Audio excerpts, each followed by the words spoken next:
जय। वेद माता गायत्री की जय। गणेश जी महाराज की जय। हनुमान जी महाराज की जय। शंकर भगवान की जय। आदि शक्ति जगत जननी दुर्गे मैया की जय। चंडी मैया की जय। ग्राम देवता की जय। स्थान देवता की जय। अपने अपने माता पिता की जय। अपने अपने गुरु गोविंद की जय। सभी भाई बहन कमर सीधी करके बैठे, दोनों हाथ गोद में रखें, नेत्र बंद करें। स्वर्णिम सविता का ध्यान करते हुए, परमपिता परमात्मा का ध्यान करते हुए कि वह परमपिता परमात्मा हमारी बुद्धि को सन्मार्ग की ओर प्रेरित करे, इस भाव से गायत्री महामंत्र। ओम भूर्भुवः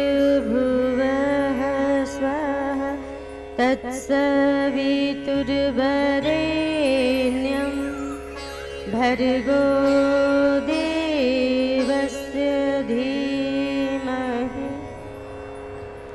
धियो यो नः प्रचोदयात्।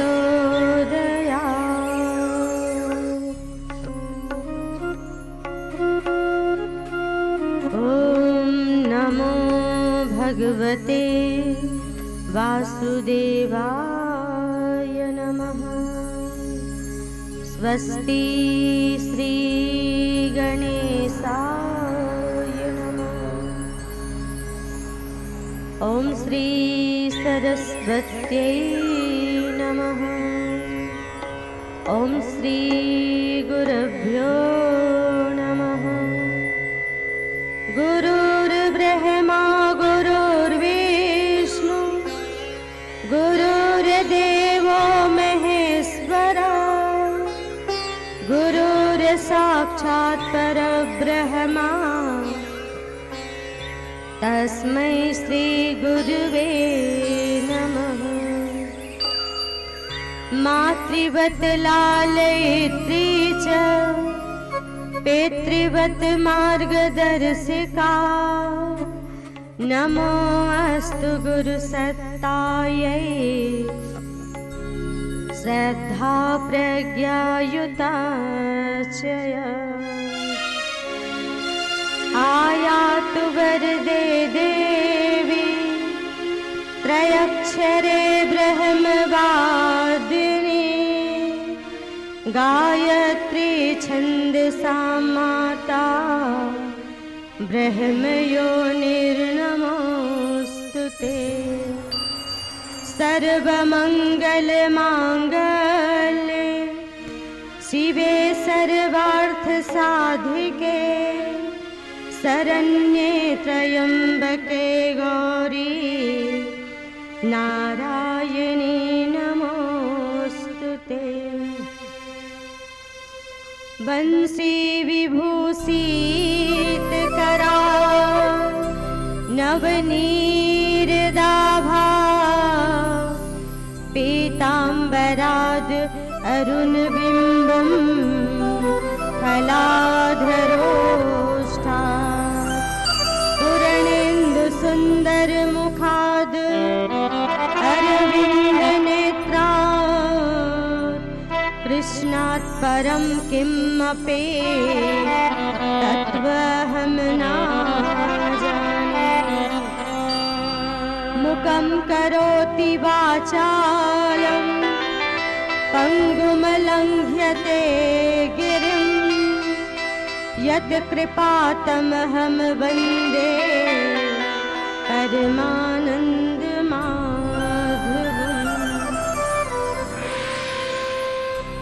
ॐ अञ्जनीसुताय विद्महे वायुपुत्राय धीमहि तन्नो हनुमत् प्रचोदयात्। ॐ पंचवक्त्राय विद्महे महादेवाय धीमहि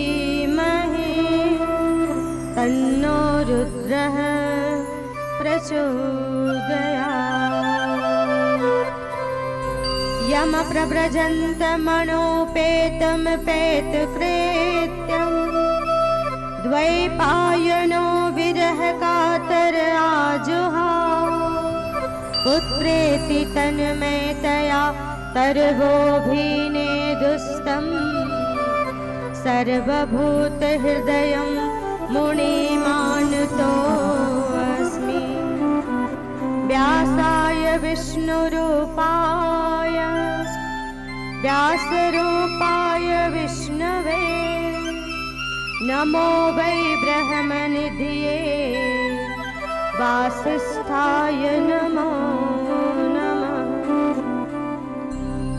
अखिलेश्वर अकारण करुणा वरुणालय भक्त वांछित कल्प तरु तड़ी द्युत श्री पीताम्बरधारी भगवान श्री कृष्ण चंद्र की इस अमृतमय कथा में पधारे सभी शक्ति स्वरूपा माताओं बहनों देवतुल्य भाइयों आप सभी को व्यासपीठ की ओर से श्रद्धा पूर्वक प्रणाम एवं नमस्कार।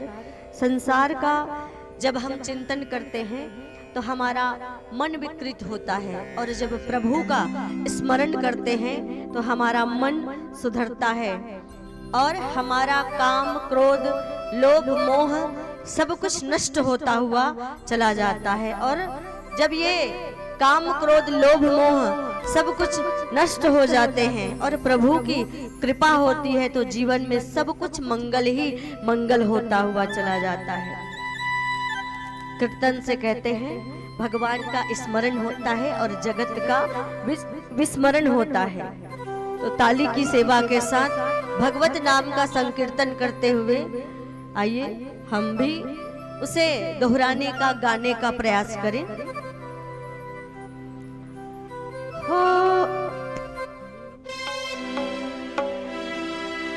हो राधा मेरी स्वामिनी मैं राधे को दास जन्म जन्म मोहे दीजियो श्री वृंदावन को वास।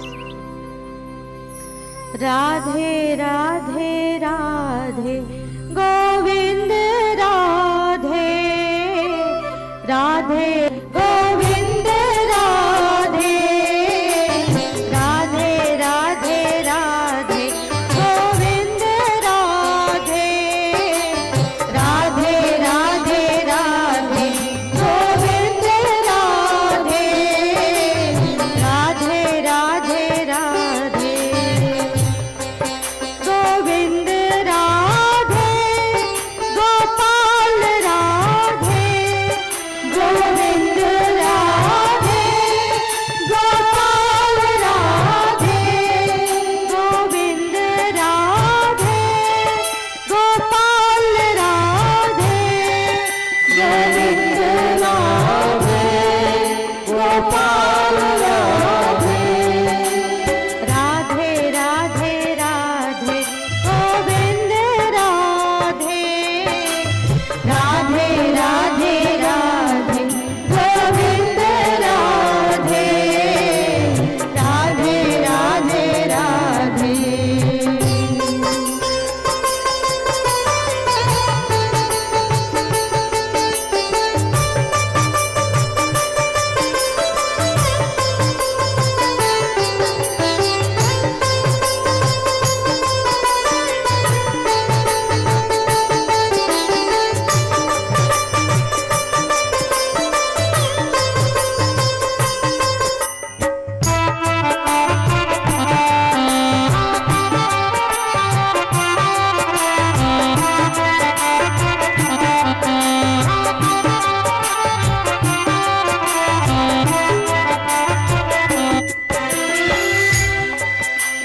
तुझको श्याम बुलाऊं सादर घर में पधराऊं मैं तुझको श्याम बुलाऊं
जय श्री राधे, जय जय श्री राधे।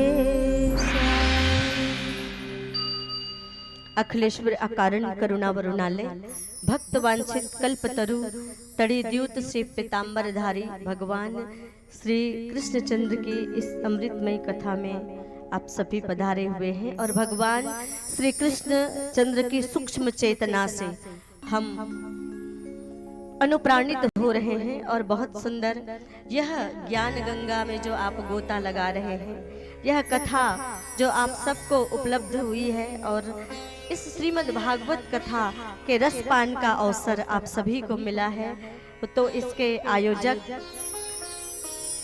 जो हैं डॉक्टर शंकर सील जी एवं उनकी धर्मपत्नी श्रीमती बुद्धेश्वरी सील जी, साथ ही उनके छोटे भाई अनुज देवनाथ सील जी और वेदमती सील जी, उनके सुपुत्र एवं उनकी पुत्र वधू तुषार सील एवं अनीता सील जी, साथ ही उनके सभी परिवार के स्वजन हेमिन सीताराम जी, हरिता हेमनाथ जी, केसनी कमलेश जी, विजेता दीपक जी और रेखा चंद्रहास जी, अनुराधा लक्ष्मण प्रसाद जी, देवकी रामादिन जी और मिनिता रानी भूपेंद्र जो आदरणीय शंकर भैया की बेटी और दामाद हैं, उमेश्वरी श्रवण जी, हर्षिता और राजकुमार जी, पिंकी और प्रफुल्ल जी, पूजा और प्रशांत, ऋतु और नरेंद्र, रुक्मणी एवं नरेश।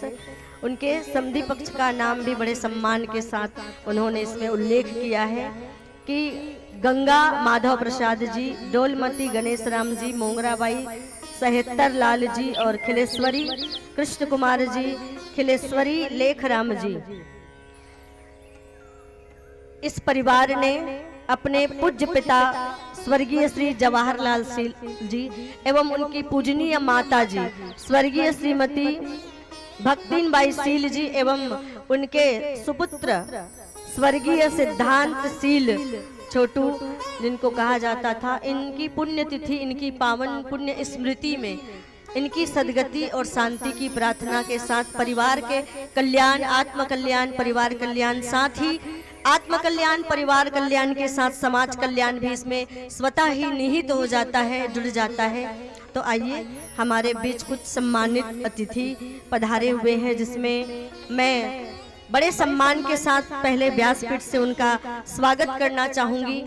हमारे राजिम अंचल के युग पुरोहित भगवताचार्य जी, परम आदरणीय परमानंद जी, आपका व्यासपीठ से बहुत बहुत स्वागत, अभिनंदन और नमन है। साथ ही हमारे बीच में बड़े सौभाग्य की बात है कि जिन्होंने मुझे ज्ञान दिया, ऐसे मेरे गुरु जिन्होंने मुझे पढ़ाया हायर सेकेंडरी स्कूल में, ऐसे मेरे गुरु यहाँ पर एनआर साहू जी पधारे हुए हैं। आपका भी व्यासपीठ से बहुत बहुत स्वागत और सम्मान है। और गुरु के लिए जितना कहा जाए कि 7 समुद्र की लेखनी करूं, 7 समुद्र की मसी करूं, लेखनी सब बन रहा है और सब धरती कागज करूं, फिर भी गुरु गुण लिखा ना जाए, फिर भी गुरु गुण लिखा ना जाए। कौन पूछता था मुझे तेरी बंदगी से पहले, मैं तो बुझा हुआ दिया था तेरी बंदगी से पहले, मैं तो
से आशीर्वाद प्राप्त करें। ढिलूराम निषाद जी, नरेंद्र कुमार साहू जी, श्रीजय साहू जी एवं एनआर साहू जी, सभी से आग्रह से उद्घोषित किया। वह क्रमशः आकर के भागवत जी को प्रणाम कर व्याज से आशीर्वाद प्राप्त करेंगे।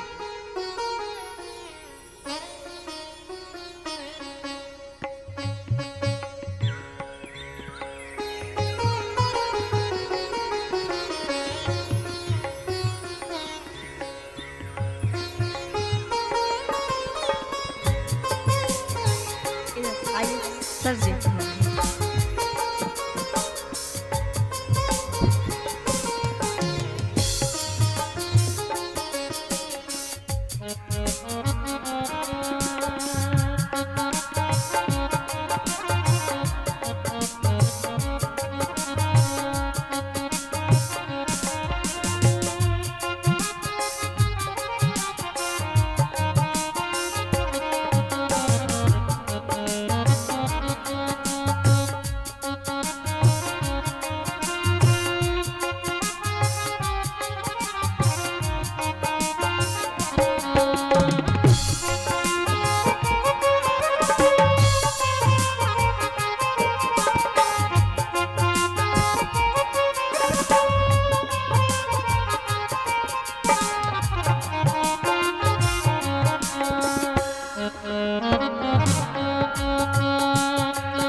श्री राधे।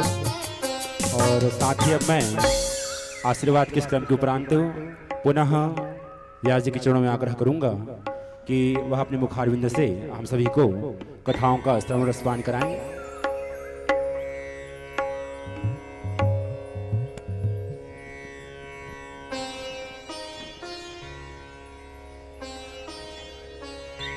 बोलिए श्रीमद् भागवत महापुराण की जय।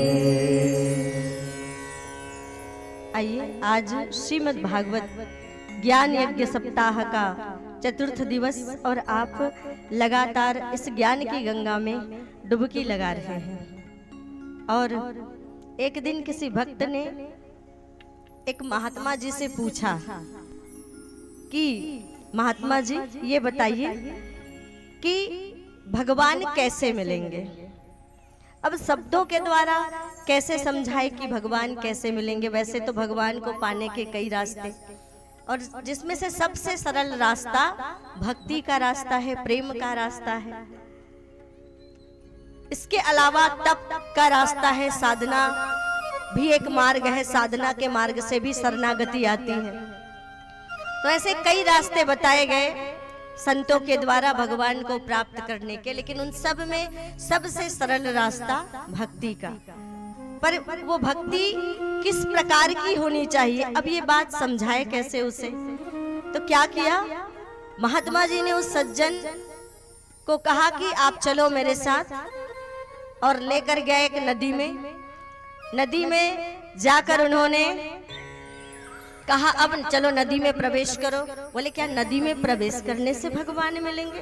बोले अरे मेरे वचनों पर विश्वास करो, मैं जो विधि बता रहा हूँ निश्चित उससे भगवान मिलेंगे, तुम जरा आगे तो बढ़ो। अब वो घुटने तक पानी में अंदर गया। उसके बाद फिर महात्मा जी की ओर देखा। महात्मा जी ने कहा अरे थोड़ा और आगे बढ़ो। जंघा तक पानी आ गया। बोले और थोड़ा आगे बढ़ो। सीने तक पानी आ गया। महात्मा जी बोले अरे घबराओ मत, मैं हूं ना, थोड़ा और आगे बढ़ो। थोड़े और आगे बढ़े। उसके बाद गला तक पानी आ गया। तब भी महात्मा जी ने कहा बेटा थोड़ा और आगे बढ़ो। अब पानी सर तक आ गया, और जब वो डूबने लगा उस गहराई में जाकर, ऐसे में वो वापस निकलना जैसे ही चाह रहा था, वैसे ही महात्मा जी उस गहराई में उसके पास पहुंच गए, उसकी गर्दन पकड़ी और उसे पानी में डुबो दिया। और जैसे उसको पानी में डुबोया तो वो नाराज हो गए, और नाराज होकर ये क्या कर रहे हो महात्मा जी, मैंने तो भगवान को पाने की विधि पूछी थी, पर आप तो मुझे मार ही डालना चाहते हैं। और छटपटाने लगा, तड़पने लगा अपने आप को पानी से बाहर निकलने के लिए, क्योंकि हम पानी में सांस नहीं ले सकते और बहुत देर तक अगर पानी में रहे तो हमारा प्राणांत हो जाएगा। अब उसकी भी सांसें अटकने लगी, वो बेचैन होने लगा, तड़पने लगा अपने प्राणों को बचाने के लिए। तो उन्होंने अपनी पूरी ताकत लगा दी, जितनी ताकत उसके अंदर थी। और कहते हैं कि जब विपत्ति का समय आता है तब और हमारी ताकत, जब हमारे प्राण संकट में पड़ते हैं उस समय में हमारी ताकत जो है वो और दुगुनी हो जाती है और बढ़ जाती है। तो उन्होंने पूरी ताकत लगा दी, पूरा जोर लगा दिया पानी से बाहर निकलने के लिए। अब महात्मा जी को लगने लगा कि और थोड़ी देर अगर मैंने किया और पानी से बाहर नहीं निकाला तो कहीं इसके प्राण ना चले जाए। ऐसा जानकर महात्मा जी ने उसे पानी से बाहर निकाला। हाँफते हाँफते बोला, ये क्या कर दिया महात्मा जी, नहीं बताना था तो मत बताते। बोले, बेटा पानी के अंदर जिस व्याकुलता के साथ, जिस तड़प के साथ, जिस बेचैनी के साथ तू अपने प्राण को बचाने के लिए प्रयास कर रहा था, ताकत लगा रहा था, जोर लगा रहा था, वही व्याकुलता, वही तड़प, वही बेचैनी जिस दिन तेरे हृदय में परमात्मा के लिए उत्पन्न हो जाएगी, उस दिन तुझे परमात्मा, उस दिन तुझे भगवान मिल जाएंगे। वही तड़प, वही व्याकुलता जो तुम्हें अपने प्राणों के रक्षा के लिए तुम्हारे अंदर था। और ये भगवान की मंगलमयी कथा क्या है? ये भगवान की मंगलमयी कथा भव भेषज सांसारिक कष्ट, पीड़ा और पतन से औषधि, मुक्ति दिलाने वाली औषधि कहा गया है इसे। और भगवान जब इस धरती पर आते हैं तो भगवान के आने का प्रयोजन होता है, एक तो वो आदर्श जीवन जीकर हमें उसी तरह के जीवन जीने की प्रेरणा देते हैं। और दोहरा उनका काम क्या होता है? दूसरा उनका काम होता है कि साधु पुरुषों का कल्याण, साधु पुरुषों का कल्याण, धर्म की स्थापना और अधर्म को मिटाना, ये उनका दूसरा कार्य होता है। भगवान इसीलिए इस धरती पर आते हैं। और हम सब जानते हैं कि भगवान के आने का प्रयोजन क्या है, सबको पता हो गया कि यदा यदा ही धर्मस्य, है ना, जब जब धर्म की हानि होती है तो भगवान धरती पर आते हैं। लेकिन क्या कभी हमने ये सोचा कि हम धरती पर क्यों आए हैं? हमारे धरती पर आने का प्रयोजन क्या है? हम किस लिए आए हैं? हमारा उद्देश्य क्या है? हमारा लक्ष्य क्या है? कथा में जब बैठे तो उस लक्ष्य को जानने का, उस लक्ष्य को समझने का प्रयास करें और उनके अनुरूप हमें जीवन जीने का प्रयास करने के लिए तत्पर भी रहना चाहिए, तैयार भी रहना चाहिए। गुरुजी कहा करते थे, बेटा ये जीवन बी से डी तक का सफर है। कहां से कहां तक का? बी से डी तक का। बी अर्थात बर्थ, अर्थात जन्म, और डी अर्थात डेथ, अर्थात मृत्यु। जन्म से मृत्यु तक का सफर है। लेकिन ये बी और डी के बीच में एक अक्षर और आता है, वो है सी। सी का तात्पर्य है चुनाव, चॉइस, जिसको कहते हैं चॉइस। जीवन में हमें क्या करना है? सुदुर्लभ मानव तन को पाकर इसकी चॉइस हमें करनी है, इसका चुनाव हमें करना है। जन्म आप सबके हाथ में है क्या? नहीं। कर्मणा जायते जंतु कर्मणेव विलीयते। श्रीमद् भागवत कहती है कि मनुष्य का जन्म अपने किए हुए कर्म के अनुसार, कर्मणा जायते जंतु, और कर्मणेव विलीयते, विलीन हो जाना अर्थात मृत्यु को प्राप्त हो जाना। हम अगर मृत्यु को प्राप्त होते हैं तो किस अवस्था में, कैसी दशा में, कहां पर हमारी मृत्यु कर्म तय करता है। और दुखम सुखम भयम क्षेमम कर्मणीव वाभिपद्यते। जीवन में दुख आता है, खुशियां आती है, ये भी कैसे आता है? ये भी दुखम सुखम भयम क्षेमम, अपने ही कर्मों के द्वारा हमारे जीवन में हम ये सुख दुख को प्राप्त करते हैं। तो जन्म हमारे हाथ में नहीं है, हमारे माता पिता भी कौन होंगे ये भी हमारे हाथ में नहीं है। आपके भाई बहन अगले जन्म में वही हो सकते हैं, लेकिन आपके माता पिता आपको दोबारा नहीं मिलेंगे। इसलिए जो माता पिता आज हमारे जीवन में है, जिसके कारण से हम इस दुनिया में आए हैं, उस माता पिता का कभी हमें अनादर नहीं करना चाहिए, क्योंकि कहते हैं कि माता पिता दोबारा वही नहीं मिलते। भाई बहन मिल सकते हैं और बाकी सगे संबंधी मिल सकते हैं, तो जन्म हमारे हाथ में नहीं है और मृत्यु भी हमारे हाथ में नहीं है। लेकिन बीच में, दोनों के बीच में जो आता है चॉइस, चुनाव कि कैसे जीवन जीना है। एक तरफ तो तुलसीदास जी बाबा ने कहा कि सुर दुर्लभ मानुष तन पावा, लेकिन वहीं आगे बाबा ने कह दिया कि क्षितिजल पावक गगन समेरा और पंच रचित यह अधम शरीरा, कि 5 तत्वों से मिलकर जो हमारा शरीर बना है, अधम अर्थात निकृष्ट, बहुत ही निम्न है, बहुत निम्न है, किसी काम का नहीं है। गुरुदेव कहते थे अगर शारीरिक दृष्टि से देखें बेटा तो ये शरीर केवल 27 पैसे का है, इसका कोई मोल नहीं है, ये किसी काम का नहीं है। लेकिन अगर आध्यात्मिक दृष्टि से देखें तो गुणों का खजाना है व्यक्ति के अंदर। वो अपने 6 चक्रों को अगर जागृत कर ले, अगर वो जीवन में साधना कर ले, तो साधना के बल पर वह अपने अस्तित्व को पहचान कर बड़े से बड़ा कार्य जो है वो संपन्न कर सकता था। हनुमान जी महाराज को कहाँ पता था कि उसके अंदर कितना ज्ञान है।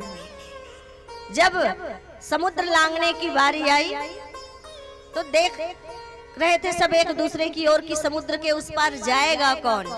ऐसे समय में जामवंत जी महाराज ने हनुमान जी महाराज को उनकी शक्ति का ज्ञान कराया। तो ये कथा क्या करती है? ये कथा हम मानवों के अंदर छुपी हुई शक्तियों का ज्ञान कराती है कि किस प्रकार सारी शक्तियों का, विभूतियों का खजाना हमारे अंदर है। और शारीरिक दृष्टि से देखें तो क्या होगा? शारीरिक दृष्टि से देखें तो जब तक जीवन है तब तक ही प्राण है, तब तक ही इस शरीर का महत्व है। लेकिन जैसे शरीर से प्राण विदा हो जाते हैं, ये शरीर क्या हो जाता है? काम का नहीं रहता, बेकार हो जाता है। और व्यक्ति प्राणहीन शरीर से कभी किसी का कोई भला नहीं कर सकता है। और ये शरीर ऐसा है कि हमारे कितने अपने, कितने प्यारे हो, अगर एक बार शरीर से प्राण निकल जाए तो क्या करते हैं? तुरंत उसका दाह संस्कार करते हैं ना। कोई रखता है क्या? अरे ये तो मुझे बहुत प्रिय था, इससे मुझे बहुत प्रेम था, तो चलो रख लूं 8-4 दिन। ऐसा होता है?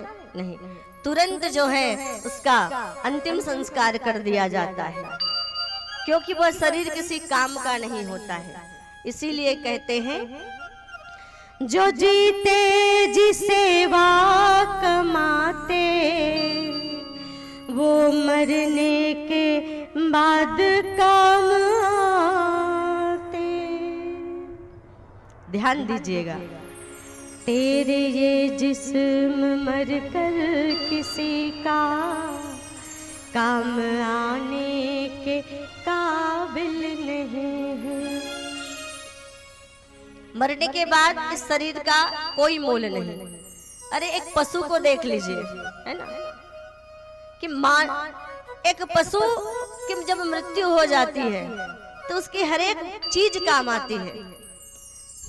एक जानवर जब मर जाता है तो उसकी हर एक चीज काम आती है। खुर से बटन बनाए जाते हैं, चमड़े से बेल्ट, जूते, पर्स आदि ना जाने कितनी सामग्री बनती है। हड्डियों से शक्कर की सफाई होती है। एक एक अंग काम आता है, कोई अंग उनका बेकार नहीं जाता। लेकिन फिर भी सभी योनियों में इस मानव योनि को परमात्मा का प्रिय पुत्र कहा गया, परमात्मा का राजकुमार कहा गया। क्यों कहा गया? मानुष तेरा गुण बड़ा, मांस न आवे काम और हड्डी न आवरण होए है, त्वचा न बाजन बाज।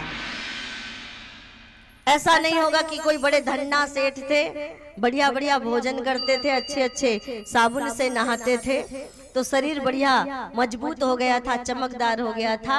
मरने के बाद उनके उन शरीर से तबले बनाए गए, त्वचा न बाजन बाज। लेकिन उन जानवरों के खालों का उपयोग सुंदर सुंदर या वाद्य यंत्रों को तैयार करने के लिए किया जाता है। तो हमसे जितनी सेवा हो सकती है वो सेवा केवल जीते जी। मनुष्य सभी प्राणियों में अगर सबसे बड़ा है तो किस लिए? मानुष तेरा गुण बड़ा। अपने गुणों के कारण, अपने विचारणाओं के कारण, इसीलिए उनको सर्वश्रेष्ठ कहा गया है और इसीलिए परमात्मा ने उसको अपना उत्तराधिकारी माना है। लेकिन हम दीनहीन बनकर जीवन जीते हुए चले जाते हैं, अपने अंदर जो शक्ति है उस शक्ति को हम पहचान नहीं पाते हैं।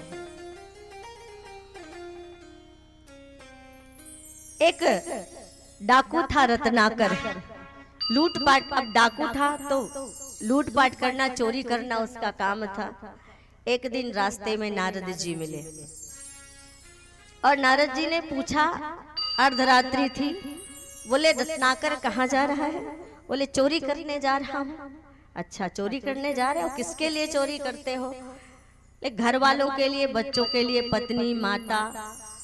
तो नारद जी ने वहीं पर उनको इतनी सी केवल बात कही कि अरे रत्नाकर, तो जिनके लिए ये गलत कर्म को अपनाकर जीवन जी रहा है उन लोगों से जरा जा करके पूछना, क्या उन लोग तुम्हारे पाप का थोड़ा बहुत हिस्सा लेंगे, उसकी हिस्सेदारी करेंगे वो? आज रत्नाकर का मन चोरी में नहीं लगा, वहीं से वापस लौट आए, बेटे के पास आकर बेटे को पूछा, बेटा तू तो मेरा बेटा है और ये सब कुछ जितना मैंने कमाया है, धन एकत्रित किया है, ये सब कुछ तुम्हारा ही तो होगा आगे चलकर, तो क्या तुम मेरा थोड़ा सा पाप ले सकते हो? बेटे ने मना कर दिया, कहा पाप लेकर भला मैं जिंदगी क्यों अपनी खराब करूं? पत्नी के पास जाकर कहता है, तू मेरी अर्धांगिनी है तो आधा पाप तेरा हो जाएगा। बोले नहीं नहीं बिल्कुल नहीं, मैं आपका आधा क्या एक रंच मात्र भी पाप नहीं लेने वाली।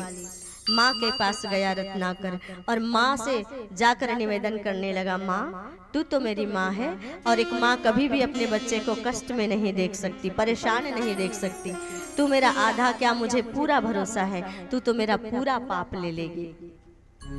और जब रत्नाकर ने कहा कि तू तो मेरा पूरा पाप ले लेगी, तब रत्नाकर की माँ कहती है, कर्म प्रधान विश्व रचि राखा और जो जस करहि सो तस फल चाखा।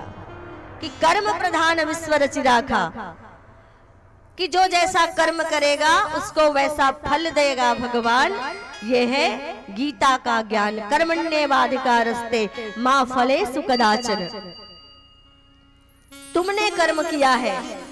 अब ये बात समझ में आ गई रत्नाकर को और उस दिन से क्या किया, अरे मेरा पाप का फल मुझे ही भुगतना पड़ेगा। सुख तो सबने भोगा, जो मैं धन लूट कर लाता था उस वैभव को, उस संपदा का भोग सबने किया, लेकिन पाप मुझे अकेले को भोगना पड़ेगा।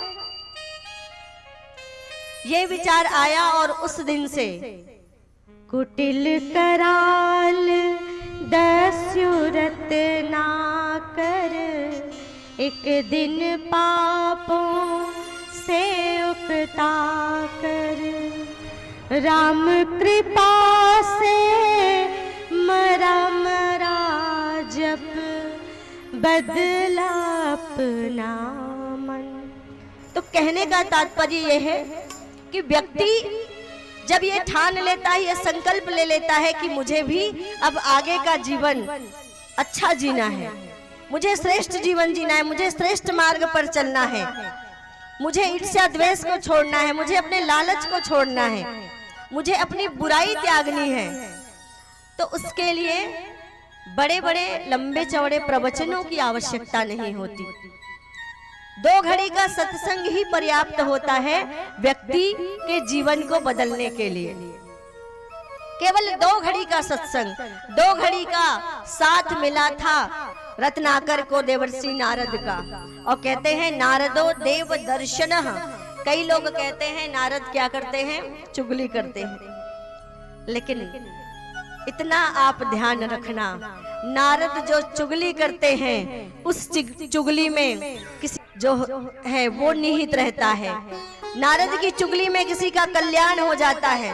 ये नारद की चुगली के कारण ही ये भागवत का ज्ञान जो है श्री सुखदेव जी महाराज को मिला। सूक पक्षी के रूप में थे ना, तो किसी के घर बन जाया करते हैं, लोगों का कल्याण हो जाया करता है। और नारदो देव दर्शनः बा इति नारदः, जो नारद का एक बार दर्शन कर ले तो समझ लीजिए आगे चलकर कभी न कभी उनको भगवान के दर्शन होंगे ही।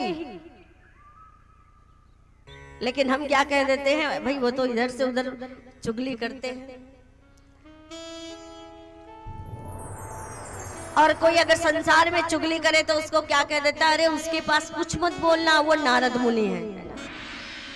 क्या कह देते, वो नारद मुनि है, कहते हैं कि नहीं? हाँ, वो नारद मुनि है। तो अगर आपकी चुगली ऐसी हो जाए कि किसी का घर बन जाए तो उससे किसी को तकलीफ नहीं होगी, है ना। तो नारदो देव दर्शना, 2 घड़ी का सत्संग मिला।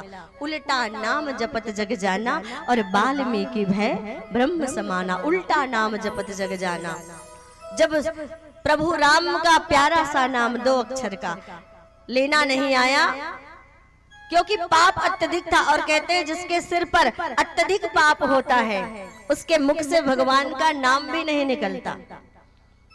जब अत्यधिक पाप होता है तब मुख से भगवान का नाम भी नहीं निकलता, न हाथों से ताली बजती है कीर्तन में। तो चेक कर लेना, जब हम राधे राधे बोलना पड़ेगा, बोलिए राधे राधे। अब देख लीजिए कि किनके मिनके मुख से नाम नहीं निकला, और आकलन लगा लीजिए कि कितने सिर पर पाप का बोझ चढ़ा हुआ है, कितना चढ़ा हुआ है। और कहते हैं कि जो कथा पंडाल के अंदर आ जाते हैं, प्रवेश कर लेते हैं, उसके सिर पर जितना भी पाप होता है वो कथा पंडाल के बाहर झड़ जाता है ना। और जो कथा पंडाल के बाहर रहते हैं, ये पाप किसके ऊपर चला जाता है? उन्हीं के सिर के ऊपर चला जाता है। जो बाहर रहते हैं उन्हीं के सिर के ऊपर चला जाता है। ये पाप रूपी पंछी उड़ते रहता है इधर से उधर। तो 2 घड़ी का सत्संग मिला, प्रभु का प्यारा सा नाम राम वो भी नहीं लेना आता था, तो क्या कह के जपने लगा, मरा मरा कहते कहते उसका कल्याण हो गया। और वही क्या बने, वही आगे चलकर महर्षि वाल्मीकि बने, और जिन्होंने रामायण लिखी, रामायण की रचना की, ऐसे संत बन गए। तो सत्संग से कहने का तात्पर्य यह है कि सत्संग की महत्ता इतनी बढ़ी चढ़ी है कि उसका वर्णन नहीं किया जा सकता है। ये सत्संग का ही प्रभाव है। एक बार भगवान श्री हरि नारायण से देवर्षि नारद जी ने स्वयं पूछा कि सत्संग की क्या महत्ता है। तो सत्संग की महत्ता जानने के लिए भगवान ने कहा कि हे देवर्षि, एक पहाड़ पर गिरगिट निवास करता है, रहता है, उस गिरगिट से जाकर पूछो कि सत्संग की क्या महत्ता है। देवर्षि नारद जी उस गिरगिट के पास गए और उनसे सत्संग की महत्ता पूछी, और जैसे ही सत्संग की महत्ता पूछे, गिरगिट ने अपना प्राण त्याग दिया। भगवान के पास वापस लौट कर आए, कहे भगवान, जैसे ही मैं उनके पास पहुंचा और उनसे सत्संग की महत्ता जानने का प्रयास किया, उनके प्राण पखेरु उड़ गए। तो कहा अब की बार जो है एक सेठ जी हैं, उन सेठ जी के घर में एक तोता है, उन तोते से जाकर पूछना सत्संग की महत्ता क्या है। तो तोते के पास गए, तोते से भी जाकर पूछा सत्संग की महत्ता बताइए, भगवान ने मुझे आपके पास भेजा है। और जैसे ही तोते से प्रश्न किया देवर्षि नारद जी ने, तोता भी अपने प्राण को त्याग देता है। अब आए वापस देवर्षि नारद जी, कहे तोते ने भी अपना प्राण त्याग दिया, अब क्या करूं? बोले अब एक राजा के घर सुंदर शिशु ने जन्म लिया है, उस शिशु से जाकर पूछिए, नवजात शिशु का जन्म हुआ है, उस नवजात शिशु से सत्संग की क्या महत्ता है। बोले एक गिरगिट का प्राण निकल गया, बात बन गई। तोता भी चल बसा, बात बन गई। पर अगर मैं जाकर पूछूंगा और राजा के पुत्र के प्राण अगर चले जाएंगे तो राजा तो मुझे बंदी बनाकर कारागार में डाल देंगे।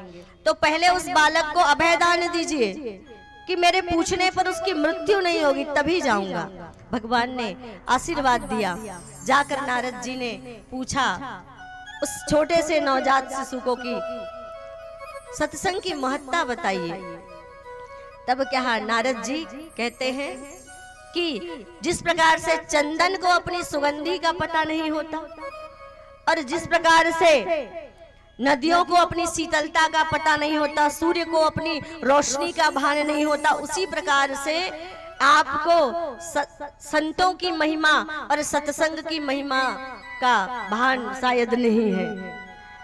सबसे पहले मैं गिरगिट की योनि में था, आप जब मेरे पास आए और मैंने आपका दर्शन मात्र किया और आपके ऊपर मेरी नजर पड़ी और मेरा प्राणांत हो गया, मेरा वह गिरगिट का शरीर, गिरगिट की योनि छूट गई और मैं तोते की योनि में आ गया। जब आप तोता बनकर जब मैं सेठ जी के यहाँ था और आप दूसरी बार जब मुझसे सत्संग की महिमा पूछी, फिर आपका दर्शन करके फिर उस योनि से मुझे मुक्ति मिल गई। अब इसके बाद तुरंत मैं गिरगिट से तोते की योनि में आया, तोते से मैं जो है शिशु की योनि में आ गया, वो भी राजमहल राजा का पुत्र राजकुमार बनकर आया। ये आपके दर्शन की महिमा है, ये संतों के दर्शन की महिमा। और संतों के दर्शन के साथ संतों के साथ सत्संग करने का अवसर मिल जाए तो जीवन का कल्याण हो जाता है। तो कितनी बढ़ी चढ़ी है सत्संग की महिमा। इन्हीं से हमें पता चलता है कि वास्तव में हमें जीवन में क्या करना है। तो ये कथा बताती है कि हमारे पास क्या है, चुनाव। जन्म और मृत्यु हमारे हाथ में नहीं है, पर चुनाव हमारे हाथ में है कि हमें क्या करना है। एक सरोवर में एक संत जो है स्नान कर रहे थे और स्नान करके उन्होंने जैसे ही सूर्य को जलांजलि देने के लिए अपने हाथ में जल लिया, वैसे उसके हाथ में एक बिच्छू आ गया। अब वो बिच्छू को देखा, वो बिच्छू पानी में तैर रहा था। संत ने सोचा अगर ये बिच्छू को मैं पानी में वापस छोड़ दूंगा तो ये मर जाएगा। तो उन्होंने क्या किया, उस बिच्छू को वो किनारे की ओर ले जाने लगे। तो अंजलि का पानी जैसे ही गिरा, बिच्छू ने संत के हाथ को डंक मारा। अब डंक मारा तो हाथ से बिच्छू छूट गया, फिर से उठाया, फिर से किनारे ले जाने लगे। ऐसे बार बार जितनी बार संत जो है बिच्छू को किनारे लगाने का प्रयास करते, हर बार बिच्छू डंक मार देता। दूर से एक दूसरा व्यक्ति खड़ा हुआ देख रहा था। कहने लगे महात्मा जी, ये बिच्छू का स्वभाव है डंक मारना, आपका भाव तो अच्छा है, आप उसे बचाना चाहते हैं, लेकिन ये बात बिच्छू कहाँ समझ रहा है। वो तो अपने स्वभाव के कारण आपको बार बार डस रहा है। छोड़ दीजिए ना, मरने दीजिए, जाने दीजिए। एक बिच्छू ही तो है, एक छोटा सा प्राणी ही तो है, मर जाएगा तो क्या फर्क पड़ेगा। कौन से उसके घर रोने वाले है ना, कौन से उसके घर में रोने वाले हैं, है ना, कोई रोने वाला नहीं है। छोड़ दीजिए, मरने दीजिए।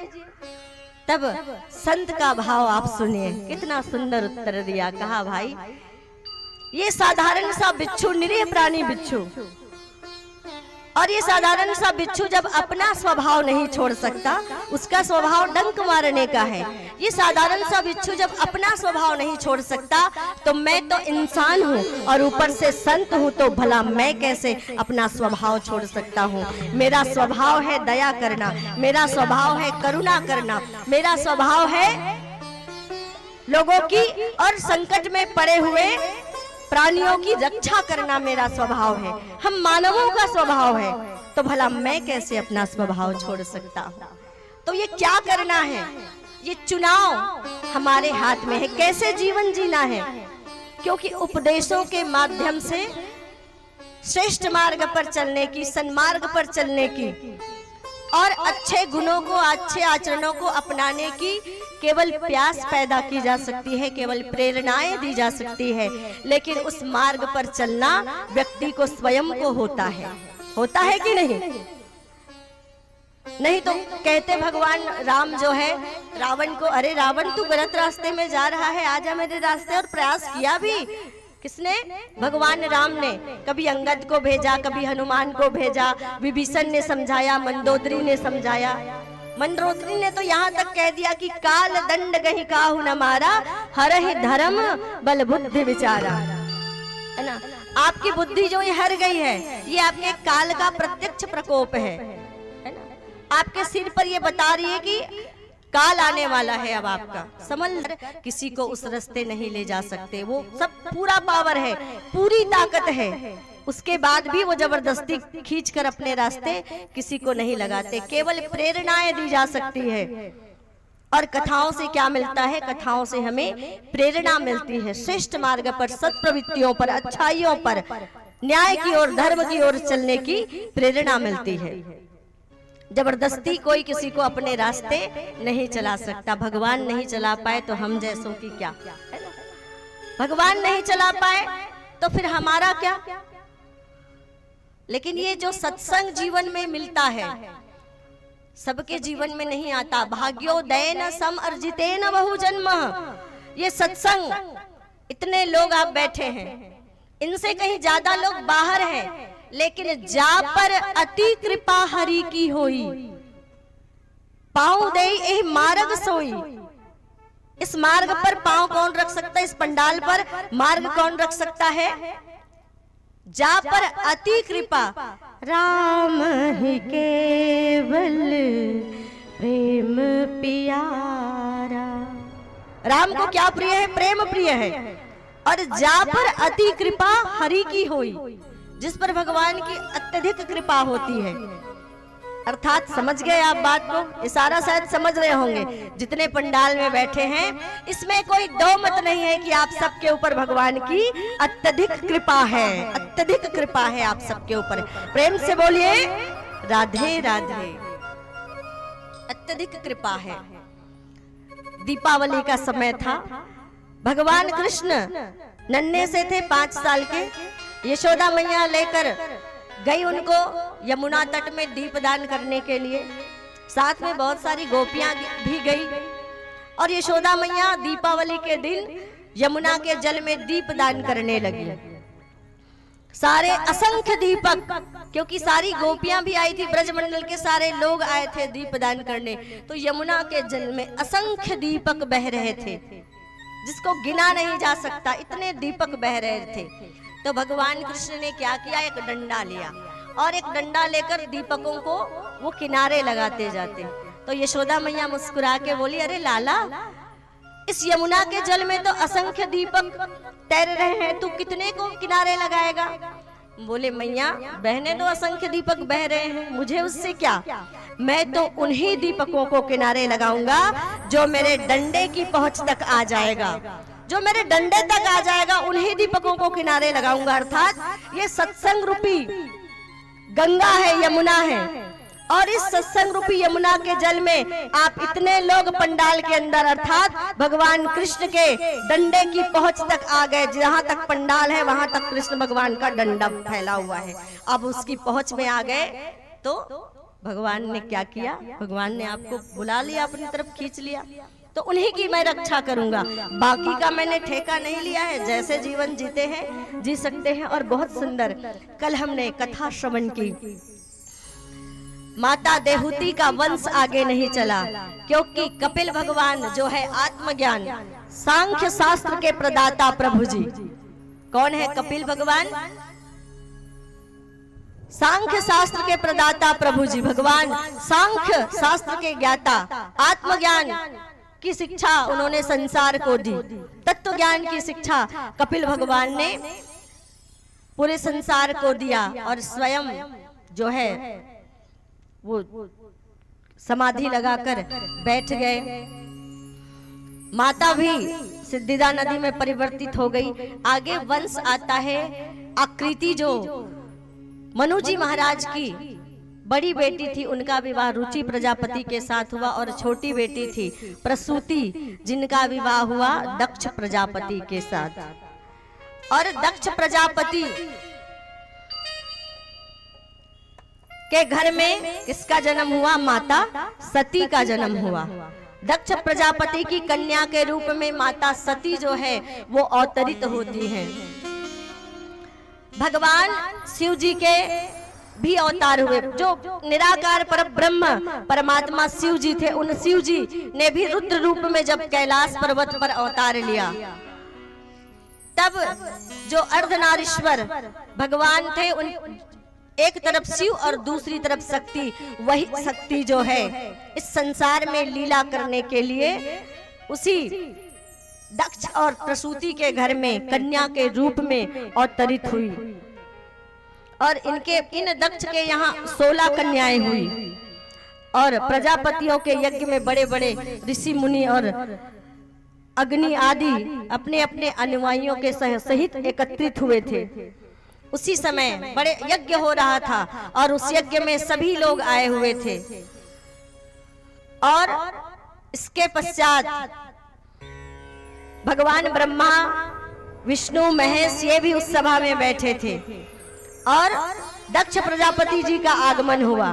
तो ब्रह्मा जी और ब्रह्मा के पुत्र थे दक्ष जी महाराज, तो अपने पिता को प्रणाम किया, नारायण को प्रणाम किया, पर भोले बाबा को प्रणाम नहीं किया, क्योंकि उनको क्या मान लिया? उनको अपने से छोटा मान लिया। ये तो मेरे दामाद हैं। लेकिन भगवान भोले बाबा कैसे थे? भगवान भोले बाबा, भगवान राम शिव जी की आराधना करते थे, तो भगवान भोले बाबा भगवान राम की आराधना करते थे। और कोई राम शब्द भी उनके सामने कह देता तो भगवान को समाधि लग जाती, भोले बाबा को समाधि लग जाती। चारों तरफ उनको केवल राम ही राम नजर आते। तो ऐसे वो अपने समाधिस्थ होकर, ध्यान मग्न होकर बैठे थे सभा में। पता नहीं चला कि दक्ष महाराज कब पधारे। तो वो नाराज हो गए कि ये तो मेरे दामाद है और इन्होंने मेरा प्रणाम नहीं करके मेरा अपमान कर दिया। और ऐसा कहकर उनको श्राप दे दिया कि जाइए, आज से प्रजापतियों के द्वारा जो भी यज्ञ होगा उस यज्ञ में आपको किसी भी प्रकार का कोई भाग नहीं मिलेगा। आगे चलकर कुछ समय पश्चात ब्रह्मा जी ने दक्ष को प्रजापतियों का अधिपति बना दिया। और जब प्रजापति के अधिपति बने तो उन्होंने भी एक यज्ञ का आयोजन किया और उस यज्ञ में सबको बुलाया, सभी देवताओं को बुलाया, किन्नरों को, सभी देवता आए वहां पर, सभी ऋषि मुनि आए वहां पर। लेकिन भोले बाबा को वहां उन्होंने निमंत्रण नहीं दिया। और ये जो सती थी, वो सती गई थी कहां पर? कुंभज ऋषि के आश्रम में भगवान के साथ कथा श्रवण करने, भगवान राम की कथा श्रवण करने गई थी। लेकिन देखा कि जैसे ही वहां पर पहुंचे भोले बाबा और माता सती, तो जो कुंभज ऋषि से उन्होंने पूजे ऋषि अखिलेश्वर जानी, है ना, संग सती जग जननी भवानी और पूजे ऋषि अखिलेश्वर जानी। तो उन कुंभज ऋषि ने भगवान भोले बाबा और माता पार्वती, माता सती की पूजा अर्चना की। तो सती के मन में संदेह आ गया, अरे हम जिनसे कथा श्रवण करने आए हैं वही हमारी पूजा कर रहे हैं, तो भला ये हमें क्या कथा सुनाएंगे।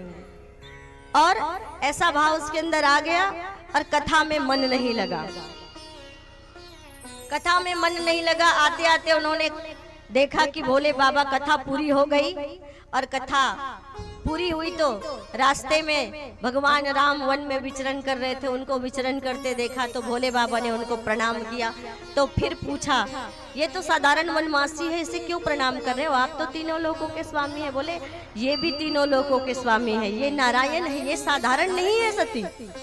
लेकिन फिर भी विश्वास नहीं हुआ पति के वचनों पर। होना तो ये चाहिए था कि पति ने प्रणाम किया तो जो पति के लिए आदरणीय है, जो पति के लिए सम्माननीय है, पत्नी को पूछने की आवश्यकता नहीं है, उसके लिए वह स्वतः ही सम्माननीय और आदरणीय हो जाएगा। लेकिन उन्होंने पूछा, उनके मन में संदेह जागा, तो क्या कहा? जो तुमरे मन अति संदेह हो तो किन जाई परीक्षा ले हो। जो तुमरे मन अति संदेह तो किन जाई परीक्षा ले। अगर तुम्हारे मन में जरा भी संदेह है कि ये नारायण नहीं है तो जाके परीक्षा ले लो सती।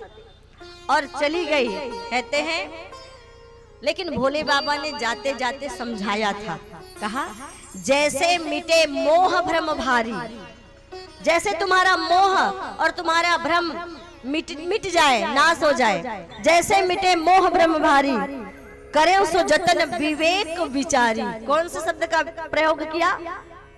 करहु सो जतन विवेक विचारी। जो भी काम करना विवेक से करना, ध्यान से करना, सावधान होकर करना।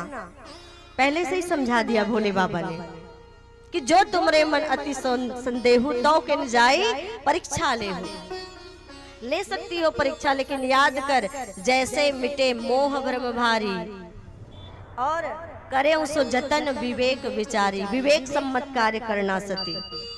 लेकिन सती ने क्या किया?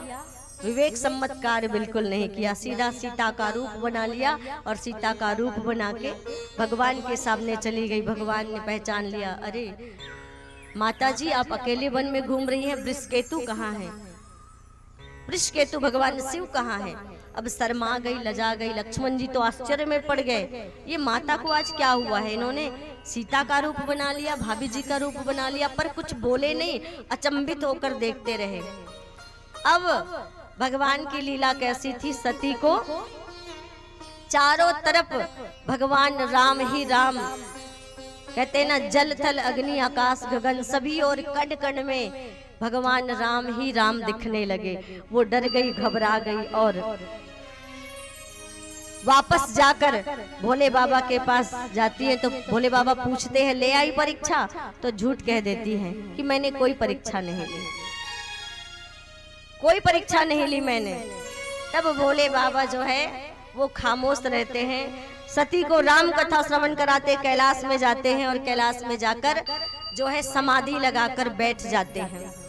और समाधि भी कितने वर्ष की लगी? कई हजार वर्ष, 80,000 वर्ष की समाधि लगा ली, 87,000 वर्ष की समाधि लगा ली भोले बाबा ने। सती को लगा कि भोले बाबा ने मेरा त्याग कर दिया, तो वो भी पूजा अर्चना करने लगी। और एक दिन भोले बाबा अपने नेत्र खोलते हैं और नेत्र खोलकर पुनः जब सती जो है कथा सुनाने का निवेदन करती हैं, बाबा जी पुनः मुझे, उस समय तो मुझसे भूल हो गई, मैंने कथा में ध्यान नहीं दिया, स्वयं को बड़ा और कुम्भज ऋषि को मैंने छोटा मान लिया, तो इसलिए मेरे मन में संदेह आ गया और मैं कथा में मेरा मन नहीं लग पाया। आज फिर से पुनः वही कथा आप मुझे श्रवण कराइए। और पुनः दोबारा कथा श्रवण करने बैठी सती, लेकिन क्या देखती हैं कि ऊपर आसमान में कई रथ जो है सज धज के जा रहे हैं। तो फिर पूछा, कथा से फिर ध्यान निकल गया, है ना? कथा से कैसे ध्यान हट जाता है ना? जितनी यहाँ माताएं बैठी है, जैसे ही कोई नारियल लेके आता है, कथा से उनका ध्यान हट जाता है। सर से पांव तक सारी बहनें उन्हीं को देखते रहती हैं, उन्हीं को, उनका आना फिर उनका जाना। अब आपका ध्यान उसके आने जाने में है, तो क्या आप उतने समय की कथा आप सुन पाएंगे? नहीं सुन पाएंगे। लेकिन हाँ, आपस में भी चर्चा होती है, देखना बढ़िया साड़ी पहन के आए, आही हमर कहीं कर बैठती थे, पूछते न कदे दुकान ले है ना? क्योंकि सबसे अधिक प्रिय महिलाओं को गहना। और पहले की जो बहनें थी वो लोहे की जंजीरों में जकड़ी हुई थी, है ना? घर से निकलने को नहीं मिलता था, अधिकार नहीं था निकलने का, पर्दा प्रथा था और बहुत सारी पाबंदियां थी, शिक्षा से वंचित रहती थी, घर के चार दीवारी में कैद रहती थी, तो लोहे की जंजीर में कैद रहती थी। आज सारी स्वतंत्रता है, पर आज बहनें सोने की जंजीर में बंधी हुई है। अपने आप को पहले घर वाले बांध के रखते थे, समाज वालों ने अंकुश लगाया था, तो वो लोहे की जंजीर में थी। बात समझ में आती कि समाज के द्वारा, घर के द्वारा, परिवार के द्वारा अंकुश लगा था, लेकिन अब सारी स्वतंत्रता है, पूरी स्वतंत्रता है, पर बहनों ने खुद को सोने की जंजीर में जकड़ लिया है। सोना नहीं मिलेगा तो सोने नहीं देंगे महाराज को, है ना? सोना नहीं मिलेगा अगर फरमाइश हुई शादी की सालगिरह जन्मदिन है, मुझे 2 तोला सोना चाहिए और सोना नहीं मिला तो पतिदेव को सोने नहीं देती है, पतिदेव की नींद हराम हो जाती है, तो सोने के जंजीरों में जकड़ लिया है। तो ध्यान वैसे ही पार्वती जी का भी चला गया, जैसे आप लोगों का भटकता है। बार बार कहते हैं सावधान होकर कथा सुनिए, लेकिन जैसे ही एक बहन आती है पूरा ध्यान उसी के ऊपर चला जाता है। इतनी वो रत्नाकर कितने घड़ी का सत्संग मिला था बताइए? 2 मिनट का। आप कितने दिन से सुन रहे हैं? 4 दिन से 4-4 घंटा सुन रहे हैं। जो लोग प्रतिदिन आ रहे हैं, कितना असर हुआ बताइए? कितना असर हुआ? इतना तो बदला होगा आपने, इतना भी, इतना तो एक रंच मात्र तो बदलाव आया होगा। मैं ऐसा मानती हूँ कि सुनकर प्रभाते कप दर्शनम के बदले प्रभाते कर दर्शनम कितने लोगों ने किया। हुआ कि नहीं कि उठे और उठते ही आत्म बोध का ज्ञान कि हे भगवान आज आपने मुझे फिर से नया जीवन दिया है। प्रातः काल जैसे ही हम सोकर उठे भगवान से निवेदन करें कि हे भगवान आज आपने फिर मुझे एक नया जीवन दिया है, और मेरा आपसे इतना ही निवेदन है, इतनी ही प्रार्थना है कि आज दिन भर में मेरे द्वारा किसी को कोई कष्ट ना पहुंचे, किसी को कोई तकलीफ ना हो, मैं सब कार्य अच्छा करूं, आपका सुमिरन कीर्तन भजन मुझसे होता रहे दिन भर। ये आप सोचकर उठिए बिस्तर से, इतना आप सोच लीजिए। उसके बाद नीचे उतरिए, उसके बाद आप शयन करते हैं, तब एक बार पुनः भगवान को धन्यवाद देते कि भगवान अगर आज के दिन मेरे कर्म के द्वारा किसी को किसी प्रकार का कोई कष्ट पहुंचा हो, किसी को कोई तकलीफ पहुंची हो, या मेरे कर्म से कुछ ऐसा कार्य हो गया हो जो मुझे नहीं करना चाहिए था, तो उसके लिए मुझे क्षमा कीजिए। और पुनः अगर कल आपने मुझे नया जीवन दिया तो मैं उन कर्मों की पुनरावृत्ति दोबारा नहीं करूंगी जो कर्म मुझसे गलत हुए थे। सुखदेव जी महाराज राजा परीक्षित को बताते हैं कि प्रायश्चित का सबसे सरल और सबसे बड़ा उपाय क्या है, जानना चाहेंगे? प्रायश्चित, कोई भी पाप का प्रायश्चित, उसका उपाय कितने लोग जानना चाहते हैं? सबसे बड़ा प्रायश्चित बताया कि उन कर्मों की दोबारा पुनरावृत्ति ना करें। जो गलती एक बार हमने कर ली है उस गलती को हम दोबारा ना दोहराएं। पर सती ने यही किया ना। एक बार कथा समझ में नहीं आई थी, ध्यान भटक गया था, पर दूसरी बार भी इतने बरस भोले बाबा ने त्याग दिया, फिर कथा श्रवण करने बैठी है, फिर देख रही है आसमान में क्या आ रहा है, क्या जा रहा है। और पूछा तो भोले बाबा ने बताया, सती तुम्हारे पिता ने यज्ञ का आयोजन किया है, जाने के लिए तुरंत तैयार होती हैं।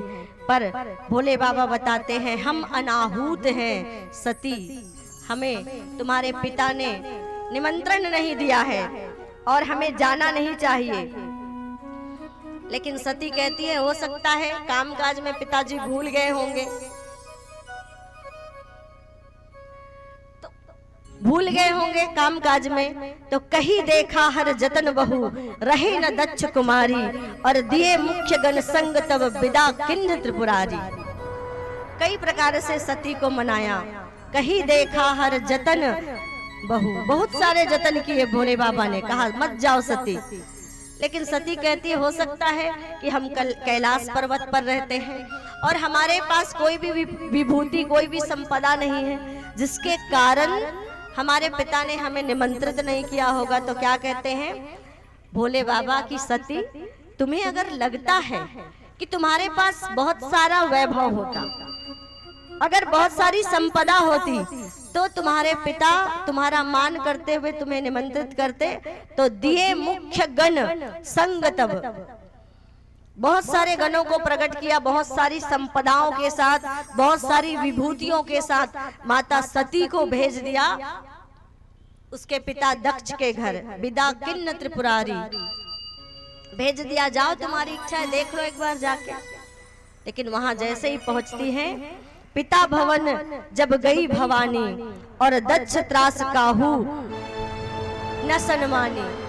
क्या पिता भवन गई दक्ष कुमारी, जब पिता के भवन में गई तो किसी ने उनकी कुशलता नहीं पूछी, केवल माता आकर मिली, बहनें हंसकर थोड़ी सी मिली, बाकी देखा कि कोई उसकी कुशलता नहीं पूछ रहे हैं। और सबके लिए आसन बना हुआ है पर भोले बाबा के लिए आसन नहीं है। तब अपने पति का अनादर जानकर जो यज्ञ, अपने पति का अनादर जाना और उन्होंने क्या किया, योगा अग्नि से अपनी अग्नि प्रज्वलित की और अपने शरीर को भस्म कर लिया। गणों ने यज्ञ को विध्वंस, जो गण साथ में गए थे उन गणों ने यज्ञ को विध्वंस कर दिया। और उसके बाद जो है नारद जी भोले बाबा के, जब गण पहुंचे भोले बाबा को यह संदेश देने, तो भोले बाबा शांत बैठे थे। लेकिन जब नारद जी ने जाकर पूरी स्थिति से अवगत कराया, तब नारद भगवान भोले बाबा ने कहा कि अब क्रोधित तुरंत नहीं हुए। भगवान ने कहा अब मेरे क्रोध को प्रकट करने का समय आ गया है। क्या कहा? मेरे क्रोध को प्रकट करने का समय आ गया है। और अपने जटा को उखाड़ के नीचे फेंका तो एक वीरभद्र नाम का गण प्रकट हुआ, जिन्होंने जाकर दक्ष को दंड दिया और उनका सिर जो है धड़ से अलग कर दिया। और भृगु आदि जो मुनि यज्ञ कर रहे थे उनको भी उन्होंने दंड दिया। इसके बाद जब भोले बाबा आए तो सभी देवताओं ने निवेदन किया, तो सभी देवताओं के निवेदन पर भोले बाबा ने दक्ष के सिर पर बकरे का सिर लगाकर उनको दोबारा जीवन दान दिया।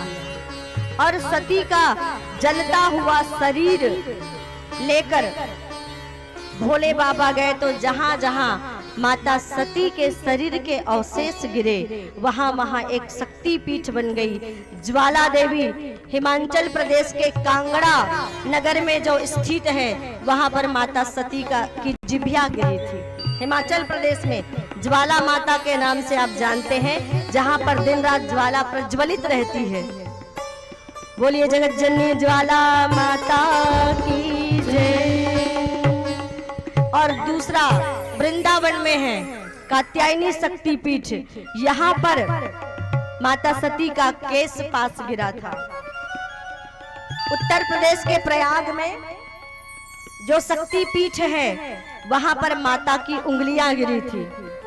और देवी कूप शक्ति पीठ हरियाणा के कुरुक्षेत्र के निकट द्वैपायन सरोवर के पास जो स्थित है उसमें दाहिना चरण माता का गिरा था। ऐसे एक कामाख्या देवी जो प्रसिद्ध है जगत में, कामाख्या देवी ये भी एक शक्ति पीठ है। तो इस प्रकार से माता सती के शरीर अलग अलग 51 जगहों पर गिरे और वहां पर 51 योगिनी शक्ति पीठ बन गई। तो आइए एक भजन श्रवण करें, फिर आगे की कथा में प्रवेश करेंगे। बोलिए बांके बिहारी लाल की जय। भोले बाबा ने सा बजाया डमरू सारा कैलाश पर्वत मगन हो गया। भोले बाबा ने सा बजाया डमरू सारा कैलाश पर्वत मगन हो गया। सारा कैलाश पर्वत मगन हो गया। भोले बाबा ने सा बजाया डमरू सारा कैलाश पर्वत मगन हो गया।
बाबा ने माता सती से जो बात कही कि करे हूं सो जतन विवेक विचारी। जब भी कोई कार्य करे तो हमें वह कार्य सोच विचार के करना चाहिए। जब भी हम किसी को कोई बात बोले तो हम क्या करते हैं, पहले बोल लेते हैं, बाद में सोचते हैं, है ना, बोलना नहीं था, बाद में पछताते, अरे बोलना नहीं था, बस मुंह से निकल गया। तो पहले करहु सो जतन विवेक विचारी। किसी भी कार्य को करने से पहले, किसी भी बात को बोलने से पहले हमें बहुत अच्छी तरह से सोच विचार लेना चाहिए, नहीं तो क्या हो जाता है, मामला गड़बड़ हो जाता है। एक बार एक राजा साहब थे, उन्होंने बढ़िया बहुत बड़ा महल बनवाया और बहुत बड़ा महल बनवाया। तो गांव में एक ब्राह्मण परिवार था, उस ब्राह्मण परिवार को उन्होंने निमंत्रण दिया था। जैसे बहुत सारे लोगों को उन्होंने प्रवेश के समय में निमंत्रण दिया, तो उन्होंने उस ब्राह्मण को भी निमंत्रण दिया था। अब वो ब्राह्मण जी आए और ब्राह्मण ने आकर के पूरा महल देखा और पूरा महल घूमा। और घूमने के बाद भाई जब हम कोई नई चीज बनाते हैं या नई चीज खरीद कर लाते हैं तो लोगों का ओपिनियन जानना चाहते हैं कि उसकी राय क्या है, और ज्यादातर प्रशंसा ही सुनना चाहते हैं, है ना।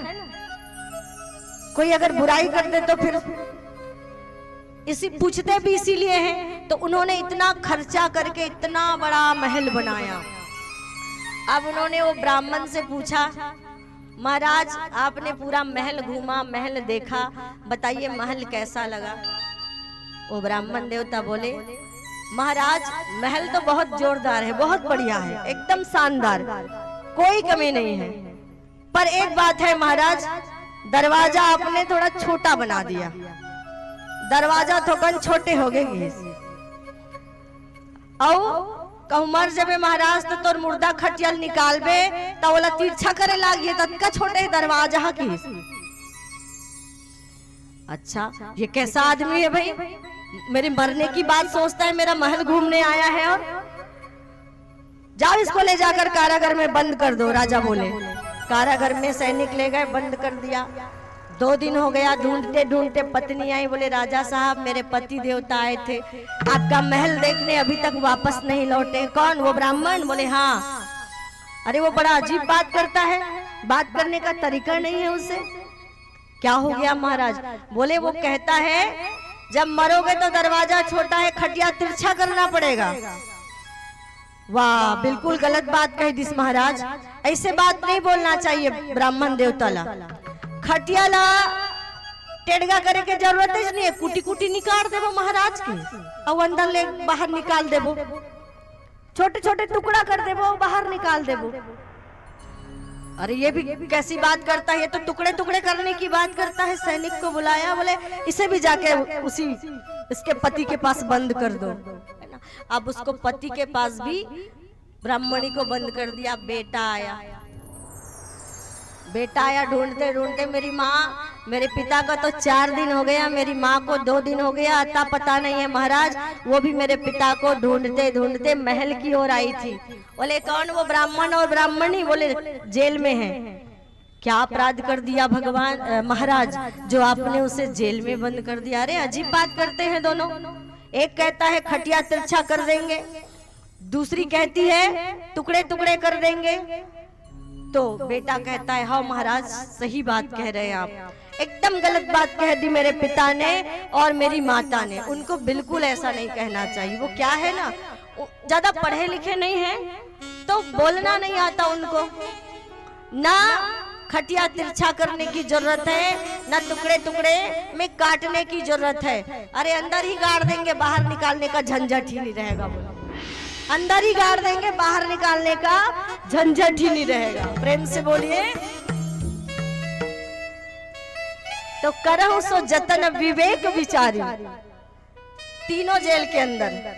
तो कभी कभी ऐसी वाणी से अगर कोई त्रुटि हो जाती है तो बाद में पछताते हैं। सती बाद में पछता रही है, हम भी ऐसे ही बोल के क्या करते हैं, बाद में पछताते हैं। तो पहले हमें क्या करना चाहिए? अच्छे से पहले सोच विचार कर लेना चाहिए, मंथन कर लेना चाहिए, चिंतन कर लेना चाहिए। अगर ज्यादा क्रोध में है तो क्रोध की अवस्था में तो बोलने का प्रयास ही ना करें, बल्कि बिल्कुल शांत होकर क्या करें?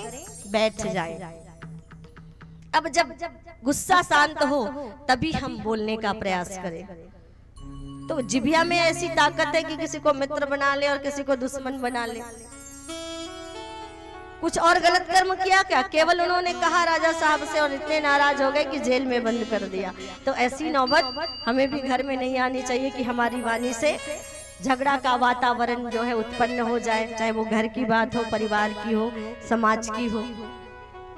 अब आगे की कथा में स्वयंभू मनु की बेटियों का तो वर्णन हुआ। स्वयंभू मनु के 2 पुत्र भी थे। एक का नाम, बड़े पुत्र का नाम प्रियव्रत और छोटे पुत्र का नाम उत्तानपाद।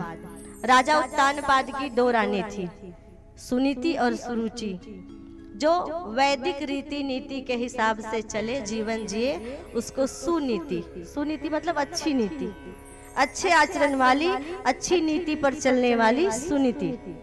और सुरुचि, सुरुचि अर्थात अपने ही मन की करने वाली। ऐसी महिला, ऐसी स्त्री जो सुने सबकी पर करे मन की। कहते हैं ना, कई लोग कहते हैं सुनो सबकी पर करो मन की। तो सुरुचि जो केवल अपनी ही रुचि के अनुरूप कार्य करती थी। दोनों पत्नी एक साथ महल में रहते थे, लेकिन ईर्ष्या तो जानते हैं कि स्त्री की सौतन उसकी सबसे बड़ी दुश्मन। ईर्ष्या करने लगी सुरुचि सुनीति से और एक दिन राजा से कह दिया कि अगर आप सुनीति का त्याग नहीं करेंगे तो मैं आपको छोड़कर चली जाऊंगी। तो सुनीति से ज्यादा राजा उत्तानपाद सुरुचि से प्रेम करते थे और सुरुचि के जाने की बात सुनकर पल भर की भी देरी नहीं की और बिना सोचे ही सुनीति का त्याग कर दिया। स्त्री के मोह में, सुरुचि के मोह में जकड़े थे राजा उत्तानपाद। तुरंत त्याग कर दिया और जब त्याग किया तो कहते हैं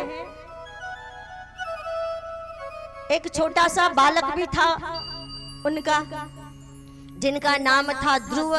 उस बालक को लेकर वह जो है संतों के आश्रम में ज्यादा समय बिताने लगी।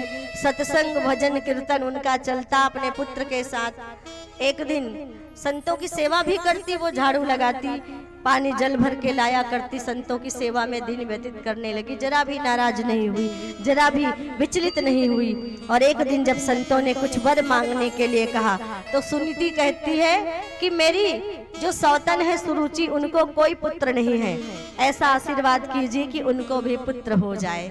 इस संसार में सौतेलेपन का भी मान रखने वाली 2 महान नारियां, एक माता कौशल्या और एक माता सुनीति।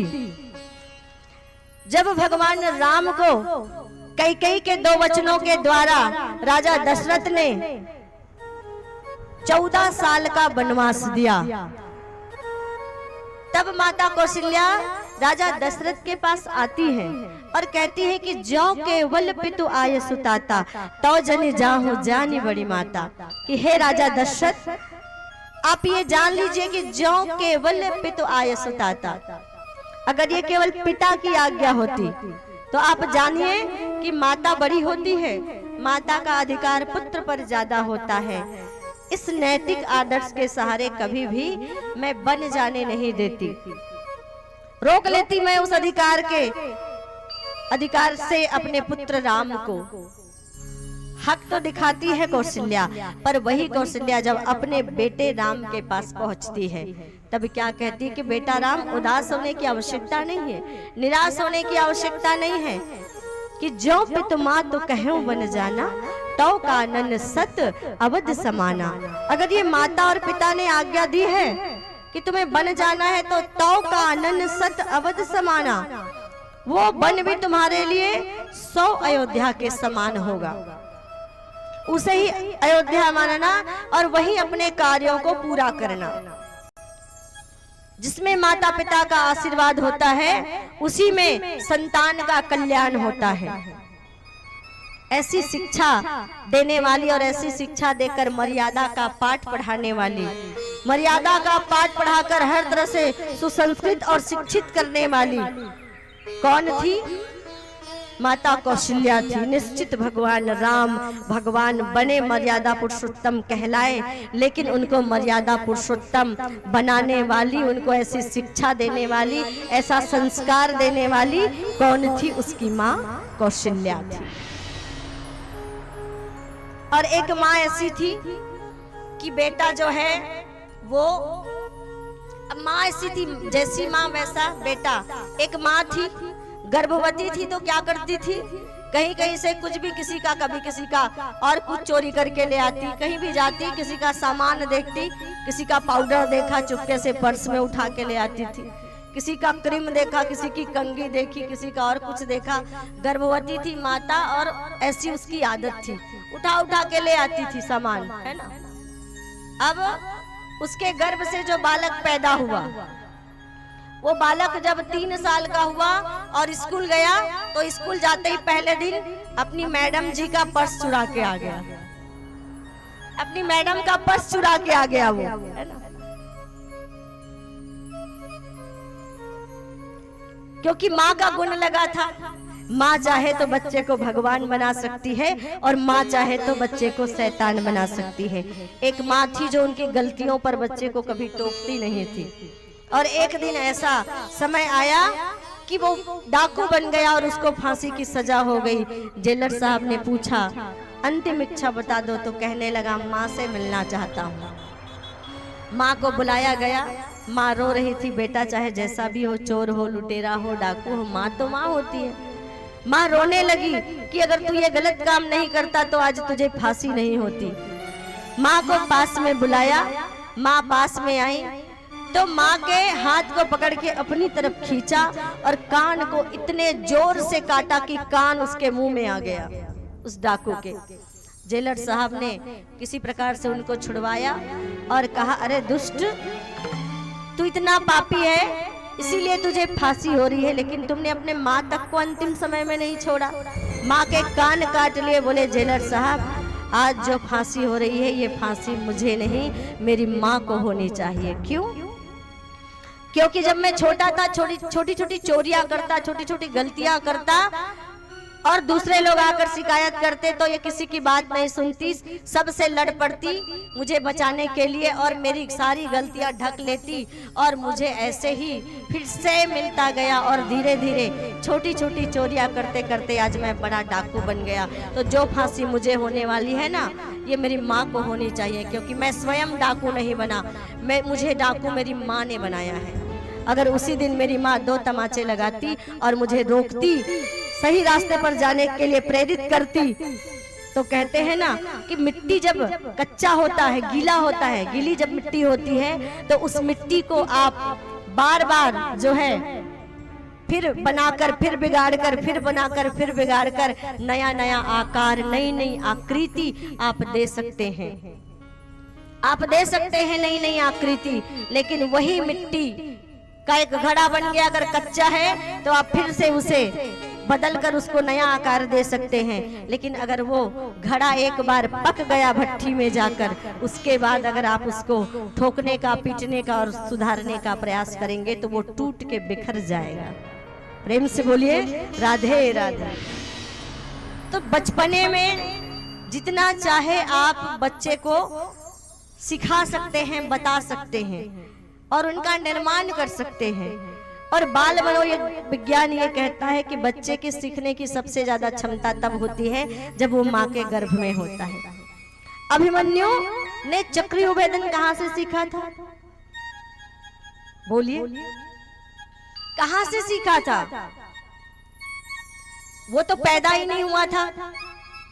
जब अभिमन्यु गर्भ में था सुभद्रा के, तब एक दिन अर्जुन चक्रव्यूह भेदन की कहानी बता रहे थे, विधि बता रहे थे सुभद्रा को, और बालक गर्भ में था। तो जितनी बातें माता ने सुनी सारी विद्या अभिमन्यु ने सुनी और सीख ली।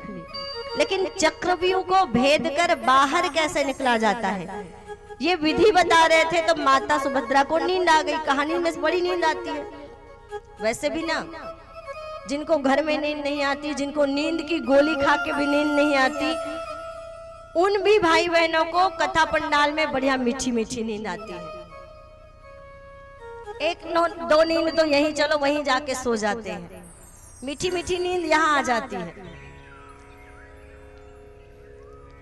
एक बार भगवान बुद्ध जो है प्रवचन कर रहे थे, और भगवान बुद्ध प्रवचन कर रहे थे तो ऐसे ही एक भाई साहब सामने बैठे थे और सो रहे थे। तो बार बार भगवान बुद्ध की नजर पड़ती, थोड़ी देर देखते फिर कहते वत्स सो रहे हो, हड़बड़ा के कहता नहीं भगवान। थोड़ी देर बाद फिर भगवान प्रवचन करने लग जाते, फिर देखते फिर वो सोते रहते। भगवान बुद्ध फिर कहते वत्स सो रहे हो, फिर हड़बड़ा के कहता अरे भगवान तो बार बार मुझे ही देखते हैं प्रवचन करते करते। फिर वो हड़बड़ा के इधर उधर आंखें मल के वो देखने लगता। अब तीसरी बार फिर उसको नींद आ गई, वो फिर झूमने लगा नींद में आंख बंद करके। तो तीसरी बार भगवान बुद्ध ने कहा वत्स जीवित हो। क्या कहा? वत्स जीवित हो। तो दो बार क्या कहा था? वत्स सो रहे हो। उनको लगा अब भी भगवान बुद्ध ने वैसी कहा। जब तीसरी बार कहा वत्स जीवित हो तो हड़बड़ा के बोले नहीं भगवान। तो भगवान बुद्ध मुस्कुराए और बोले कि निश्चित ये बात तुमने नींद में कही बेटा, पर बिल्कुल सच्ची बात कह दी। जो इंसान इस धरती पर आकर अपने कर्तव्यों को भूलकर जीवन जीता है, उसका जीवन मृत्यु के समान ही है, मरे हुए के ही समान है उसका जीवन। जो अपने उद्देश्यों को और कर्तव्यों को पूरा नहीं करता, वो मृत के समान ही है। भले ही नींद में कही तुमने, पर बिल्कुल सच्ची बात कह दी। तो चक्रव्यूह भेदन की जब विधि बता रहे थे निकलने की, तो माता सो गई, और माता सो गई तो बच्चा भी सुन नहीं पाया। कहने का तात्पर्य क्या है कि जब माता गर्भवती होती है, ध्यान से सुनिएगा, सारी माताएं, इधर भाई भी, और उस समय में वो माता जैसा आचरण करती हैं, जैसा व्यवहार करती हैं, जैसा बातचीत करती हैं, जैसा उसका उठने बैठने का तौर तरीका होता है, जैसी उसकी विचारणाएं धारणाएं होती हैं, उस सब का असर जो है वो बालक के ऊपर पड़ता है। जैसे वातावरण में वो रहती है, उस वातावरण का भी प्रभाव उस बालक गर्भस्थ शिशु के ऊपर पड़ता है। कहूड़ ऋषि थे, और कहूड़ ऋषि जब शास्त्र को पढ़ने बैठते तो उसकी पत्नी बाजू में बैठ के सुनती थी। तो जब कहूड़ ऋषि शास्त्र को पढ़ रहे थे तो अंदर से आवाज आई, आपने शास्त्र को गलत पढ़ा है। तो सास को कहां से देखा, इधर उधर कोई दिखे नहीं। फिर वो शास्त्र पढ़ना आरंभ किए, फिर आवाज आई, आपने फिर शास्त्र को पढ़ने में त्रुटि की। ऐसे कई बार आवाज आई, देखते तो आजू बाजू कोई दिखता नहीं। फिर उन्होंने अपनी दिव्य दृष्टि से देखी, कहूड़ ऋषि ने अपनी दिव्य दृष्टि से देखने का प्रयास किया, तो पता चला उसकी पत्नी बाजू में बैठी है, उसके गर्भ में जो बालक है वो बोल रहा है। अब अपने पुत्र की विद्वता पर प्रसन्न तो हुए कि इतने विद्वान मेरे पुत्र। भाई देखिए, गलती कौन निकाल सकता है ना? हम कथा करें तो हमारी गलती परमानंद भैया निकाल सकते हैं, क्योंकि वो खुद भगवताचार्य है। अर्थात कहने का आप लोग भी अगर शास्त्रों का अध्ययन आपने किया है तो आप लोग भी निकाल सकते हैं। अगर अध्ययन है, आपको जानकारी है तो गलतियां कौन निकाल सकता है? जो उसको जानता है, जो उसका ज्ञाता है। अब वो बालक गर्भ में है और इतना शास्त्रों का ज्ञान, तभी उन्होंने त्रुटियां निकाली, 8 त्रुटियां निकाली। प्रसन्न तो हुए कहूड़ ऋषि, पर नाराज भी हो गए। अरे बालक बाहर ही नहीं आया और गलतियां निकाल रहा है। थोड़ा सा अभिमान के कारण क्रोध आ गया और श्राप दे दिया अपने ही पुत्र को। जब पैदा हो गए तो 8 जगह से टेढ़ा मेढ़ा पैदा हो गए, पैदा हुए तो 8 जगह से टेढ़े मेढ़े पैदा हुए। अष्टावक्र जी नाम रखा गया उनका, जिनकी कथा कल आपने सुनी। अष्टावक्र जी महाराज का एक प्रसंग आया था ना कल। ये कहूड़ ऋषि के पुत्र थे और शरीर टेढ़ा मेढ़ा इसीलिए हुआ था कि पिता ने तो गर्भ में था और सुन रहा था। तो बाल मनोविज्ञान भी आज ये साबित करता है कि गर्भ में ही सबसे ज्यादा सीखने की क्षमता होती है बच्चे की। अब आजकल क्या है, काम तो ज्यादा करती नहीं है माताएं, है ना, और डॉक्टर हर महीना डॉक्टर के पास हम राउंड लगाते हैं, दिखाते हैं, और डॉक्टर ने अगर कह दिया कि आराम करना, तब तो मजे ही मजे, तब तो और क्या कहने। अब सासू माता भी बड़ी प्रसन्न है, पोता आने वाला है, कुल का नाम रोशन करेगा, है ना, कुल का नाम रोशन करेगा। तुझे सूरज कहूँ या चंदा, तुझे दीप कहूँ या तारा, मेरा नाम करेगा रोशन, जग में मेरा राज दुलारा। यही भाव होता है ना, माँ से ज्यादा दादियों का भाव होता है, मेरा नाम करेगा रोशन, जग में मेरा राज दुलारा। जाओ बहू आराम करना, सारा किचन सारी रसोई मैं संभाल लूंगी। तो बहू भी क्या करती है, हाथ में रिमोट लिया और टेलीविजन ऑन किया और अपने मन पसंद की फिल्में, अपने मन पसंद के गाने सारे जितने देखने हैं 9 महीने में सब देख डालती हैं। मोबाइल का कोई भी फंक्शन नहीं बचता, सब देख डालती है, सारा चीज कर लेती है। अब जब बेटा पैदा होता है तो सीधे डिस्को डांस करते हुए पैदा होता है। प्रेम से बोलिए, क्योंकि जैसा संस्कार उसको गर्भ से मिला है वही तो वो करेगा ना। जैसा संस्कार गर्भ से मिला है वही करेगा। फटी हुई जींस की ही मांग करेगा, बाल को खड़े खड़े ही रखेगा, चोटी कहाँ से रखेगा वो, है ना, रखेगा ही नहीं। जैसे उसको संस्कार मिला है वैसे ही उसका व्यक्तित्व बनेगा, वैसा उसका गुण कर्म स्वभाव बनेगा, वैसा उसका आचरण बनेगा। और अगर कहीं हमें खलनायक प्रिय हो गए तब तो और पूछो मत, है ना। किसी के मन पसंद के खलनायक भी किसी के पसंद के हो सकते हैं भाई, तब तो और पूछो मत, वो भी खलनायक हो जाएगा। और समय आने पर ऐसी खलनायकी दिखाएगा को आप कोई घर से निकाल के वृद्धाश्रम भेज देगा। इसलिए ये गर्भावस्था में ये टीवी वीवी देखे, कम देखे, मोबाइल कम चलाएं। अभी मोबाइल में इतना ज्यादा व्यस्त गर्भवती महिलाएं होती हैं, बच्चा जो है कई वीडियोस आते रहते हैं, देखते रहते हैं। इसी समाज में रहते हैं हम भी, आप सब भी देखते होंगे कि 2 महीने 4 महीने का बच्चा जो है बिलक बिलक के रोते रहता है, मोबाइल दिखा दो तो तुरंत शांत हो जाता है, तुरंत शांत हो जाता है। ये क्यों हुआ?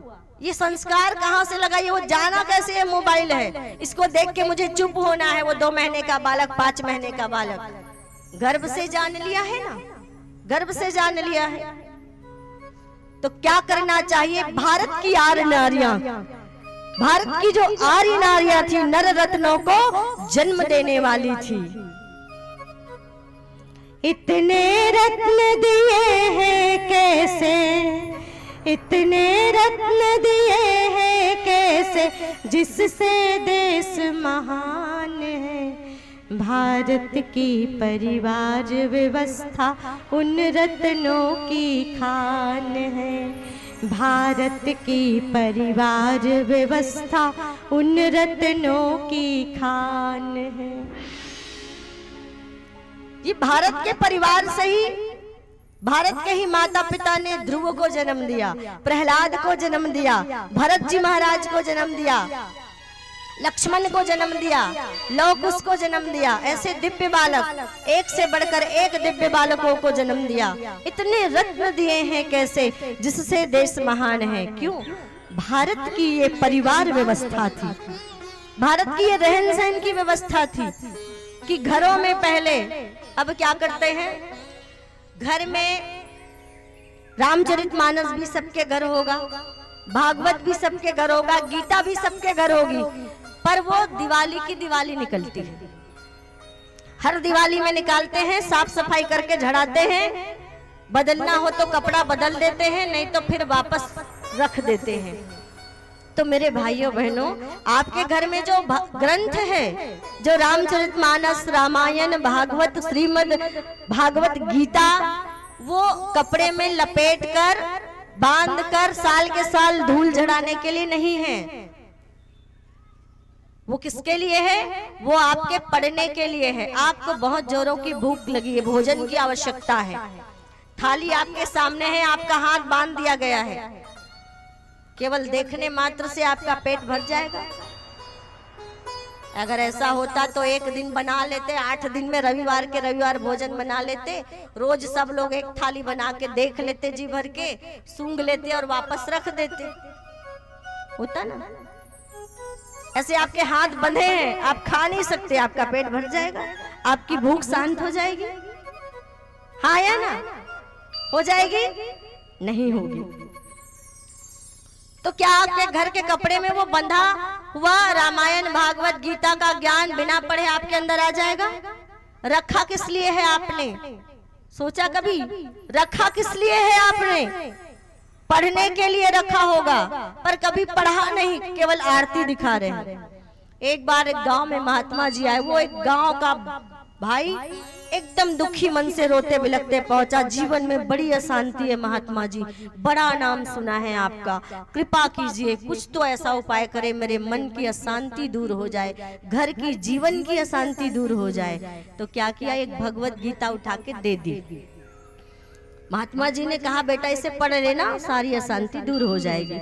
अब वो बेचारे गए घर, संभाल के रखे महात्मा जी ने, और पूजा स्थल पे रखा, पवित्र ग्रंथ है, पूजा स्थल पर रखा, अगरबत्ती जला दी और कहा कल से पढ़ूंगा और कल से पढ़ना स्टार्ट करूंगा। और जैसे ही दूसरे दिन सुबह वह उठा, देखता है कि चूहे ने काट लिया है, कुतर दिया है किताब को। अब वो परेशान हो गया, अरे महात्मा जी ने गीता दी, उसे तो चूहे ने कुतर लिया, अब क्या करूं? अपने दोस्त के पास इन्होंने सारी बात बताई, अरे यार क्या करें, वो महात्मा जी ने गीता दी थी पर चूहे ने काट लिया रात भर में। बोले ऐसा करो, जहाँ बिल्ली रहती है ना वहाँ चूहा नहीं आता, तो एक बिल्ली पाल लो। अब मित्र की सलाह अच्छी लगी, गीता की रखवाली के लिए, चूहों को भगाने के लिए बिल्ली पाल ली। अब बिल्ली आ गई तो चूहा आना बंद हो गया। अब बिल्ली जो है भूख मरने लगी, तो अब क्या करूं, बिल्ली तो पाल ली, अब भूख मर रही है, क्या खिलाऊं? अरे बिल्ली तो दूध पीती है, ऐसा करो एक गाय पाल लो, और गाय खरीदने की भी जरूरत नहीं है। सलाह दी मित्र ने। कहा पड़ोस के गांव में एक सज्जन अपनी बेटी का ब्याह करना चाहता है, और पहले से कह दी है जो मेरी बेटी से ब्याह करेगा उसे दान में गाय भी मिलेगी, है ना, गौदान भी करूंगा मैं कन्यादान के साथ। तो शादी भी कर लो, सेवा करने वाली भी आ जाएगी, आपकी भी और गाय की और बिल्ली की भी, गीता सुरक्षित रहेगी, आपकी सारी समस्या हल हो जाएगी। विवाह कर लिया, बेटा हो गया, गीता अभी तक खोल के नहीं देखा उन्होंने, गीता जैसे के तैसे वही पड़ी हुई है। बेटा भी हो गया ना ब्याह के बाद, महात्मा जी आए, पहचान लिया, बोले बेटा गीता पढ़ी, मन शांत हुआ, शांति दूर हुई? बोले कहाँ महाराज, अभी तो 4 ही पाठ पढ़ा है, पहला बिल्ली, दूसरा पत्नी, तीसरा पाठ गाय और चौथा पाठ बेटा। गीता तो पढ़ी ही नहीं ना, गीता तो मैंने पढ़ी ही नहीं, गीता तो जैसे कि तैसी रखी है। तो वही हाल हमारा है, रोज धूप दीप अगरबत्ती, और ज्ञान कैसे आएगा उसका? रोज ज्यादा नहीं तो कम से कम स्वाध्याय की आदत लगाइए। अपने मन को दुर्भावनाओं और कुविचारों से बचाए रखने के लिए हमें नित्य सत्संग एवं स्वाध्याय की व्यवस्था रखनी चाहिए। मन को दुर्भावनाओं और कुविचारों से बचाए रखने के लिए नित्य सत्संग और स्वाध्याय की व्यवस्था। जो भी अच्छे ग्रंथ, जिन महापुरुषों के ग्रंथ आपको अच्छे लगते हैं उनको लेकर आइए, आरती भी उतारिए, पर पवित्र भाव से प्रतिदिन कम से कम 1 पन्ना, इतना 1 पन्ना, इतना सा बस। कितना समय लगेगा? अगर चिंतन करते हुए, उनके भाव को समझते हुए पढ़ेंगे तो भी 10 मिनट लगेगा। तो इसीलिए कम से कम 10 मिनट। पहले के जमाने में ये पंडित सुंदरलाल शर्मा, जिसको छत्तीसगढ़ के गांधी कहे जाते थे, इन्होंने क्या किया, रामचरितमानस को कंठस्थ कर लिया था। गांधी जी ने एक बार सत्यवादी हरिश्चंद्र का नाटक देखा तो प्रेरणा मिली जीवन में कभी झूठ नहीं बोलने की। तो कथाएं प्रेरणा देती है, महापुरुषों का जीवन हमको प्रेरित करता है सन्मार्ग पर चलने के लिए। तो ऐसे ग्रंथों को आप घर लेकर आइए। आप स्वयं नहीं पढ़ पाए, बच्चों से कहिए चलो बेटा एक पृष्ठ, बच्चे नहीं पढ़ेंगे खुद से, तो उनको कह दीजिए बेटा चलो एक पृष्ठ पढ़ के सुना दो, हम पढ़ नहीं पा रहे हैं, हमारे आंख पे चश्मा नहीं है या ढंग से दिखता नहीं है। पहले ऐसे होता था। घर में प्रतिदिन जो है वो प्रतिदिन घर में रामचरितमानस खोलकर लोग बैठते थे संध्याकालीन, और घर के सारे लोग बैठते, जितने लोगों को बैठना होता, और रामायण पढ़ी जाती। सामूहिक आरती होती घर में, सबके घर सामूहिक आरती होती थी। संध्या के समय में सब लोग लौट कर आते, तो भोजन करने से पहले सामूहिक आरती अर्थात परिवार के सारे लोग खड़े होकर ओम जय जगदीश हरे, स्वामी जय जगदीश हरे, भक्त जनों के संकट, दास जनों के संकट क्षण में दूर करे। एक बार बोलिए ओम जय जगदीश हरे। जो ध्यावे फल पावे, दुख बिन से मन का, स्वामी दुख बिन से मन का, सुख संपत्ति घर आवे, कष्ट मिटे तन का। ओम जय जगदीश हरे। कितनी सुंदर, कितना अच्छा शांति का वातावरण बन जाता था घर में जब आरती होती थी। अभी तो सब भूल गए हैं, तो ये फिर से परंपरा हमको शुरू करनी पड़ेगी। आओ गढ़े संस्कारवान पीढ़ी, पुनः जागृत होना पड़ेगा। कहा है 21वीं सदी नारी सदी, और 21वीं सदी नारी सदी होगी तो इस दुनिया में सतयुग को लाने की जिम्मेदारी भी किसके कंधों पर दे दी? संतों ने, महात्माओं ने नारियों के कंधों पर दे दी। और सृष्टा की सहयोगिनी शक्ति का नाम नारी है, याद रखना। सृष्टा की सहयोगिनी शक्ति है आप। प्रथम गुरु है अपने बच्चे की। सुनीति ने क्या किया? जब एक दिन बालक ध्रुव जो है अपने पिता उत्तानपाद की गोदी में बैठने के लिए तत्पर हुआ और जाके बैठने लगा, तो सुरुचि ने कंधा पकड़ा और खींचकर नीचे उतार दिया और कहने लगी कि अरे बालक ध्रुव, अगर तुझे अपने पिता की गोदी में बैठना है तो जा पहले नारायण की तपस्या कर, और जब नारायण प्रसन्न हो जाएंगे तब क्या करना? उनसे वर मांगना कि मैं सुरुचि माता के गर्भ से उत्पन्न हूँ, और जब तुम मेरे गर्भ से उत्पन्न होगे तभी तुम अपने पिता की गोदी में बैठने के अधिकारी होगे।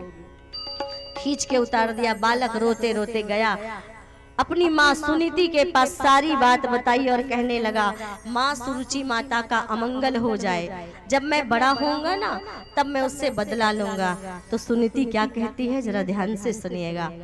माँ मंगलम तात परे सोमस्था, भुनक्ते जनो यत् पर दुखस्तता, सत्यम सुरुच्याभिहतं भवान् में यद दुर्भगाया उदरे गृहत।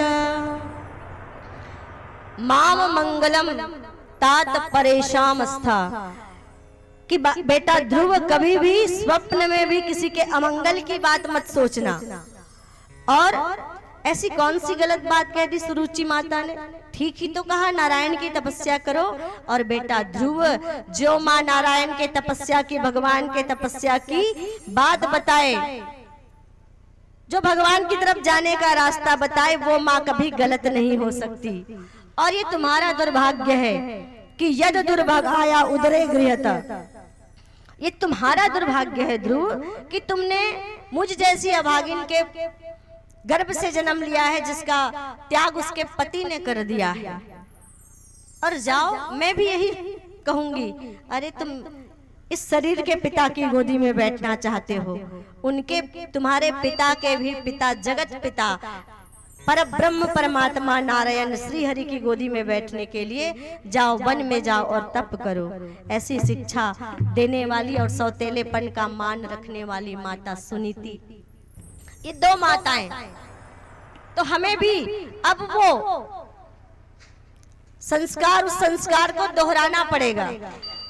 क्या करें? घर में जब कोई गर्भवती स्त्री हो तो घर का वातावरण कैसे बनाए?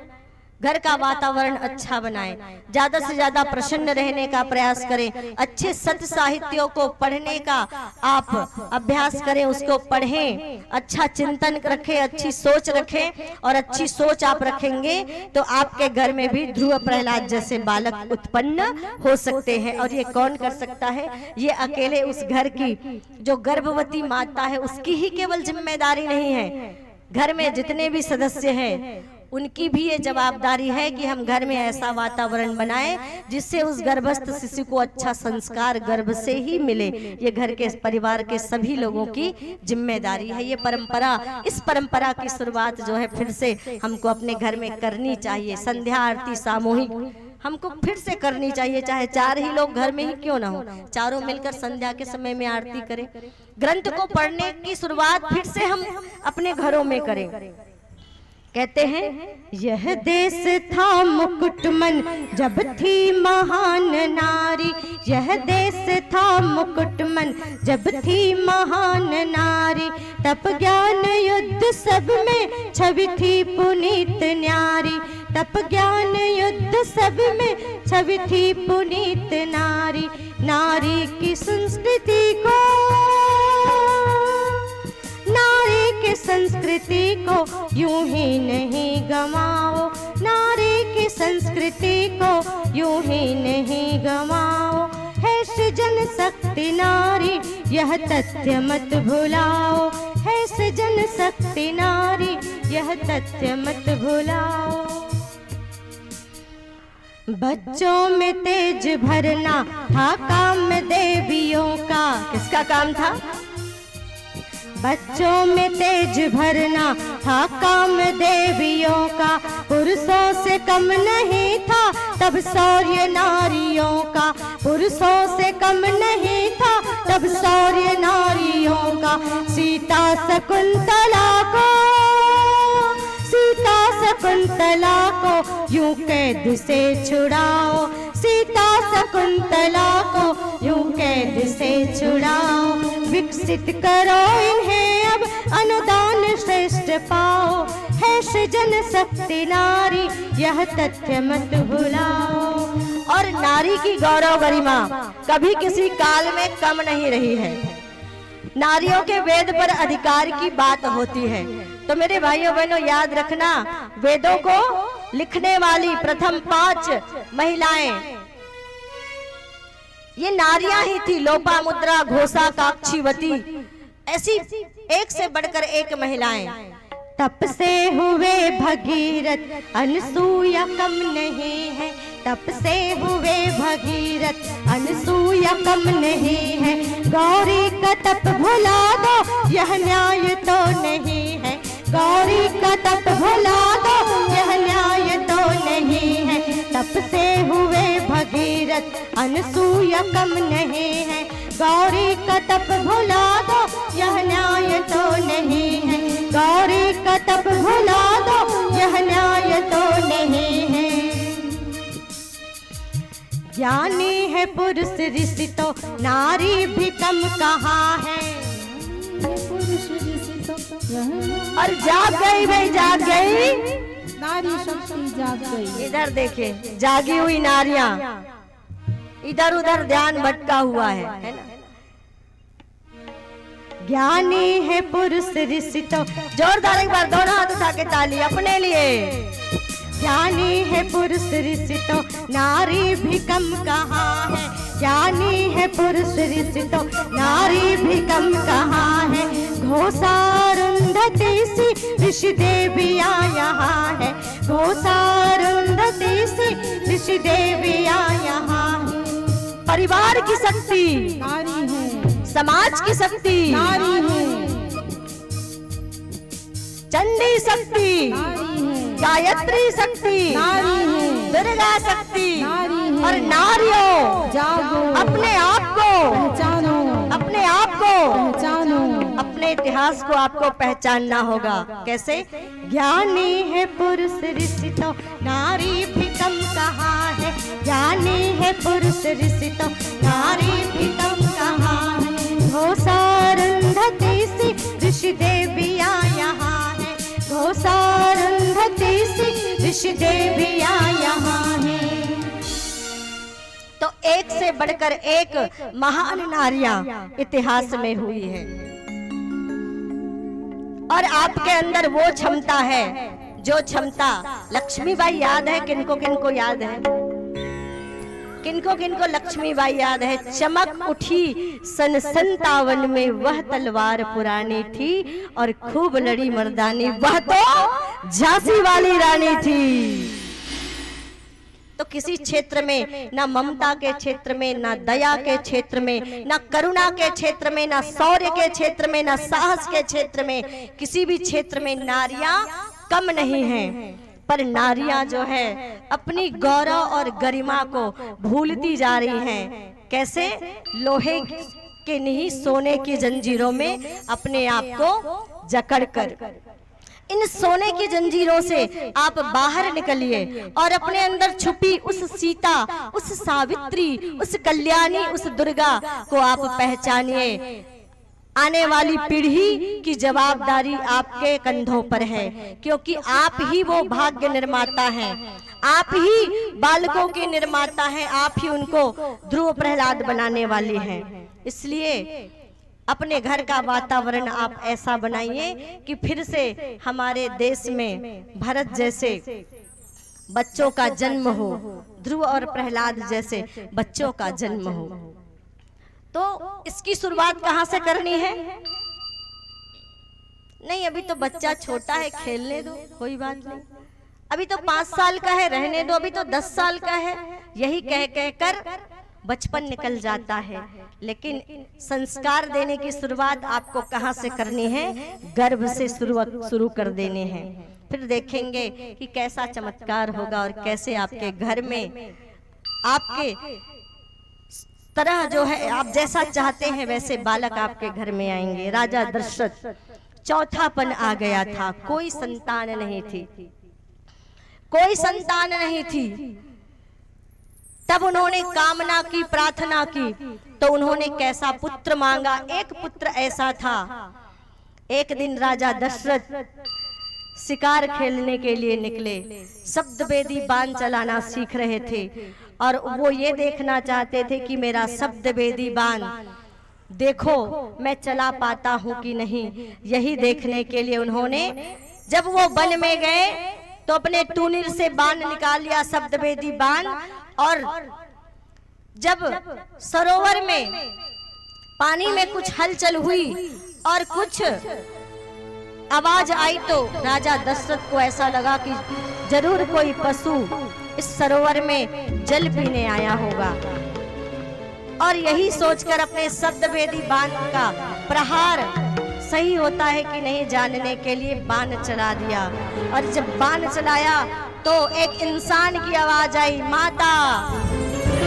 और जब आवाज आई तब राजा दशरथ को ज्ञात हुआ कि अरे मैंने तो किसी जानवर पर नहीं बल्कि किसी इंसान पर बाण चला दिया। शायद कोई प्यासा राहगीर भटकता हुआ सरोवर में जल पीने आया था, लेकिन बाण तीर तो लग चुका था। वहीं जाकर के गया, देखा तो बालक कौन था? श्रवण कुमार। बालक श्रवण कुमार तड़प रहा था, लेकिन तड़पते हुए भी जब राजा दशरथ ने उसके घड़े को अपने हाथ में लेकर उस बालक को जल पिलाना चाहा तो बालक ने जल पीने से मना कर दिया। कहने लगे कि राजन, मुझे जल की आवश्यकता नहीं है। दूर मेरे माता पिता बैठे हैं जिनके आंख नहीं है, जो आंख से अंधे हैं, और वो चलकर सरोवर तक पानी पीने नहीं आ सकते, और मैं उन्हीं प्यासे माता पिता के लिए पानी लेने आया था।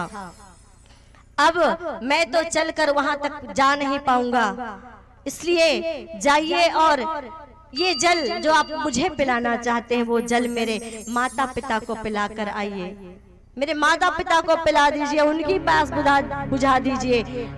अगर वो प्यासे रहेंगे तो मेरी आत्मा तड़पती रहेगी। और लड़खड़ाते हुए पैरों से राजा दशरथ माता पिता श्रवण के जो अंधे बैठे थे उनको जल पिलाने के लिए आगे बढ़े। और जैसे ही समीप में गए, दूर से ही श्रवण की माता ने कह दिया रुक जाओ, रुक जाओ, दूर से ही कह दिया रुक जाओ। दशरथ खड़े हो गए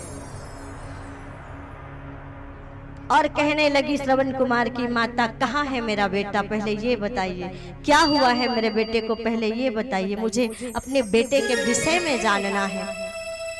कांपते हुए स्वर में बोले, आपको कैसे पता चला, आप तो अंधे हैं, कि मैं आपका बेटा नहीं हूं, अभी तो मैं आपके समीप ही नहीं आया। बोले हे राजन, आपने इतने सारे जो जेवर पहने हैं, वो आपके जेवर जब एक दूसरे से टकरा रहे हैं तो खनकने की आवाज आ रही है, उससे मुझे इतना ज्ञात हो गया है कि आप किसी राज्य के राजा हैं, आप किसी के राज्य के राजा होंगे। और हो सकता है आपके द्वारा मेरे पुत्र को कोई हानि पहुंची होगी, या किसी जानवर ने मेरे पुत्र को खा लिया है, क्या हुआ है उसका। तब कांपते हुए स्वर में राजा दशरथ ने कहा कि मैंने शब्दवेदी बाण का प्रहार देखने के लिए पशु समझकर बाण चलाया था, पर वह बाण जाकर आपके बेटे को लग गया और उसका प्राणांत हो गया। उसी समय श्रवण कुमार के माता पिता ने उनको श्राप दिया था कि जिस प्रकार पुत्र के वियोग में हम तड़पकर अपने प्राण दे रहे हैं, क्योंकि अब हमारा पुत्र के बिना हमारे पुत्र के बिना हमारा जीवन बेकार है, तो उसी प्रकार एक दिन तुम भी पुत्र के वियोग में तड़प तड़प कर मरोगे, ये श्राप दे दिया। तब राजा दशरथ ने क्या कहा, पुत्र की कामना की, और जब पुत्र की कामना की तो कैसे पुत्र की कामना की, ऐसे पुत्र की कामना की जैसा पुत्र आज्ञाकारी श्रवण कुमार था। आज के हमारे भारत के नवयुवकों को जानना चाहिए श्रवण कुमार के बारे में, कि वो श्रवण कुमार कौन थे और किस प्रकार से माता पिता की सेवा की। ये जानना जरूरी है आने वाली पीढ़ी को, आने वाले नवयुवकों को। जब तक वो जानेंगे कि नहीं कि किस भारत के नाम पर हमारे देश का नाम भारत पड़ा, तब तक वो अपनी संस्कृति और अपनी गरिमा का सम्मान, अपने भारत का सम्मान नहीं कर पाएंगे। आज जो है आप पूछे मुंबई में कितने हीरो हैं तो सब बता देंगे, है ना, लेकिन अगर पूछे कि भगवान राम कितने भाई थे, राजा दशरथ के कितने बेटे थे, तो गूगल में उनको सर्च करना पड़ेगा। बोले किनके नाम पर हमारे देश का नाम भारत पड़ा, तो भी पसीने छूट जाएंगे उनको, गूगल का उनको सहारा लेना पड़ेगा। कितने वेद के नाम नहीं बता पाएंगे, ये नहीं पता है लोगों को। एक बार बच्चों को मैंने, बड़े बड़े बच्चों को मैंने पूछा, जानते हो ध्रुव कौन है? ध्रुव का नाम सुना है? कम से कम वहां पर 100 बच्चे थे, 100 बच्चे थे, और उन 100 बच्चों में से एक भी ने, किसी ने भी नहीं कहा कि हम ध्रुव को जानते हैं। जब वो हमारा इतिहास नहीं जानेंगे, उन इतिहास में कैसे एक से बढ़कर एक संतान हुए जिन्होंने माता पिता की सेवा की, किस प्रकार से अपने प्राणों का न्यौछावर किया देश के लिए, समाज के लिए, राष्ट्र के लिए। तब तक मेरे भाइयों बहनों, अगर वो जानेंगे नहीं तो समझेंगे क्या? तो ये जानना जरूरी है। सबसे ज्यादा तो युवाओं को कथा में आना चाहिए, चाहे वो युवतियां हो चाहे वो युवक हो। जो नव युवक है, जो नव युवतियां हैं, उन्हीं को ज्यादा कथा पंडाल में आना चाहिए, क्योंकि नहीं आप आने वाली पीढ़ी को आप कथा श्रवण करके जाते हैं तो बताइए, आज हमने ये कथा श्रवण की, आज हमने श्रवण कुमार के विषय में सुना, तो हो सकता है उसके मन में उत्सुकता है, आप वो ना सुनना भी चाहे तो भी बताएं कि श्रवण कुमार कौन था और क्या किया उसने। क्योंकि चारों तरफ का वातावरण ही ऐसा है, चारों तरफ नकारात्मकता का वातावरण है। एक होता है वातावरण और दूसरा होता है पर्यावरण। पर्यावरण आप सभी जानते हैं, कभी धूप कभी छांव, कभी गर्मी कभी बरसात, ये पर्यावरण है। और दूसरा वातावरण, वातावरण जो हमें अपनी आंखों से नहीं दिखाई देता कि वो किस प्रकार से बदलता है, लेकिन वो वातावरण जो है वो बहुत प्रभावशाली होता है। पर्यावरण में ऋतुएं बदलती है, मौसम बदलता है, लेकिन वातावरण से मनुष्य की मन स्थिति बदलती है। मनुष्य की मन स्थिति वातावरण से बदलती है। यही श्रवण कुमार जब तीर्थ यात्रा में जा रहे थे अपने माता पिता को लेकर, तो एक ऐसा क्षेत्र आया जहां पर युद्ध, भयंकर घोर युद्ध हुआ था। उस स्थान पर जैसे ही श्रवण कुमार के पैर पड़े, उन्होंने कांवड़ नीचे उतार दिया और माता पिता से कहने लगे कि आप चल कर जाइए, आपके हाथ पैर सलामत है, मैं आपको रास्ता दिखाऊंगा। मन भ्रमित हो गया उस कुरुक्षेत्र में, क्योंकि युद्ध हुआ था, घोर रक्तपात हुआ था, तो वहां पर नकारात्मक वातावरण था। उस वातावरण में नकारात्मकता थी, जिसके कारण श्रवण कुमार जैसा बालक भी भ्रमित हो गया। तो आज की कौन पूछे, चारों तरफ सबकी सोच नकारात्मक है और चारों तरफ वातावरण में भी नकारात्मकता है, निगेटिविटी है, पॉजिटिविटी तो है ही नहीं। तो हमारा मन, हमारा विचार कैसे होंगे?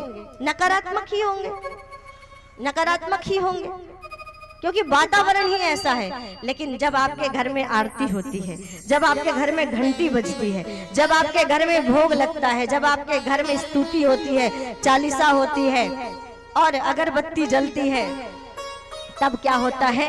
मंत्रोच्चार जब होता है तो वहां का, जहां मंत्रोच्चार होता है, जहां स्तुति होती है, आरती होती है, वहां का वातावरण सकारात्मक हो जाता है। इसीलिए प्रतिदिन घर में क्या करें? प्रतिदिन घर में ऐसा वातावरण बनाएं कि संध्या को आसना होनी चाहिए प्रतिदिन घर में।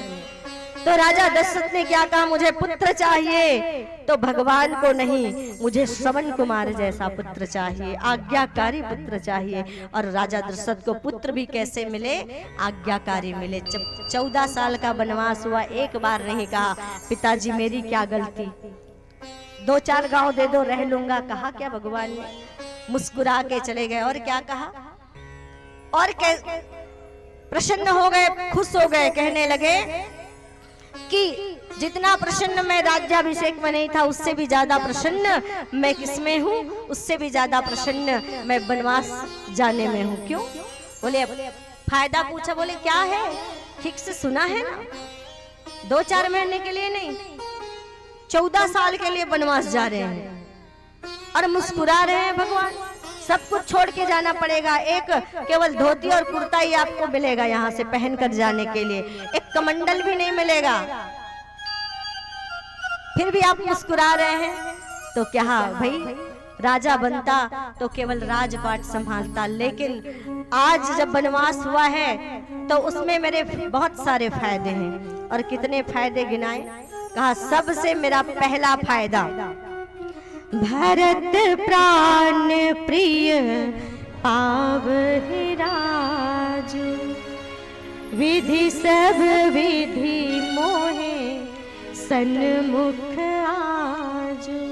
क्या कहा? भरत प्राण प्रिय, मेरे प्राणों से प्रिय भाई भरत को राजगद्दी मिलेगी। इससे अधिक प्रसन्नता की बात कोई और हो सकती है क्या मेरे लिए? विधि सब विधि मोहे सन्मुख आजू, ऐसा लगता है कि आज पूरा विधि का विधान मेरे पक्ष में आ गया है, जो मेरे अनुरूप क्या कार्य हो रहा है। मेरे भाई भरत को राजगद्दी मिलेगी, मेरा भाई भरत राजा बनेगा। और कैसा भाई? कैसा भाई? बोलिए। सगा की सौतेला, सगा की सौतेला, सौतेला भाई, जिसके विषय में ऐसा कहा, ये पहला फायदा। दूसरा कहा, दूसरा फायदा कौन सा कहा? कि माता कैकेयी जो मुझे सबसे ज्यादा स्नेह करती थी, जब नामकरण हुआ तो अपने पुत्र को नहीं, कैकेयी ने राम को गोदी में लेकर बैठा। कौशल्या से भी ज्यादा स्नेह, राजा दशरथ से भी ज्यादा स्नेह कैकेयी करती है मुझसे। मेरे माता पिता से ज्यादा स्नेह माता कैकेयी मुझे कहती, इस बात करती, इस बात का प्रमाण मुझे मिल गया। मेरी और ऐसी माता जो मुझसे अत्यधिक प्रेम करती हैं, उनकी इच्छा पूरी हो रही है। वो चाहती है कि भरत राजा बने और मैं बन जाऊं। तो माता पिता की इच्छा को पूरा करने का सौभाग्य एक पुत्र को मिल जाए, इससे बड़ा सौभाग्यशाली और कौन हो सकता है। जो माता पिता की आज्ञा का पालन करे और उसके पालन, उसके वचनों को निभाने का अवसर मिल जाए, कितनी सुंदर बात है। ये मेरा दूसरा फायदा। और बेचारी मंथरा कितनी कोशिश में लगी थी भरत को राजा बनाने के लिए, जो मैं नहीं कर पाया मंथरा ने कर दिया। तो मंथरा की कोशिश पूरी हो गई। तीसरा फायदा बोले, चौथा कौन सा? वन में जाऊंगा तो संतों का संग मिलेगा, क्योंकि वनों में संतों का निवास होता है। और पांचवा, संतों का संग मिलेगा तो उनके साथ सत्संग करने का भी अवसर मिलेगा, सत्संग मिलेगा। और छठवा फायदा, परित्राणाय साधुनाम विनाशाय च दुष्कृताम, साधु पुरुषों का कल्याण करने का अवसर और दुष्टों के सहार करके धर्म की स्थापना का अवसर मुझे प्राप्त होगा। इतने सारे फायदे बता दिए। नजरें अगर बदली तो नजारे बदल गए, और किश्ती ने रुख मोड़ा तो किनारे बदल गए। केवल दृष्टि को उनका परिवर्तन था। और आज का समय देखिए, और जब राम जी जाने लगे तो सीता मैया को बहुत रोका कौशल्या ने। क्या कहती हैं? जब से अपने पिता के घर से आई हो तब से तुम्हें हमने बिस्तर से, जब तुम नीचे उतरती थी, तुम्हारे लिए हम मखमल के चादर बिछाते थे, कभी तुमको हमने जमीन में पांव रखने नहीं दिया। कैसे चलोगी तुम बिना चप्पल के इन कंकड़ पत्थरों में, इन कांटों भरे रास्ते में? तो सीता क्या कहती है? मैं कंकड़ और पत्थर भरे रास्तों में कहाँ चलूंगी माता, मैं तो प्रभु के प्रेम में चलूंगी, मैं तो प्रभु के प्रेम में चलूंगी, कंकड़ पत्थर में नहीं, मैं तो प्रभु के प्रेम में पांव रखूंगी। ये जवाब सीता का था, लेकिन माता जाने नहीं देना चाहती थी। और अब का समय, सास बहू करती है झगड़ा, बेटा बाप लड़ाई, बेटा बाप लड़ाई। और आगे नीचे और सुनिएगा, कलयुग की महिमा। सास बहू करती है झगड़ा, बेटा बाप लड़ाई, बना आज है जाने दुश्मन अपना सगा भाई, बना आज है जाने दुश्मन अपना सगा भाई। ये तो घर घर की कहानी, बदलो भैया, ये तो घर घर की कहानी, बदलो बहना। सास और बहू, कोई बहू सास को साथ नहीं रखना चाहती, अगर रखती भी है तो बड़ी मजबूरी से। जब कोई दूसरा ऑप्शन नहीं होता ना, तो मजबूरी हो जाती है सास को साथ रखने की। कोई बहू, कहीं पर ऐसा होता है कि कोई बहू सास को साथ में नहीं रखना चाहती, तो कहीं कहीं पर ऐसा होता है कि सास भी कम नहीं होती, सास भी कभी कभी बहू को साथ नहीं रखना चाहती। दोनों ताली कभी एक हाथ से बजते हुए देखा है? बजाओ नहीं, ताली हमेशा दोनों हाथ से बजती है। एक ताली सासू माता, एक ताली बहू। बहू जो है अगर घर आकर सासू माता को माता पिता जैसा सम्मान देना चाहती हैं, अगर उनसे प्रेम करना चाहती है, उनका आदर करना चाहती है, तो सासू के ताने सुन सुन के बेचारी का मन भर जाता है। वो भी क्या करे, क्योंकि जब ब्याह होके आता है तो आसपास की पड़ोस की बहनें बहू देखने आती है ना, आती है ना बहू देखने, मुंह दिखाई। अब कैसे आग लगाती हैं आप सुनिए जरा ध्यान से। अच्छा, आ गई बहनें। अब जैसे ही बढ़िया बहू बेचारी अब निकली, आके प्रणाम किया, मेरी सासू माता की सहेलियां हैं, चाय बनाई, नाश्ता लेकर आई, और वहीं दूर खड़ी है ऐसे थोड़े सिर को ढाक के। और वो पड़ोसन बहन जी जो आई है वो पूछ रही है, ऐ तोर बहू इस तक काका लानी सी हटिकान में। कैसे आग लगाते हैं देखिए। अभी तक सासू माता के मन में विचार नहीं आया था कि क्या क्या आया है, पर पूछ लिया क्या क्या आया है।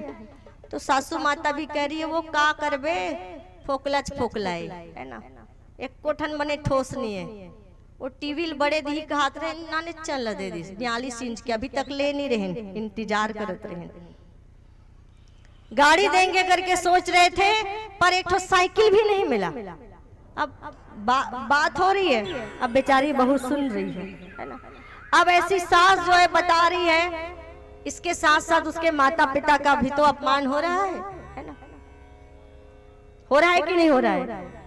अब वो चुपचाप सुन रही है, अभी तो नहीं है, कुछ नहीं कर पाएगी, मन में सोच रही है हो जाऊं थोड़ी पुरानी, फिर आऊंगी अपने लेवल पे मैं भी। तो रिश्ता तो शुरुआत में ही बिगड़ गया। अब ये बताइए, आपकी सेवा वो सामान करेगा कि आपके घर में आई हुई बहू करेगी? आपको भोजन वो सामान देगा कि आपके घर की आपकी बहू देगी? जरूरत पड़ने पर जब आप बीमार पड़ जाएंगे, जब आपको किसी चीज की आवश्यकता होगी, कौन करेगी सेवा? सामग्री, वो सामान, वो फ्रिज, वो टीवी, वो कार, कि वो बैंक बैलेंस, कौन सेवा करेगा? वही काम आएंगे ना।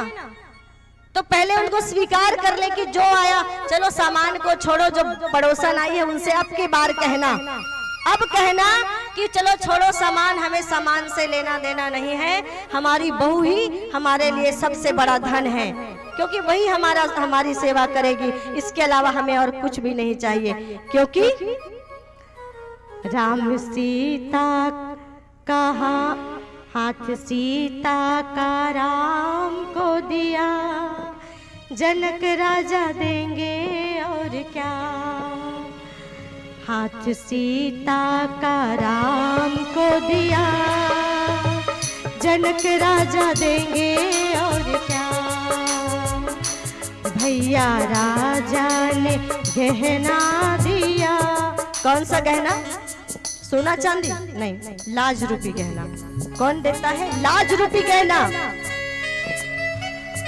भैया राजा ने गहना दिया, दहेज भला देंगे और क्या। भैया राजा ने गहना दिया, दहेज भला देंगे और क्या। जिन्होंने अपने कलेजे का टुकड़ा आपको दे दिया, जिनको 20 साल 25 साल अपने घर में रखा, अपने जान की तरह जिसको संभाला और बड़ा किया, और एक दिन आपको सौंप दिया, तो वो जो फूल जो घर में अपने माता पिता के आंगन में खिला करती थी, आज वो ससुराल में आपके आंगन में खिलकर आपकी शोभा बढ़ाने आ गई है।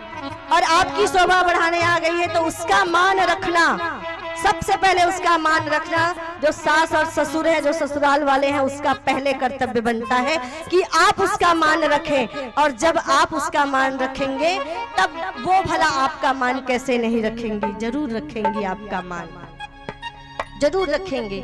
और कितनी जो माताएं हैं वो चाहती हैं उनकी बेटियों को अच्छी सास मिले, सुंदर माँ के जैसे प्रेम करने। कितने माता पिता चाहते हैं? सभी लोग चाहते हैं ना।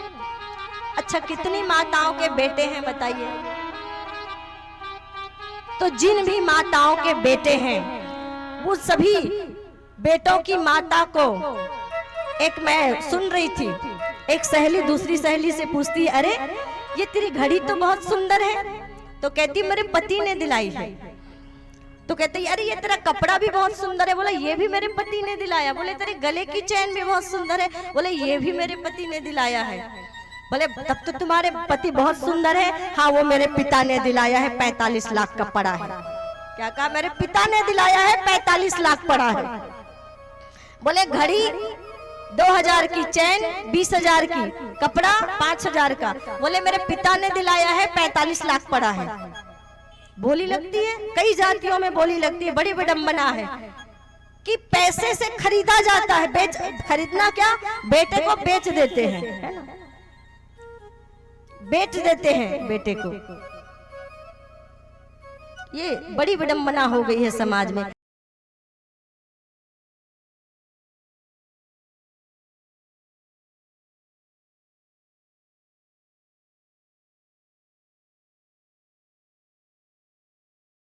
राजा ने गहना दिया, दहेज भला देंगे और क्या। हाथ सीता का राम को दिया, दहेज भला देंगे और क्या। तो आपके वो सामान काम नहीं आने वाले। रिश्ता अब भी सुधर सकता है, थोड़ी सी समझदारी। अब ये तो बेटों की माओं के लिए हो गया। जितनी बेटे की माँ है, पहले बेटे की बोली मत लगाना।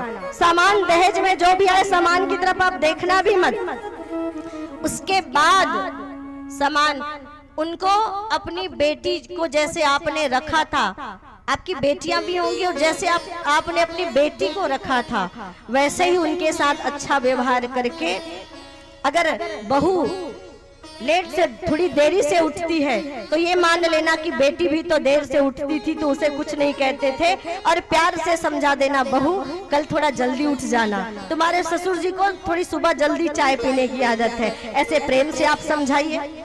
उनका दरवाजा खटखटा के मुंह फुला के गुस्सा करके बर्तन पटकने की आवश्यकता नहीं पड़ेगी आपको। आप अपना व्यवहार बनाइए। उसके बाद जितनी भी बेटियों की माताएं हैं उनसे कहूंगी, बेटियों को आप पढ़ा रहे हैं, अच्छी बात है। वो कलेक्टर बने तब भी, वो डॉक्टर बने तब भी, वो इंजीनियर बने तब भी, बेटी का जन्म लिया है तो रसोई में जाना उसका कर्तव्य पहले बनता है।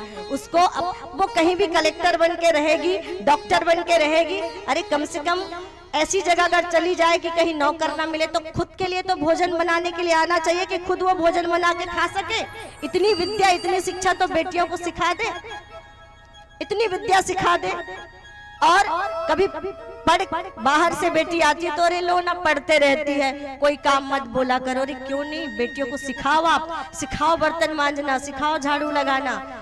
क्योंकि अगर आपने बेटियों को घर में काम नहीं सिखाया है तो ससुराल जाएंगी तो भोजन बनाना तो दूर, अपने सास ससुर को भोजन निकाल के देना भी उसको गंवारा नहीं होगा। अगर वो आलसी रहेगी तो वो भोजन भी निकाल के देना पसंद नहीं करेंगी। फिर दूसरे ही दिन पति से कहेगी माता पिता से अलग रहूंगी, किराए से घर ले लो, है ना, किराए से घर ले लो, माता पिता के साथ नहीं रहूंगी।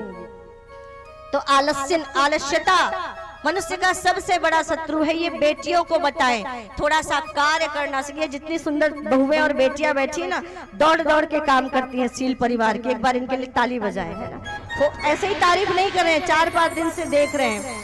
बहुत सुंदर सास ससुर के साथ प्रेमवत इनका व्यवहार है, और सारे काम हंसकर करती हैं। कभी एक सिकन तक उनके माथे में नहीं आती कि दिन भर हम दौड़ भाग कर रही हैं, इतनी व्यवस्था कर रही हैं। तो ऐसा इनके माता पिता ने इनको जैसे सुंदर संस्कार दिया, ये उसी का परिणाम है। और बेटियां जो होती हैं, वो बेटा तो एक ही कुल का नाम रोशन करता है, पर बेटियां 2 कुल का नाम रोशन करती हैं, और 2 नहीं 3।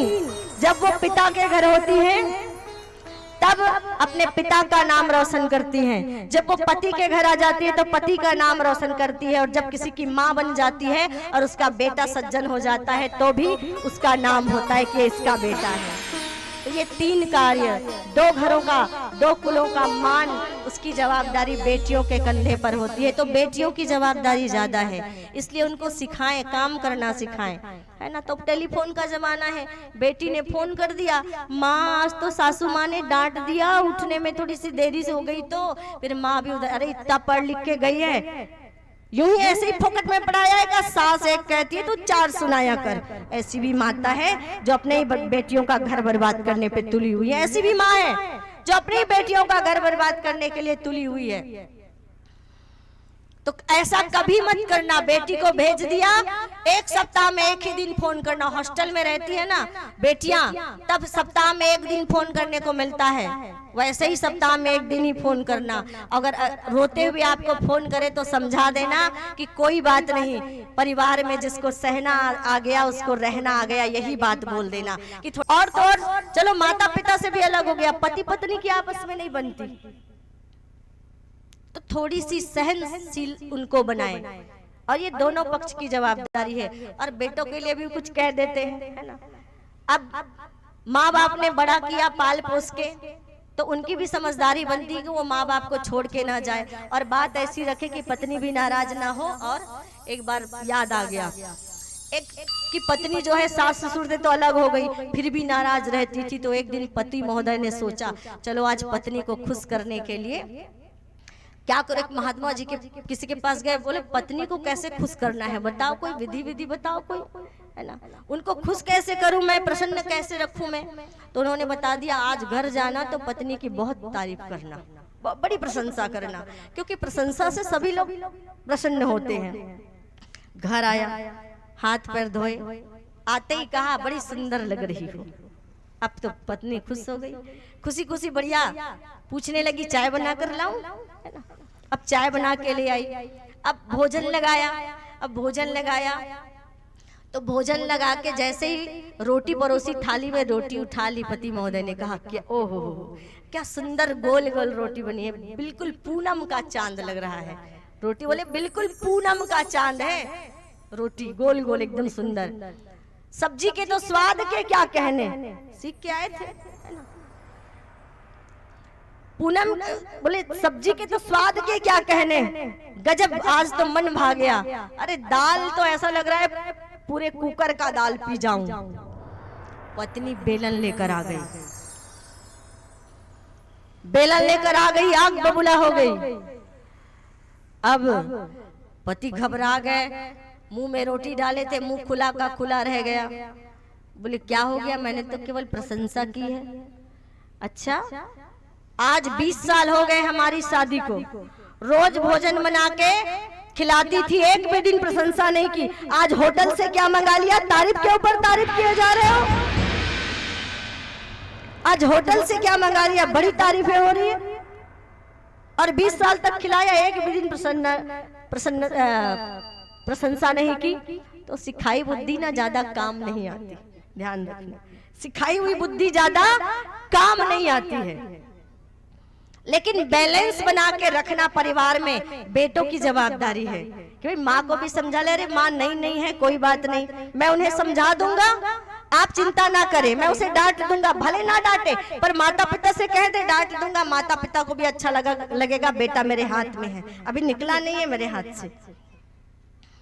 और पत्नी को भी समझा दिया, ठीक है ना, बुजुर्ग हो गए हैं, माता पिता कह देते हैं तो क्या हुआ, हमारे ही माता पिता हैं। पत्नी को भी समझा दिया, बैलेंस बन जाएगा। बैलेंस बनाना घर में कौन सी बड़ी बात है, नहीं बना सकते भाई लोग, बिल्कुल बना सकते हैं, कौन सी बड़ी बात है।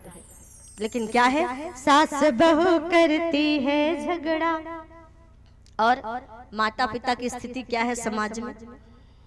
जिंदे माता और पिता को रोटी नहीं खिलाते, पर मर जाने पर मृतक भोज में पैसा खूब लुटाते। बात सही लगी तो एक बार जोरदार ताली।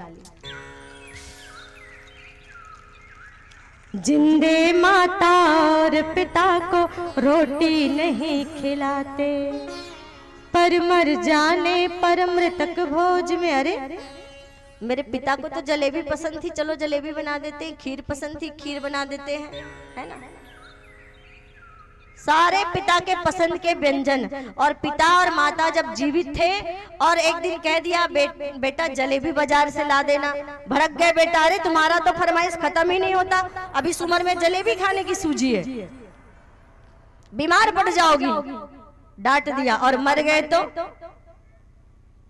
तो जिंदे माता और पिता को रोटी नहीं खिलाते, पर मर जाने पर मृतक भोज में पैसा खूब लुटाते।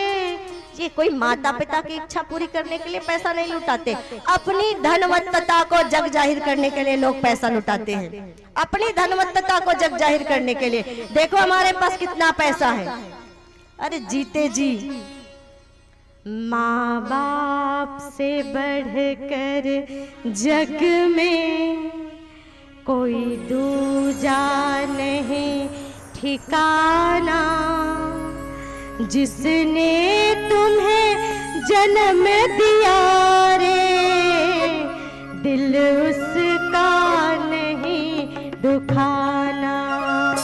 माँ बाप से बढ़कर जग में कोई दूजा नहीं ठिकाना, जिसने तुम्हें जन्म दिया रे दिल उसका नहीं दुखाना, जिसने तुम्हें जन्म दिया रे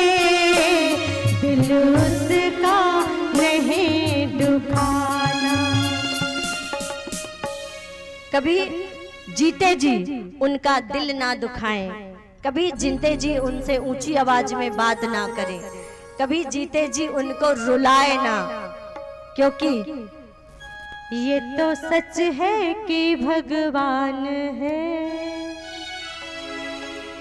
अब ना मंदिर में, ना मस्जिद में, ना काबा कैलाश में, भगवान कहाँ है? ये तो सच है कि भगवान है मगर फिर भी अनजान है। धरती पे रूप माँ बाप उस विधाता की पहचान है।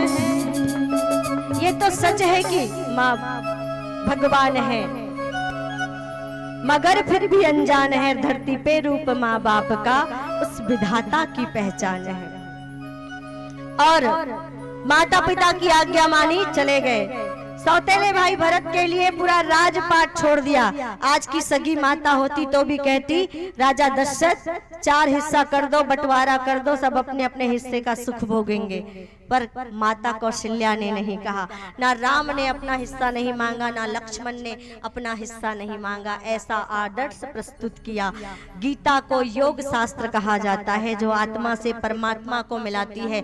भागवत को वियोग शास्त्र कहा जाता है जो संसार की माया छुड़ाकर गोविंद के चरणों से हमें प्रेम करना सिखाती है। और रामायण को प्रयोग शास्त्र कहा जाता है। रामायण के एक एक पात्रों का चरित्र हमारे जीवन में उतारने योग्य है, हमारे जीवन में अपनाने योग्य है। लेकिन दुर्भाग्य की बात यह है कि राम को तो मानते हैं पर राम की कोई नहीं मानता। जिस दिन राम को मानना छोड़कर राम की मानने लगेंगे उस दिन इस धरती पर पुनः राम राज्य आ जाएगा। इस धरती पर पुनः स्वर्ग का वातावरण बन जाएगा। स्वर्ग कहाँ है? जिस घर में सुख शांति समृद्धि है, जहाँ एक दूसरे का सम्मान होता है, एक दूसरे से सलाह ली जाती है, वहां पर वही धरती का स्वर्ग है। एक बहुत छोटा सा प्रसंग के बाद कथा में आगे बढ़ेंगे। एक बाबा जी थे, दादाजी, वो बाजार से एक पैजामा खरीद के लाए। पहन के देखा तो पैजामा बड़ा हो गया। अब पैजामा जब बड़ा हुआ तो उन्होंने अपनी पत्नी से कहा ये पैजामा जो है 3 अंगुल बड़ा हो रहा है, इसे काट देना, काट के सी देना।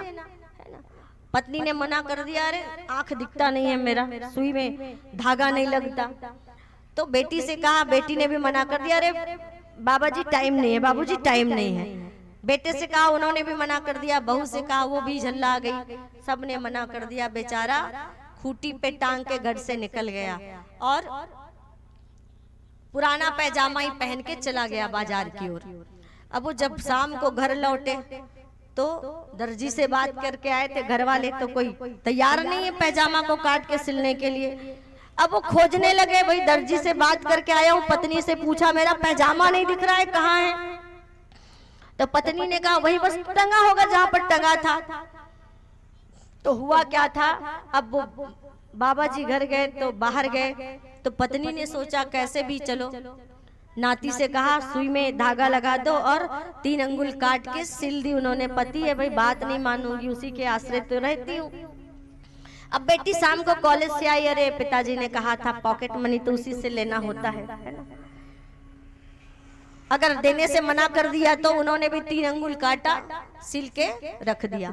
बेटे आ गए, अरे पाल पोस के बड़ा किया, पढ़ाया लिखाया, अब कहेंगे बात नहीं मानता बेटा। उन्होंने भी 3 अंगुल काटा, पैजामा काट के सिल दिया। बहू भी सोचने लगी, देखो माता पिता का कैसा संस्कार है, ससुर जी सोचेंगे। उन्होंने भी 3 अंगुल काटा, काट के सिल दिया। अब किसी ने एक दूसरे से पूछा नहीं, आपस में घर में ज्यादा किसी की बनती नहीं थी तो बातचीत नहीं होती थी। किसी ने पूछा नहीं, छोटा दिखा फिर भी काटते गए और सिलते गए और टांगते गए। अब बेचारे ढूंढ रहे लंबे चौड़े 5 हाथ वाले पैजामा को, और देखते हैं वो तो हाफ पैंट में बदल गया था, हाफ पैंट बन गया था वो। तो जिस घर में एकता नहीं होती वहां कोई, और जिस परिवार में एकता नहीं होती, जिस गांव में और जिस समाज में एकता नहीं होती, वहां पर सारे काम बिगड़ जाते हैं, कोई काम नहीं बनता है। और जहां एकता नहीं होती तो बाहर से हमला भी उसके ऊपर ज्यादा होता है। लेकिन अगर घर में लोग संगठित भी रहते हैं ना, तो क्या हुआ, एक बार की बात है, जब दुर्योधन पर विपत्ति आ गई तो युधिष्ठिर से भीम और अर्जुन ने कहा हम उनका साथ नहीं देंगे, उन्हें जो करना है वो करने दीजिए। तब धर्मराज युधिष्ठिर ने कहा जब हम अलग अलग हैं, पक्ष और विपक्ष में, अगर विपक्ष में कौरव है और हम एक तरफ हैं, तब वो 100 कौरव है और हम 5 पांडव हैं, लेकिन अगर कोई बाहर से आक्रमण करता है तो हम 105 भाई हैं। कौरव और पांडव की कोई बात नहीं, हम 105 भाई हैं। ये युधिष्ठिर, धर्मराज युधिष्ठिर ने कहा था कि बाहर वाला अगर कोई आक्रमण करे तो एक हो जाना चाहिए। तो आइए कथा में आगे बढ़ते हैं, बहुत एक भजन के साथ आइए आगे बढ़ेंगे कथा में। बोलिए बाके बिहारी लाल की जय। चली जा रही है उम्र धीरे धीरे, चली जा रही है उम्र धीरे धीरे, चली जा रही है उम्र धीरे धीरे। पल पल वो पहल धीरे धीरे, पल पल वो पहल धीरे धीरे। जो करते रहोगे भैया भजन धीरे धीरे, जो करते रहोगे भैया भजन धीरे धीरे। मिल जाएगा वो, मिल जाएगा वो सजन धीरे धीरे। चली जा रही है उम्र धीरे धीरे, चली जा रही है उम्र धीरे धीरे। जय हो, दोनों हाथ उठा के प्रेम से ताली की सेवा।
और माता की आज्ञा पाकर बालक ध्रुव वन की ओर चला गया।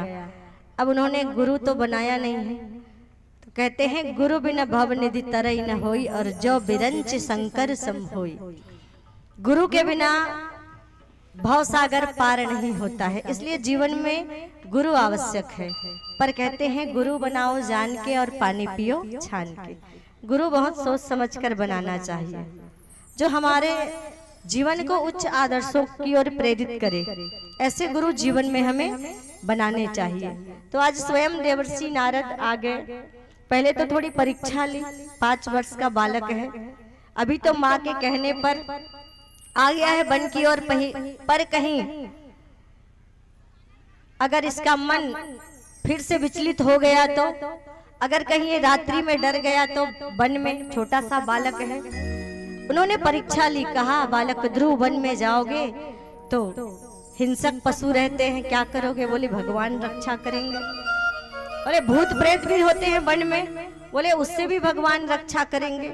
भूख लगेगी तो क्या करोगे? तो बालक ध्रुव ने कहा जिस भगवान ने जन्म दिया है वो भोजन की व्यवस्था भी कर देंगे। ऐसा दृढ़ संकल्प देखा जब बालक ध्रुव के मन में, तो देवर्षि नारद जी ने गुरु मंत्र दिया ओम नमो भगवते वासुदेवाय का, और ये 12 अक्षर मंत्र देकर चले गए। और बालक ध्रुव ने जप करना प्रारंभ किया।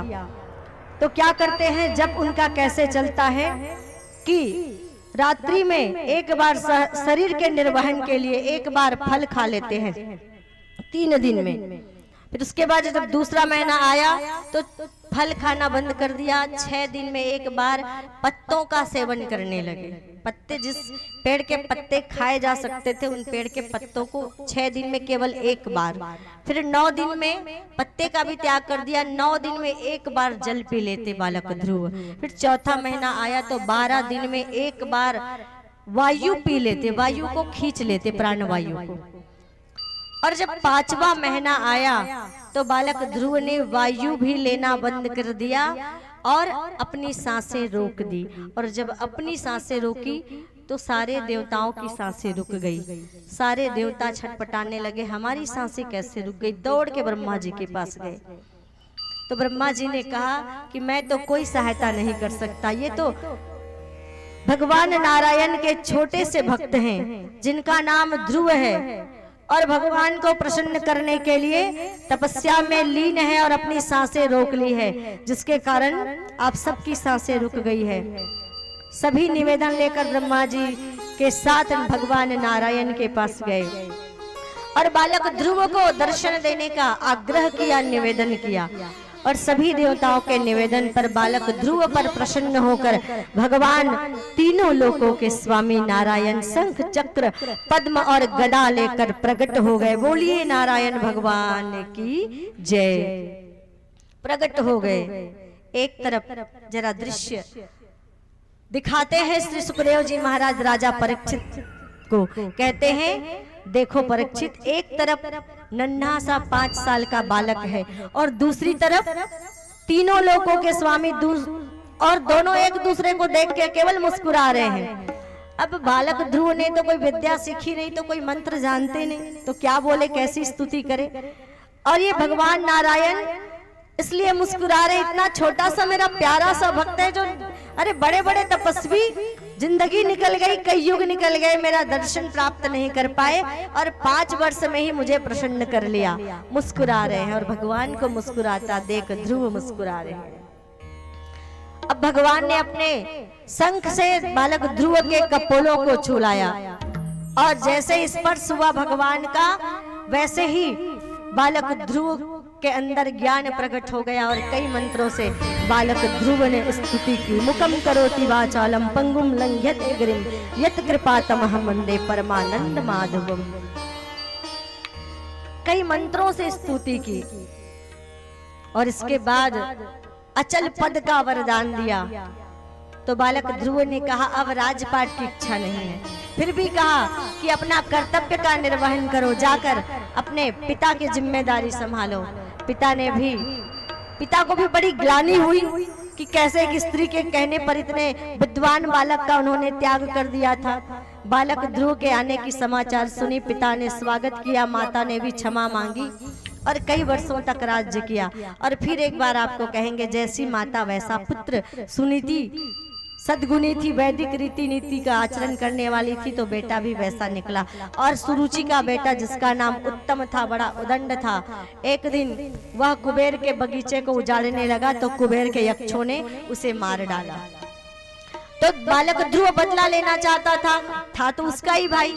तो स्वयंभू मनु जी महाराज जो उनके दादाजी थे, उन्होंने बालक ध्रुव के साथ सत्संग किया और सत्संग के माध्यम से उन्होंने बताया कि उत्तम ने जो अपराध किया उसी का दंड उसे मिला है और आप युद्ध के लिए तत्पर ना हो। और आगे चल के ध्रुव जी महाराज के वंश में उनके पुत्र हुए उत्कल, और उत्कल के पुत्र हुए वेन, और वेन के पुत्र अंग, उत्कल के पुत्र हुए अंग, और अंग के पुत्र हुए वेन, और वेन के पुत्र हुए पृथु जी महाराज। ये वेन बड़े उदंडी राजा थे तो ये ध्रुव के वंश के। लेकिन कभी कभी ऐसे होते हैं कि संत के घर में डाकू और डाकू के घर में संत का पदार्पण हो जाता है, समय समय की बात होती है। तो ये वेन जो है वो बड़े उदंडी थे।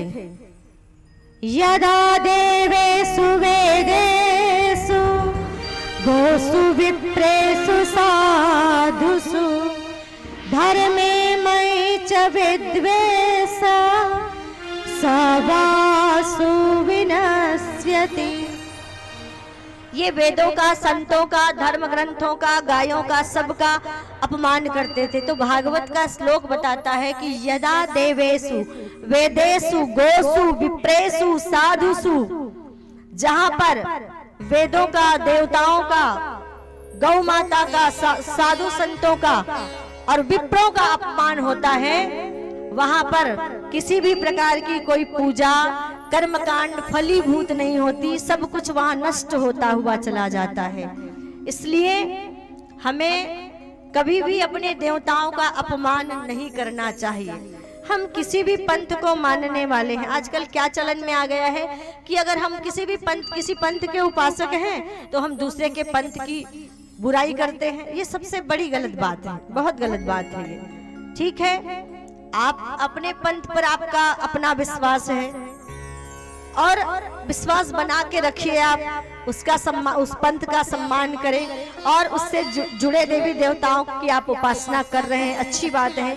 पर आप दूसरों के पंथ की भी कभी बुराई भूल कर भी ना करें।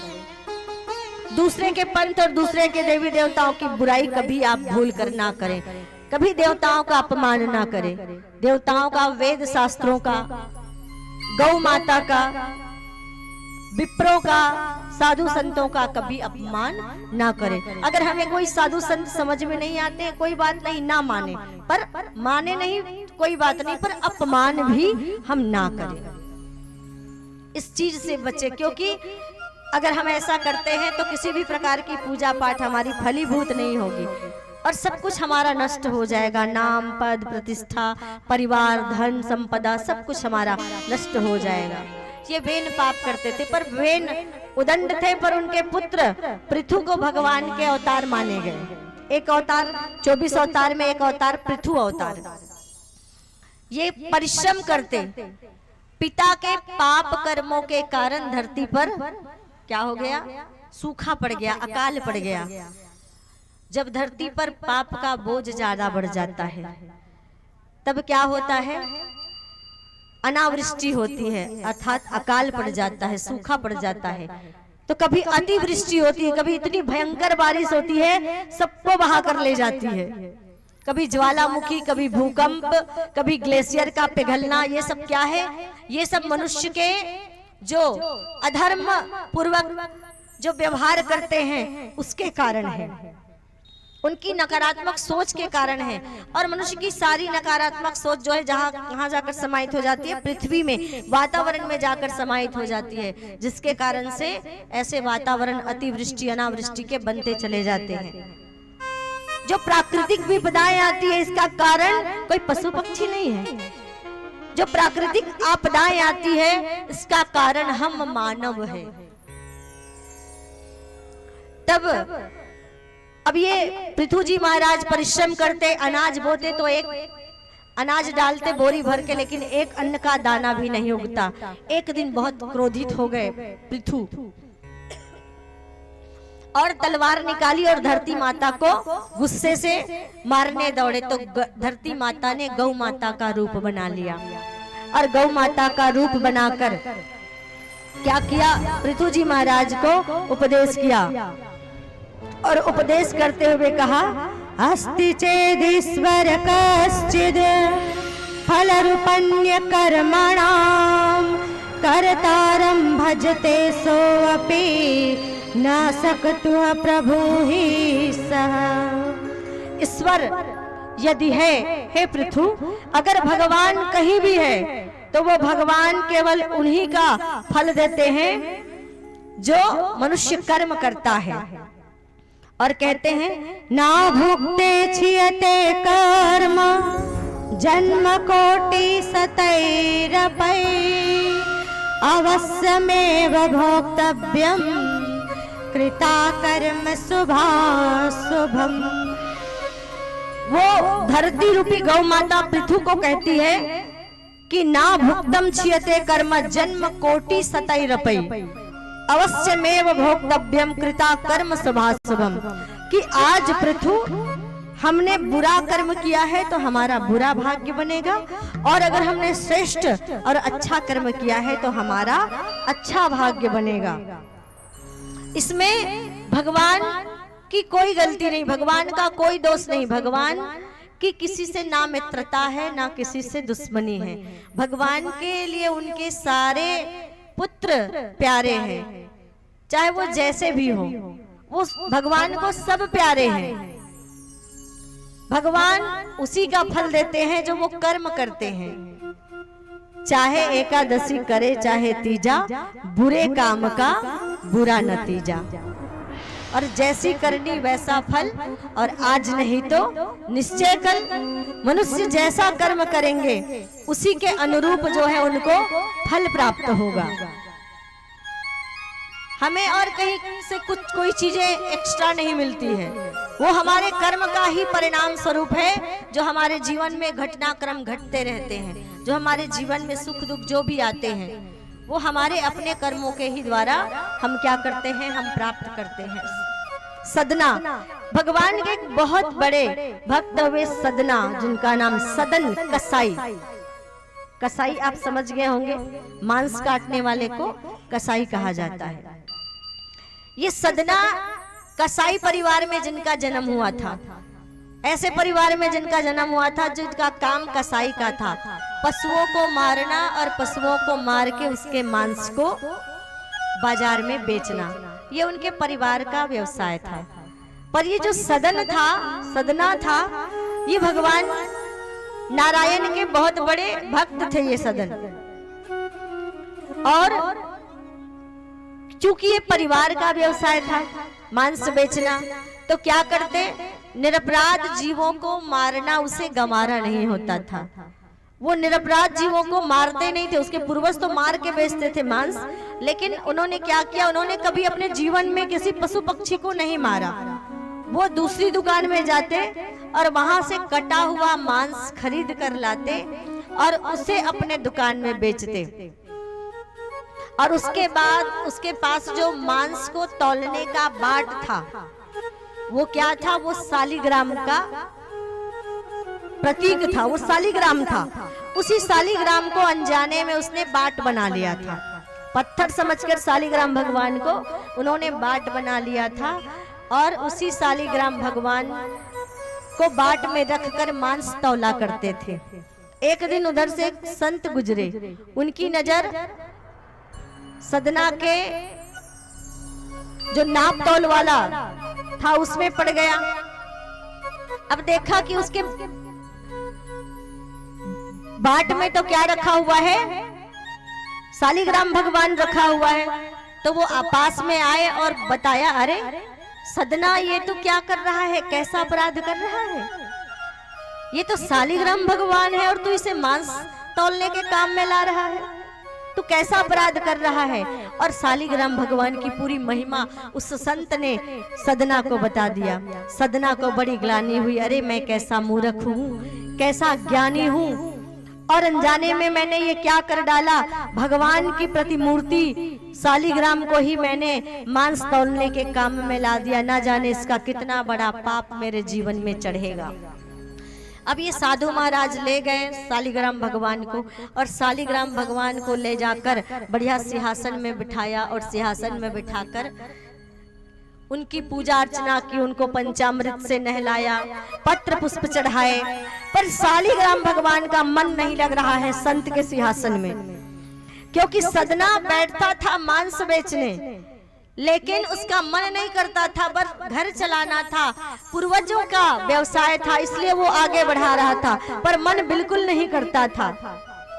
और बैठे बैठे प्रभु के ध्यान में मगन रहता था, और प्रभु के ध्यान में मगन रहते रहते सुंदर प्रार्थना करता था। जगत के रंग क्या देखूं, तेरा दीदार काफी है। जगत के रंग क्या देखूं, तेरा दीदार काफी है।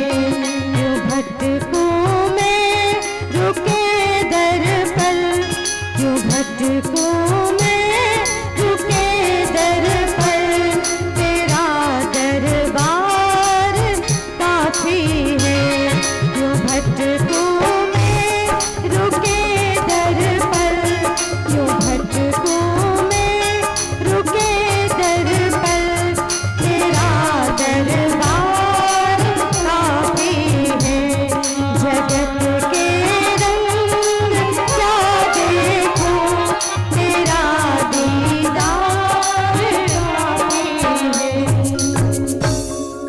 भगवान के ध्यान में मगन रहता और प्रार्थना करता, कितना सुंदर तेरा दरबार। और कैसा दरबार भगवान का, स्वर्ग से सुंदर। आप घर में भी रहते हैं, दुनिया भी घूमते हैं, घूमते हैं ना, पर क्या वो आनंद आपके घर में और दुनिया में आता है जो आनंद आज प्रभु के दरबार में बैठकर आपको आ रहा है? सच्ची सच्ची बताइएगा, ये क्या है?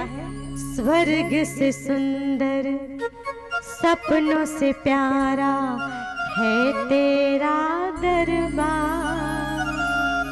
कैसा दरबार है भगवान का? किनको किनको लग रहा है कि स्वर्ग में बैठे हैं? एक दूसरे को देखकर हाथ मत उठाइएगा, दिल से आवाज आ रही होगी तब उठाइएगा। स्वर्ग से सुंदर, सपनों से प्यारा है तेरा दरबार। स्वर्ग से सुंदर, सपनों से प्यारा है तेरा दरबार। हम पर रहे बरसता गाना, सदा तुम्हारा प्यार, तुम्हारा प्यार न रूठे, कभी दरबार न छूटे। तुम्हारा प्यार न रूठे, कभी दरबार न छूटे। तुम्हारा प्यार न रूठे, कभी दरबार न छूटे। स्वर्ग से सुंदर, सपनों से प्यारा, तुम्हारा प्यार न रूठे, कभी दरबार न छूटे। बस यही भाव सदना के मन में रहता और दिन रात भगवान को याद करता। तो भगवान को वो मांस तौलने के तराजू में भी बैठकर आनंद आता, और वो आनंद आज संत के सिंहासन में नहीं आ रहा है भगवान को। वो विचलित हो गए हैं भगवान, वो छटपटाने लगे हैं भगवान। उन्होंने पुजारी जी को स्वप्न में कहा कि मुझे मेरे सदना के पास ही पहुंचा दो, मुझे मेरे सदना के पास ही पहुंचा दो। भले वो मेरा उपयोग मांस तौलने के लिए करता है, पर जिस भाव से वो मुझे याद करता है, वो भाव मुझे बहुत ही आकर्षित करता है। और मैं उस सदना का होकर के रह जाता हूँ। और वो आनंद मुझे आपके सिंहासन में नहीं है जो उस मांस तौलने के तराजू पर है। और एक दिन फिर उसको ग्लानि हुई, जब संत ने पूरी बात बता दी कि ये तो शालिग्राम भगवान है, महिमा सुनी, तो बड़ी ग्लानि हुई और वो जगन्नाथ धाम की ओर चले गए यात्रा करते करते दर्शन के लिए सदना। लेकिन पैदल यात्रा थी, कोई गाड़ी मोटर ज्यादा होता नहीं था उस समय, पैदल यात्रा थी। रात्रि में विश्राम करने के लिए एक घर में ठहर गए गांव में। और पहले सबका दरवाजा सबके लिए खुला रहता था। कोई बाहर से अतिथि आते थे तो घर में, अगर घर के चौरा में भी ठहरते थे ना, तो उनको हम खाने के लिए भोजन पानी दे दिया करते थे। तो वैसे ही घर के बाहर रुके तो उस घर के सज्जन ने उनको अंदर बुला लिया, अंदर ठहराया। लेकिन सदना थे बहुत सुंदर, गठीला शरीर, गोरा रंग, बहुत सुंदर उनका पूरा शरीर था, आकर्षक शरीर था। पत्नी उसकी, जिसके घर में वो ठहरा हुआ था सदना, उसकी पत्नी उसको देखकर कामांध हो गई, काम से पीड़ित हो गई। और जब पति रात्रि कालीन सोया तो सदना के आपके पास आकर उसे जगाने लगी और जगाते हुए कहा कि मेरा वरण कर लो। तो सदना ने मना कर दिया। फिर वो मीठे वचन से कहने लगी, अगर मेरे पति के डर से मुझे मना कर रहे हो तो चलो मैं अभी ये आपका डर भी दूर कर देती हूँ। गई अपने घर से कटार निकाली, अपने पति को मार दिया उसने, तलवार चलाई। पति कामांध, इतने काम में अंधी हो गई थी, काम से पीड़ित हो गई थी कि पति की हत्या कर दी। उसके बाद भी सदना नहीं माने, रोती रही, गिड़गिड़ाती रही, बिलखती रही, पर सदना नहीं माने और सदना ने उसे स्वीकार नहीं किया। तो गली के बाहर निकलकर रोने चिल्लाने लगी और पूरे गांव को इकट्ठा करके कह दिया कि अरे भाई देखो, मेरे पति ने इस आदमी को, राह चलते आदमी को पनाह दी, पर इसने क्या किया, मुझे देखकर इसकी नीयत खराब हो गई और मुझे पाने के लिए इन्होंने मेरे पति की हत्या कर दी, सारा इल्जाम उस पर लगा दिया। गांव वालों ने मिलकर सदना के दोनों हाथ काट दिए।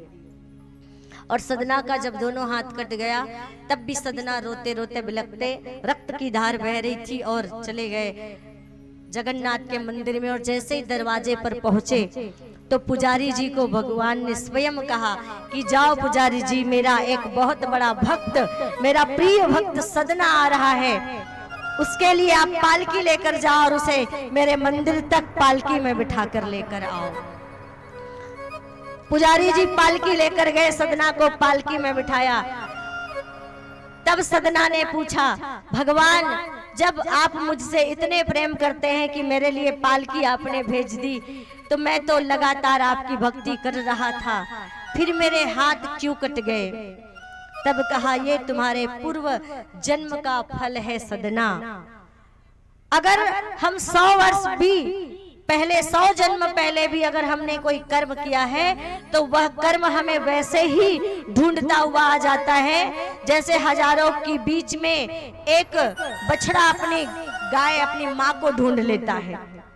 वो 100 साल पहले का कर्म भी, 100 जन्म पहले का कर्म भी हमारा पीछा करते हमारे पास आ जाता है।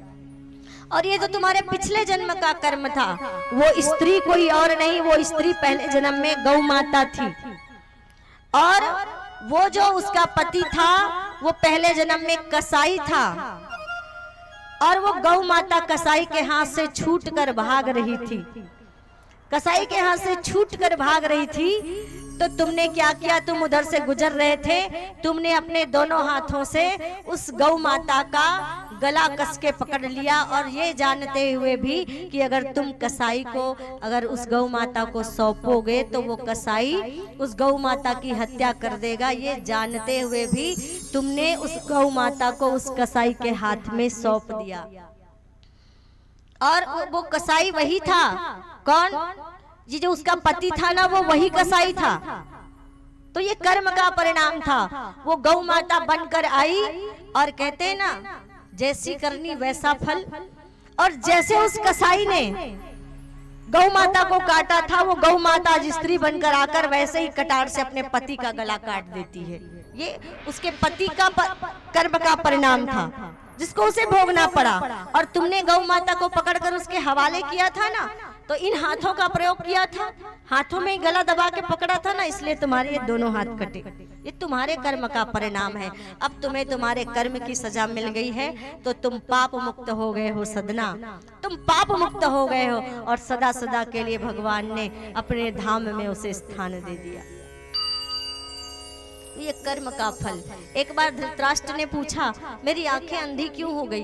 तो भगवान ने 40 जन्म देखा, कोई नहीं दिखा। तब भगवान ने 100 जन्म देखा, कुछ नहीं दिखा। ले 108 जन्म देखा, और 108 जन्म देखने के बाद में बताया भगवान ने कि 108 जन्म, कितने जन्म? 108। ध्यान से सुनिएगा, कल हमने बताया था मांसाहार के विषय में, तो आपको हो सकता है अच्छा ना लगा हो, अच्छा बात अच्छी ना लगी हो, पर आज सुनिएगा। आपने देख लिया परिणाम, कसाई ने गौ माता को मारा तो वही गौ माता स्त्री बनकर उसे बदला लेती है। एक उदाहरण तो आपको मिल गया। बोले राजन, आप 108 जन्म पहले एक राजा थे, और क्या किया? आप शिकार खेलने गए तो एक हिरन जो है झाड़ी में छुप गई, और आपने उस झाड़ी में आग लगा दी गुस्से के मारे, और झाड़ी में आग लगा दी तो उस झाड़ी के नीचे सर्पिनी रहती थी, और उस सर्पिनी के 100 अंडे दिए थे, उसके 100 छोटे छोटे बच्चे थे वहां पर। और झाड़ी में जब आग लगी तो सर्पिनी की आंखें फूट गई, जैसे तैसे निकल गई, और उसके 100 बच्चे वहीं पर जलकर खाक हो गए, उस सर्पिनी के मारे गए। इसीलिए इतने जन्म तक 108 जन्म बाद क्यों ये फल मिला, पहले क्यों नहीं मिला? बोले अब तक तुम्हारा पुण्य कर्म फल तुम्हारे खाते में जमा था। जब तक हमारे खाते में हमारे द्वारा किया गया पुण्य कर्म जमा होता है, तब तक हमें उस फल को भोगना नहीं पड़ता। लेकिन जैसे ही हमारे पुण्य कर्म समाप्त हो जाते हैं, क्षय हो जाते हैं, आप घड़े में पानी भरे हैं, एक एक गिलास करके निकालेंगे तो घड़े का पानी समाप्त होगा ना। वैसे ही हमारा पुण्य हमारे कर्मों के द्वारा जब क्षय होता है, समाप्त होता है, तब उस फल को हमें भोगना पड़ता है। इसीलिए पुण्य का अर्जन हमेशा करते रहना चाहिए, पुण्य को हमेशा बढ़ाते रहना चाहिए। और पुण्य कैसे बढ़ेगा? सत्कर्मों से पुण्य बढ़ेगा, सत्कर्मों से, नेक कार्यों से पुण्य बढ़ेगा। इसीलिए दान पुण्य है ना, तीर्थ आदि, सेवा, सद्भावना, आराधना, बात इसीलिए कही जाती कि इन सबसे आपके पुण्य बढ़ेंगे, और आपके पुण्य बढ़ेंगे तो आपके भाग्य का उदय होगा, आपका भाग्य बनेगा। इसीलिए कहा जाता है। बोले उसके 100 बच्चे मारे गए, और अब तक उनके खाते में पुण्य कर्म जमा था, इसलिए उनका फल उसे नहीं मिला। अब उनके पुण्य का क्षय हो गया, तब 108 जन्म बाद जो है तुम आंख से अंधे हुए। क्यों? क्योंकि सर्पिनी अंधी हुई थी, उसके परिणाम स्वरूप, उसके कर्म के फल स्वरूप। और तुम्हारे 100 बच्चे इसलिए मारे गए क्योंकि अनजाने में तुम्हारे द्वारा लगाए गए आग से उस सर्पिनी के 100 बच्चे मारे गए थे। तो इसीलिए कहते हैं ये बिल्कुल बात अकाट्य सत्य है, गांठ बांध ले। आज की कथा में ये गांठ बांध ले कि जैसी करनी वैसा फल, और आज नहीं तो निश्चय कर, ये आप गांठ बांध ले। और यही बात गौ माता जो है पृथु जी महाराज को समझाते हैं। अब पृथु जी महाराज को बात समझ में आ जाती है।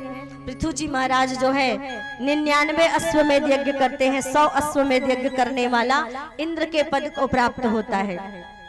वर्षा होती है, अकाल दूर होता है। पृथु के पुत्र वे अंतर्ध्यान, उसके पुत्र वे हविर्धान, और उसके पुत्र वे प्राचीन बरही। प्राचीन बरही भी बलि देकर यज्ञ करते थे। अब एक दिन उनको नारद जी ने उपदेश दिया, दिखाया, ये जितने जीवों को तुमने मारा है प्राचीन बरही, ये सब तुम्हारा इंतजार कर रहे हैं, समय आने पर ये सारे जीव तुमसे बदला लेंगे। ये नारद जी अब श्रीमद् भागवत खोलिए, और श्रीमद् भागवत खोलकर आप देखिए, पढ़िए, ये प्रचेता प्राचीन बरही और नारद जी का उपदेश आपको स्वयं को पता चल जाएगा कि प्राचीन बरही और नारद जी ने प्राचीन बरही को जो उपदेश दिया उसमें लिखा क्या है, कैसे कर्मों का परिणाम मिलता है, इसमें आपको मिलेगा। इसके बाद कथा आती है प्रियव्रत के, क्योंकि अब समय भी हो रहा है, जल्दी इसलिए बैठे थे कि कथा आरती जो है जल्दी करेंगे। पर अब कथा आती है प्रियव्रत के वंश का वर्णन। प्रियव्रत के पुत्र वे आग्निद्र, और आग्निद्र के पुत्र वे नाभि, और नाभि के पुत्र हुए ऋषभदेव जी महाराज। और ये ऋषभदेव जी महाराज जैनियों के प्रथम तीर्थंकर। ये कौन थे? जैन धर्म कहाँ से उदय हुआ? ये पहले ऋषभ देव जी महाराज यही जैनियों के प्रथम तीर्थंकर बने। और कहते हैं तीर्थंकर उस जगह को कहा जाता है कि जहां पर संत अपने चरणों को रख देते हैं वह स्थान तीर्थ बन जाता है। और इन्हीं ऋषभ देव जी महाराज के 100 पुत्र हुए और 100 पुत्रों को एक दिन बिठाया श्री ऋषभ देव जी महाराज ने और सभी पुत्रों को उन्होंने उपदेश करते हुए पूछा।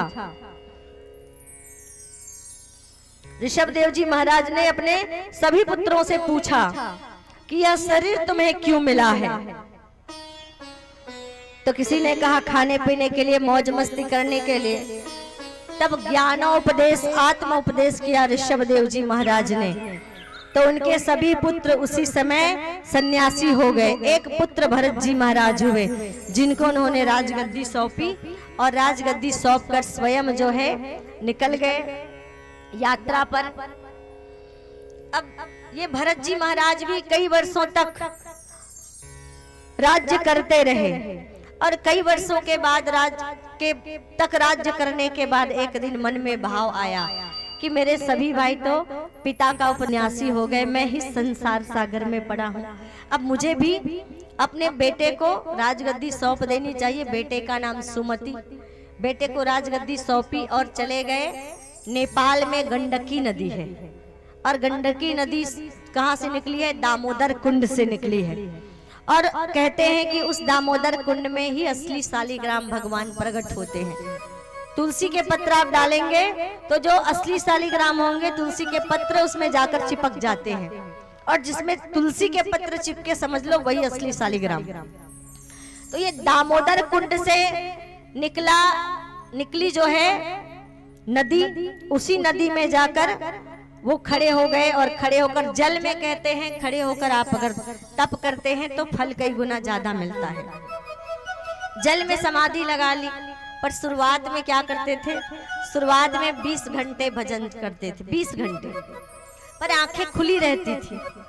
एक दिन ऐसा समय आया कि भरत जी महाराज बढ़िया जप ध्यान में लीन थे और एक मृगी पानी पीने आई और उस मृगी को देखकर एक शेर ने बड़ी जोर की दहाड़ लगाई। मृगी डर गई, हड़बड़ा के पानी में कूद जाती है और जैसे ही पानी में कूदती है वो मृगी गर्भवती थी। एक छोटे से बच्चे को पानी में ही जन्म दे दिया, निकल गई, उसका प्राणांत हो गया। वो मृगी का छोटा सा बच्चा बहने लगा तो भरत जी महाराज ने उस मृगी को उठा लिया, बचा लिया, अपनी गोदी में लिया। तो श्री सुखदेव जी महाराज कहते हैं कि राजन, संत का स्वभाव ही है दया करना। उन्होंने मृगी के बहते हुए बच्चे को बचाया डूबने से, बहुत अच्छा किया। लेकिन कहते हैं कि प्रेम सबसे करो पर ममता किसी से मत करो, क्योंकि प्रेम में त्याग होता है। जहाँ प्रेम होता है वहाँ त्याग होता है और जहाँ ममता होती है फिर वहां पर राग द्वेष सब कुछ उत्पन्न हो जाता है। कहते ना उभय बीच सिय शोभति कैसे और ब्रह्म बीच जीव माया जैसे। आत्मा और परमात्मा के बीच में कितनी दूरी है? ज्यादा दूरी नहीं है। हम परमात्मा से ज्यादा दूर नहीं है। उभय बीच सिय शोभति कैसे, भगवान राम और लक्ष्मण के बीच में जैसे सीता शोभायमान होती है, ब्रह्म बीच जीव माया जैसे। उस ब्रह्म, उस नारायण, उस परमात्मा और एक आत्मा, एक जीव के बीच में ब्रह्म बीच जीव माया जैसे। वो माया ही तो है, एक माया की तो ही दूरी है। माया हट जाएगी, आत्मा और परमात्मा का मिलन हो जाएगा। प्रेम से बोलिए, वो माया है और माया हट जाएगी तो क्या होगा? मिलन हो जाएगा एक आत्मा का परमात्मा से। तो ममता किसी से मत करो, समझाया श्री सुखदेव जी महाराज ने। पर अब क्या हो गया? पूरा राजपाट छोड़कर भरत जी महाराज तपस्या करने आए थे। अब एक हिरण के बच्चे को अपने साथ रख लिया और साथ रखा तो 2-4 दिन बाद छोड़ देते वन में, लेकिन नहीं किया ऐसा। उससे प्रीति हो गई, उससे ममता हो गई। अब भरत जी महाराज की जो माला थी ना वो छूट गई। 20 घंटे का जब चलता था, अब 8 घंटा हो गया, आधा हो गया। 10 हो गया, 10 से 8 हो गया, 8 से 4 हो गया। अब 4 मिनट भी हमारी तरह और आपकी तरह हमारा मन भी 4 मिनट लगता है क्या भगवान में? बताइए, लगता है? नहीं लगता। हमारी और आपकी तरह भरत जी का मन भी अब संसार में लगने लगा, भगवान में नहीं। उस मृगी के प्रेम में ऐसे फंस गए कि जैसे ही माला लेके बैठते विचार आता, अरे वो तो कुटिया में अकेला होगा वो मृगी का बच्चा, कोई फिर से शेर अगर आ जाए और हिंसक पशु और खा ले तो।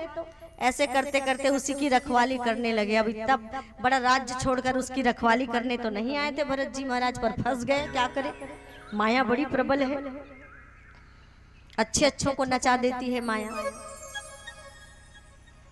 बड़ी प्रबल है माया। अब भरत जी महाराज की पूरी माला छूट गई। एक दिन बीमार पड़े भरत जी महाराज, और बीमार पड़े तो फिर भी चिंता सताने लगी।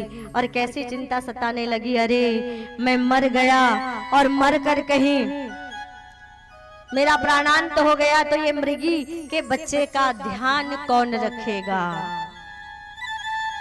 ये चिंता सताने लगी। और यही सोचते सोचते मृगी का स्मरण करते करते भरत जी महाराज के प्राण निकल गए।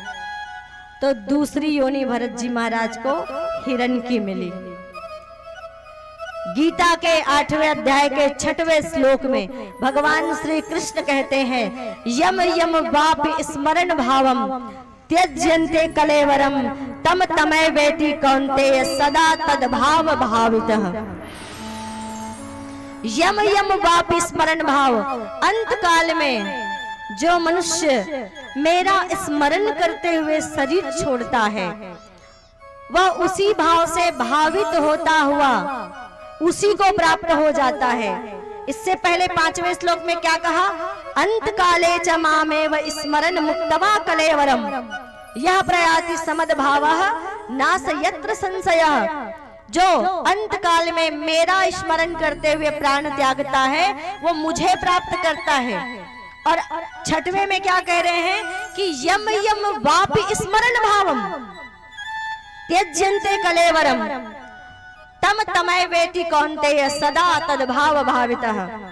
कि मृत्यु के समय, जिस समय व्यक्ति का प्राण निकल रहा हो, उस समय वो जिस विषय में चिंतन करेगा, जिसके विषय में सोचेगा, उसी भाव से भावित होता हुआ उसी योनि को प्राप्त करेगा। और भरत जी महाराज ने मृगी के बच्चे का ध्यान किया और मृग के रूप में उसको योनि मिल गई। गनीमत है, भरत जी महाराज ने तो हिरण पाल रखी थी और हिरण को याद करते करते प्राण त्यागे। दिक्कत की बात तो यहाँ पर आती है, आज घर में लोग कुत्ते पाल के रखते हैं। प्रेम से बोलिए, कैसे मुस्कुरा रही हैं बहनें, समझ गई क्या कहना चाहते हैं। कहीं मरते मरते ध्यान आ गया, इसका ध्यान कौन रखेगा, मेरे मरने के बाद क्या होगा, तो योनि कौन सी मिल जाएगी, बोलिए जरा। बात समझ में आई होगी तभी बोलेंगे। योनि किसकी मिल जाएगी, श्वान की। इसलिए सावधान, जिनको भी पाला है पालने की मनाही नहीं है, पर किसी भी चीज के प्रति इतनी आसक्ति ना हो कि हम उसके अलावा हमें कोई दिखे ना, कोई सूझे ना, कोई समझ में कोई बात ना आए, ऐसी स्थिति मत बना लेना। एक बूढ़े सेठ जी थे, मरते समय मुंह को ही लकवा हो गया था तो कुछ बोल नहीं पाते थे, तो बड़े छटपटा रहे थे। तो 4 बेटे थे, चारों बेटे आसपास, सेठ जी के पास बड़ा धन था और बेटे भी सोच रहे थे कि पिताजी इत्तेफाक से ठीक हो गए, ऊपर जाने के बदले ठीक हो गए, दवाई असर कर गई और सेवा हमने ठीक से नहीं की तो पता नहीं किस आश्रम को दान में दे दे पूरा धन, है ना। तो इसलिए अब चलो ठीक है, चारों बेटे लगे थे ध्यान में। अब वो हाथ हिलाते बार बार, तो एक एक बेटा क्रम से आकर पूछते, पिताजी पानी चाहिए, बोले, फिर भी छटपटाते। तो पिता दूसरा पूछता, खाना चाहिए, तो तीसरे ने आकर कहा कुछ तिजोरी की बात बताना चाहते हैं क्या पिताजी? बोले और गुस्से में आ गए, चेहरे से झलक रहा था गुस्सा। चौथे ने पूछा क्या बात है पिताजी, पैर दबा दूं?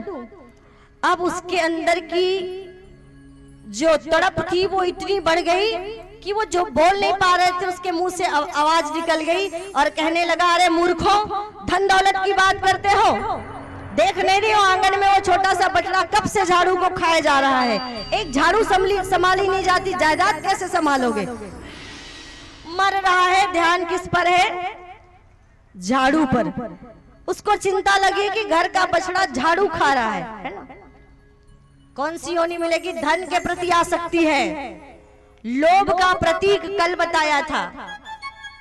लोभ का प्रतीक क्या है? आगे पाठ पीछे सपाट। लोभ का प्रतीक हिरण्याक्ष है ना? लोभ का प्रतीक हिरण्याक्ष बताया ना। अब ये देखो लालच में पड़ा हुआ है, उसको कौन सी योनि मिलेगी? मरते समय भी एक झाड़ू के लिए चिंतित है, अपने विषय में नहीं सोच रहे हैं। ऋषभदेव जी महाराज ने पूछा कि जीवन क्यों मिला है, सबने इधर उधर की बात बताई। तब ऋषभदेव जी महाराज ने अपने पुत्रों से कहा कि यह शरीर क्या है? यह शरीर जो है मुक्ति का द्वार है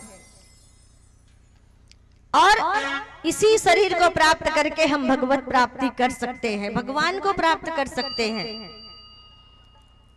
तो मरते समय गीता भी इसीलिए सुनाई जाती है ना, कि ताकि जो मरणासन्न व्यक्ति है कम से कम गीता सुने तो संसार की माया छूटे और उसको भगवान से प्रेम हो जाए, तो जुबां पर भगवान का नाम आए तो इसकी मृत्यु सुधर जाए, इसकी गति हो जाए और ये भगवान को प्राप्त हो जाए। यम यम वापि स्मरण भावम त्यजन्ते कलेवरम तम तमय वेति कौन्तेय सदा तद्भाव भावितः। इस बात को कभी भूलना मत आप। और मृत्यु सुधारनी है ना, तो गीता का 8वां अध्याय खोलिए और पढ़िए आप घर में। आपकी मृत्यु अगर सुधर जाएगी, सवर जाएगी, अगर आप समझ जाएंगे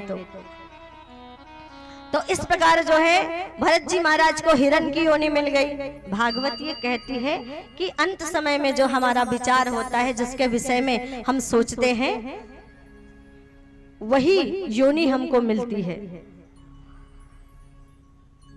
और आगे भरत जी महाराज जब हिरण बन जाते हैं तो क्योंकि संस्कार था, फिर भी पूर्व जन्म की बात याद थी, और पूर्व जन्म की बात याद थी तो एक दिन जंगल में आग लगी तो अपना जीवन समाप्त कर लिया। फिर से एक बार अवसर मिल गया, मानव की योनि मिली। एक अंगिरा ऋषि ब्राह्मण के घर में, गोत्र वाले ब्राह्मण के घर में उनका जन्म हुआ। पिछले दोनों जन्मों की बात याद है, सावधान हो गए हैं भरत जी महाराज। इस जन्म में भी उनका नाम भरत ही रखा गया, बिल्कुल सावधान हो गए हैं। पिताजी पढ़ने बिठाते हैं, गायत्री मंत्र सिखाते हैं। 4 महीने में गायत्री मंत्र याद करके नहीं सुनाए भरत जी। मन ही मन सोचते हैं आज एक मंत्र सुनाऊंगा, कल पिताजी दूसरा मंत्र सिखा देंगे। फिर किसी के घर कहेंगे जाओ सत्यनारायण की कथा करके आओ, किसी का ब्याह करके आओ, किसी का गृह प्रवेश करवा दो, फिर से संसार की माया में फंस जाऊंगा। इसलिए मौन रहे।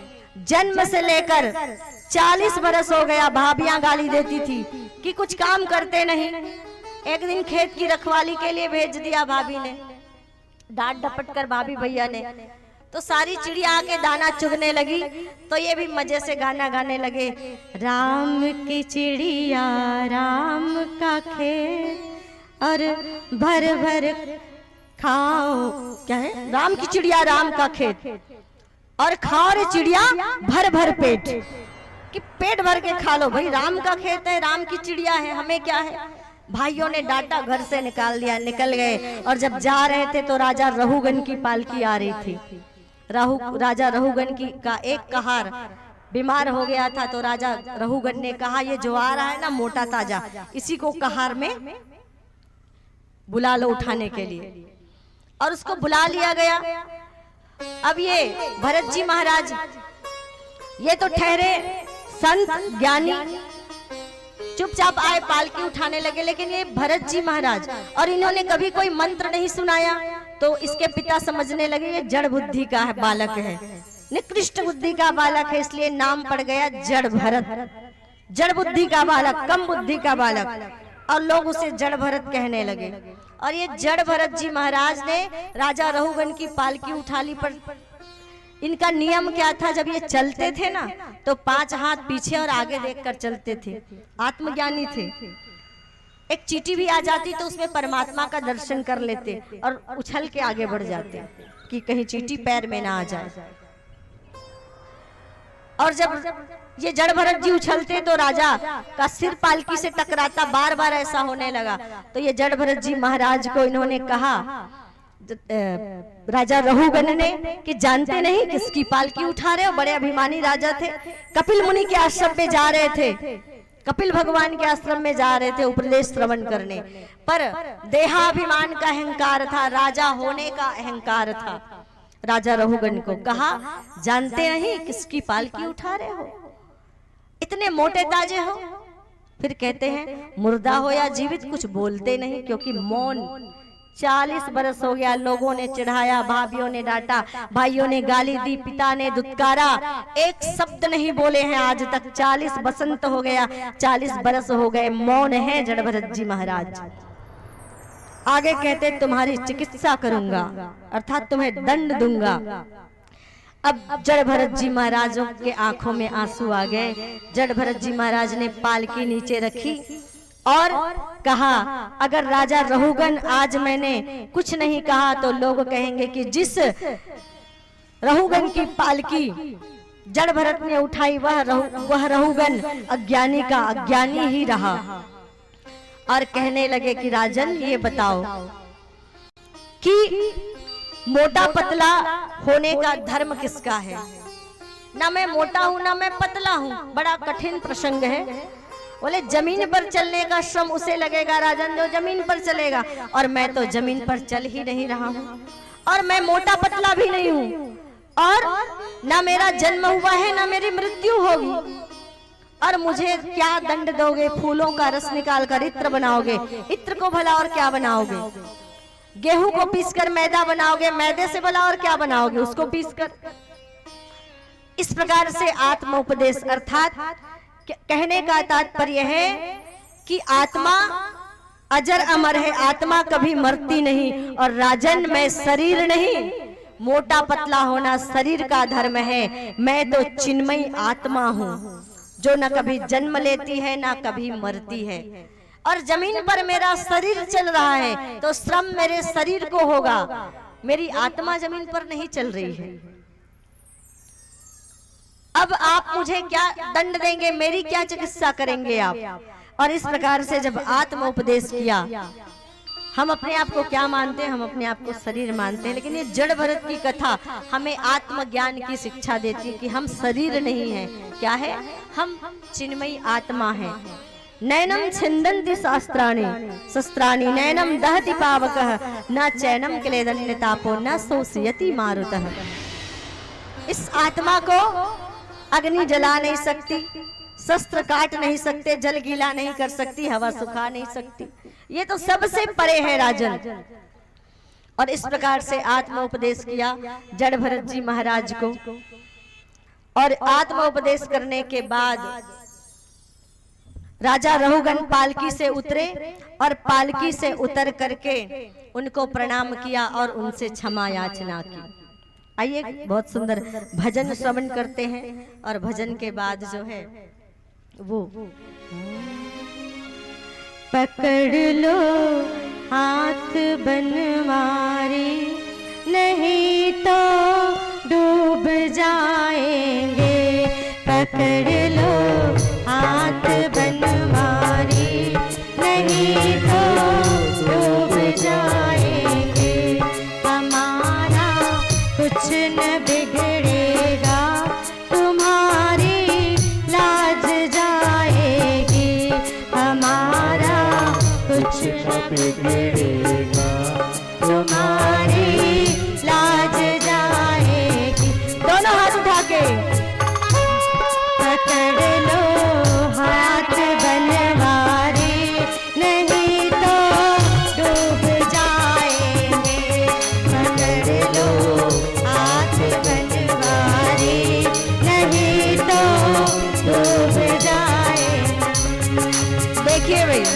भगवान तो हाथ तभी पकड़ेंगे जब आपके दोनों हाथ बिल्कुल बराबर उठेंगे। तुम्हारे ही भरोसे पर जमाना छोड़ बैठे हैं, तुम्हारे ही भरोसे पर जमाना छोड़ बैठे हैं, जमाना छोड़ बैठे हैं।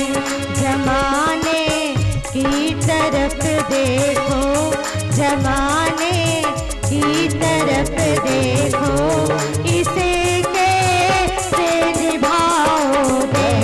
जमाने की तरफ देखो, इसे कैसे निभाओगे। पकड़ लो हाथ बनवारी, नहीं तो डूब जाएंगे।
जब भी कीर्तन होता है तो कीर्तन में जिनकी ताली बजती है तो कहते हैं सभी के ऊपर, सभी के सिर के ऊपर पाप रूपी पंछी बैठा होता है।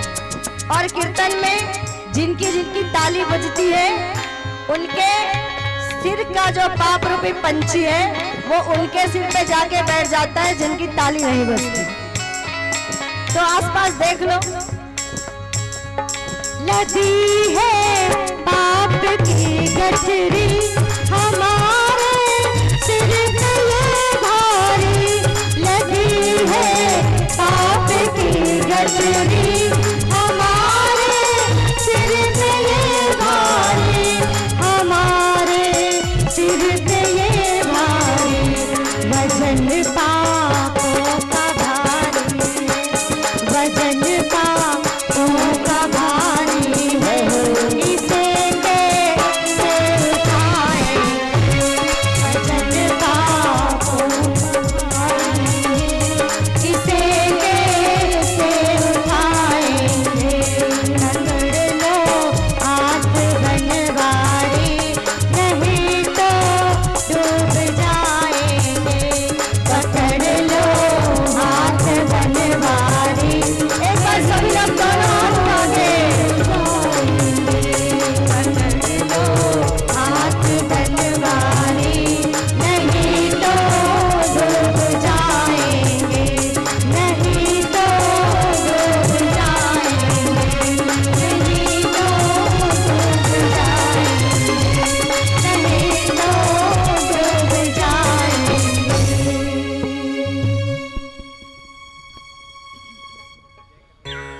और इस प्रकार षष्ठम स्कंद की कथा में सुखदेव जी महाराज जो है वो राजा परीक्षित से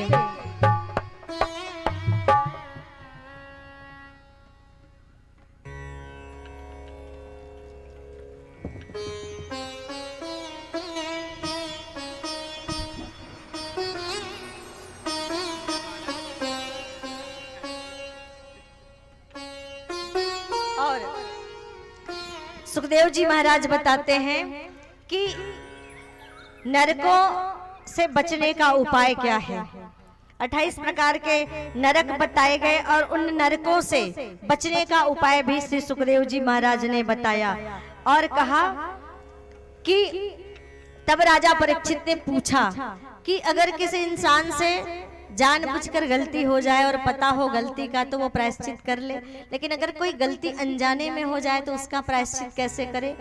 तो उसके 5 उपाय बताए। जो अनजाने में पाप हो जाते हैं, जो गलतियां हो जाती है, उनके प्रायश्चित का उपाय बताया। अगर उपाय जानना चाहते हैं तो ध्यान से सुनिएगा। सबसे पहला उपाय बताया, गौ के लिए ग्रास निकालना।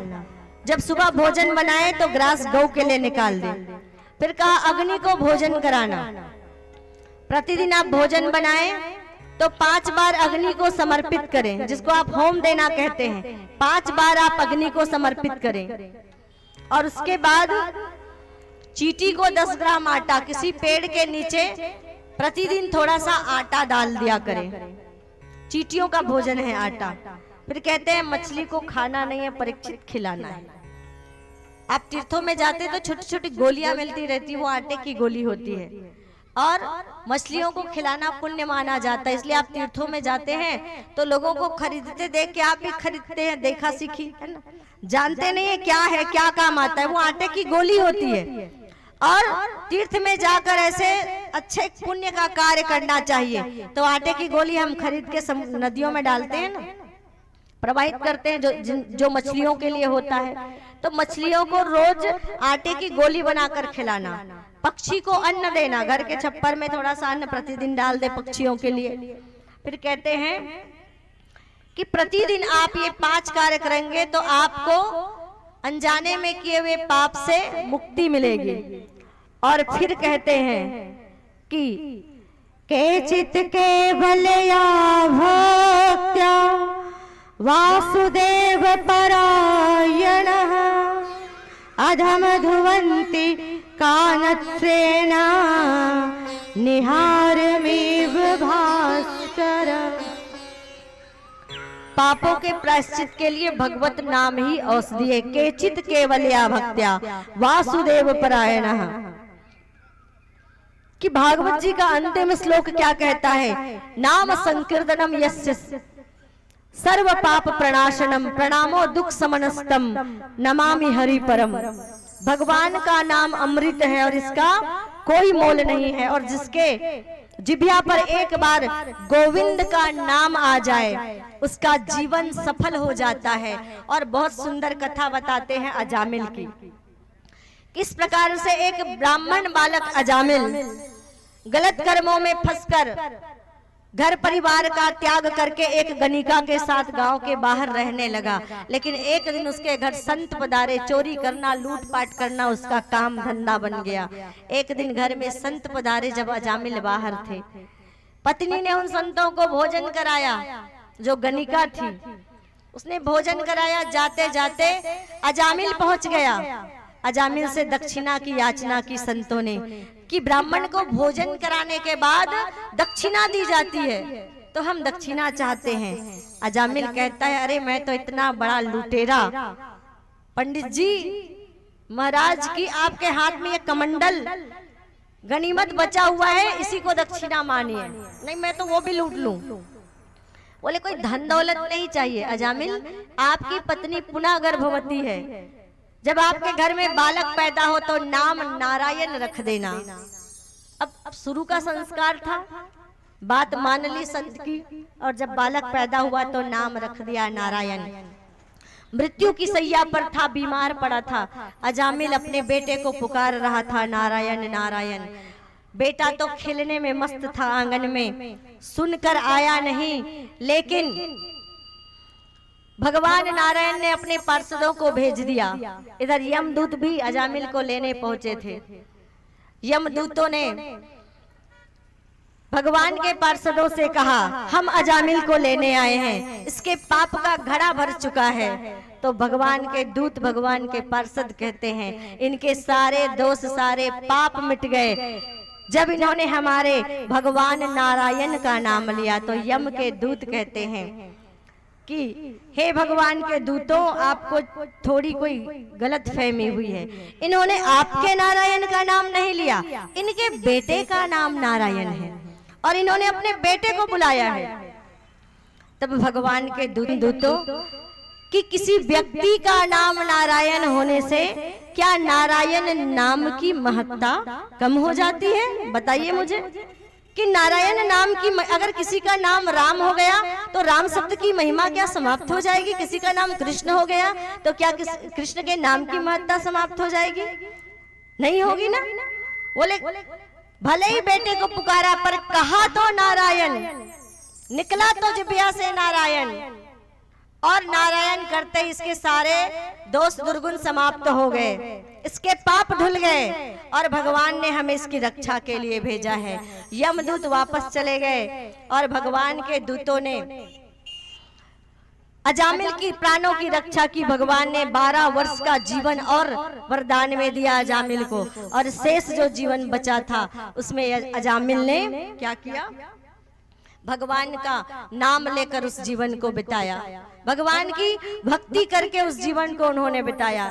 तो ये नाम उपाख्यान है, समय कम है इसलिए समय की मर्यादा का ध्यान रखते हुए नाम की महिमा को बहुत कम शब्दों में हमने बताने का प्रयास किया। लेकिन आप जानते हैं कि जासु नाम सुमिरत एक बारा, उतरहि भव सिंधु अपारा, है ना। जासु नाम सुमिरत उकबारा, उतरहि नर भव सिंधु अपारा, कि जिसके नाम के स्मरण करते हुए व्यक्ति भव सागर से पार हो जाता है, वो भगवान। तो भगवान से ज्यादा भगवान के नाम की महिमा गाई जाती है। तो इस प्रकार से, और जो कोई भी एक बार कहते हैं ना, प्रभु मुद्रिका मेली मुख माही, जलदि लांघ गए अचरज नाही। प्रभु मुद्रिका मेली मुख माही, भगवान राम नाम की मुद्रिका मुख में रखकर हनुमान जी जो है वो समुद्र लांघ गए। तो इसीलिए हमें राम के नाम का चिंतन करना चाहिए। और आगे जो है कथा आती है सप्तम स्कंद की, जिसमें राजा परीक्षित पूछते हैं कि भगवान तो स्वभाव से ही भेदभाव से रहित है, सम है, पर वो भेदभाव क्यों करते हैं? राक्षसों को मारते क्यों हैं? भक्तों को बचाते क्यों हैं? पर परमात्मा की दृष्टि में तो सब एक है। कोई न भगवान किसी को मारते हैं न किसी को बचाते हैं। और कथा बताते हैं हिरण्यकश्यपु की। कहते हैं ये हिरण्यकश्यपु भगवान से इनकी 3 जन्मों की दुश्मनी थी। जब से 12 अवतार लेकर भगवान ने हिरण्याक्ष को मारा था, तब से इनसे दुश्मनी रखते थे। और एक बार हिरण्यकश्यपु ने तपस्या की, और तपस्या में क्या मांगा? कुछ और नहीं बस इतना ही, अंदर न मरूं बाहर न मरूं, ऊपर न मरूं नीचे न मरूं, दिन में न मरूं निस में न मरूं। कहते हैं ना अंदर मरूं ना बाहर मरूं। ब्रह्मा जी को प्रसन्न कर लिया और वरदान मांग रहे हैं, निस में न मरूं दिन में न मरूं, व्यापे न कोई हथियार मुझे, और भोगने को रह जाए ना कोई विहार मुझे। वरदान दे दिया ब्रह्मा जी ने। वरदान लेकर आए तो देखा इंद्र ने उनके राज्य पर आक्रमण किया, उनके सभी पुत्रों को मार दिया, कयाधु का हरण कर लिया था। पर देवर्षि नारद ने उनकी रक्षा की। गर्भ में बालक प्रहलाद था। नारायण देवर्षि नारद की संगति मिली थी कयाधु को, तो बालक जो है वो गर्भ से ही भगवान का भक्त, और वरदान लेकर आया तो सबसे पहले अपने राज्य में मुनादी करवा दी, जिसने पहले मेरे भाई बट हिरण्याक्ष को मारा है, और याद रहे इस जीवन में वो जीवन शत्रु हमारा है। इसलिए मुझे इस त्रिभुवन में उसकी चर्चा न सुनाई दे। यज्ञों की आहुति मूर्ति आज से मुझे न दिखाई दे। बोले कोई उस नारायण की पूजा नहीं करेगा, लेकिन बेटा ही भक्त है, दिन रात भगवत नाम का संकीर्तन चलता है उसका।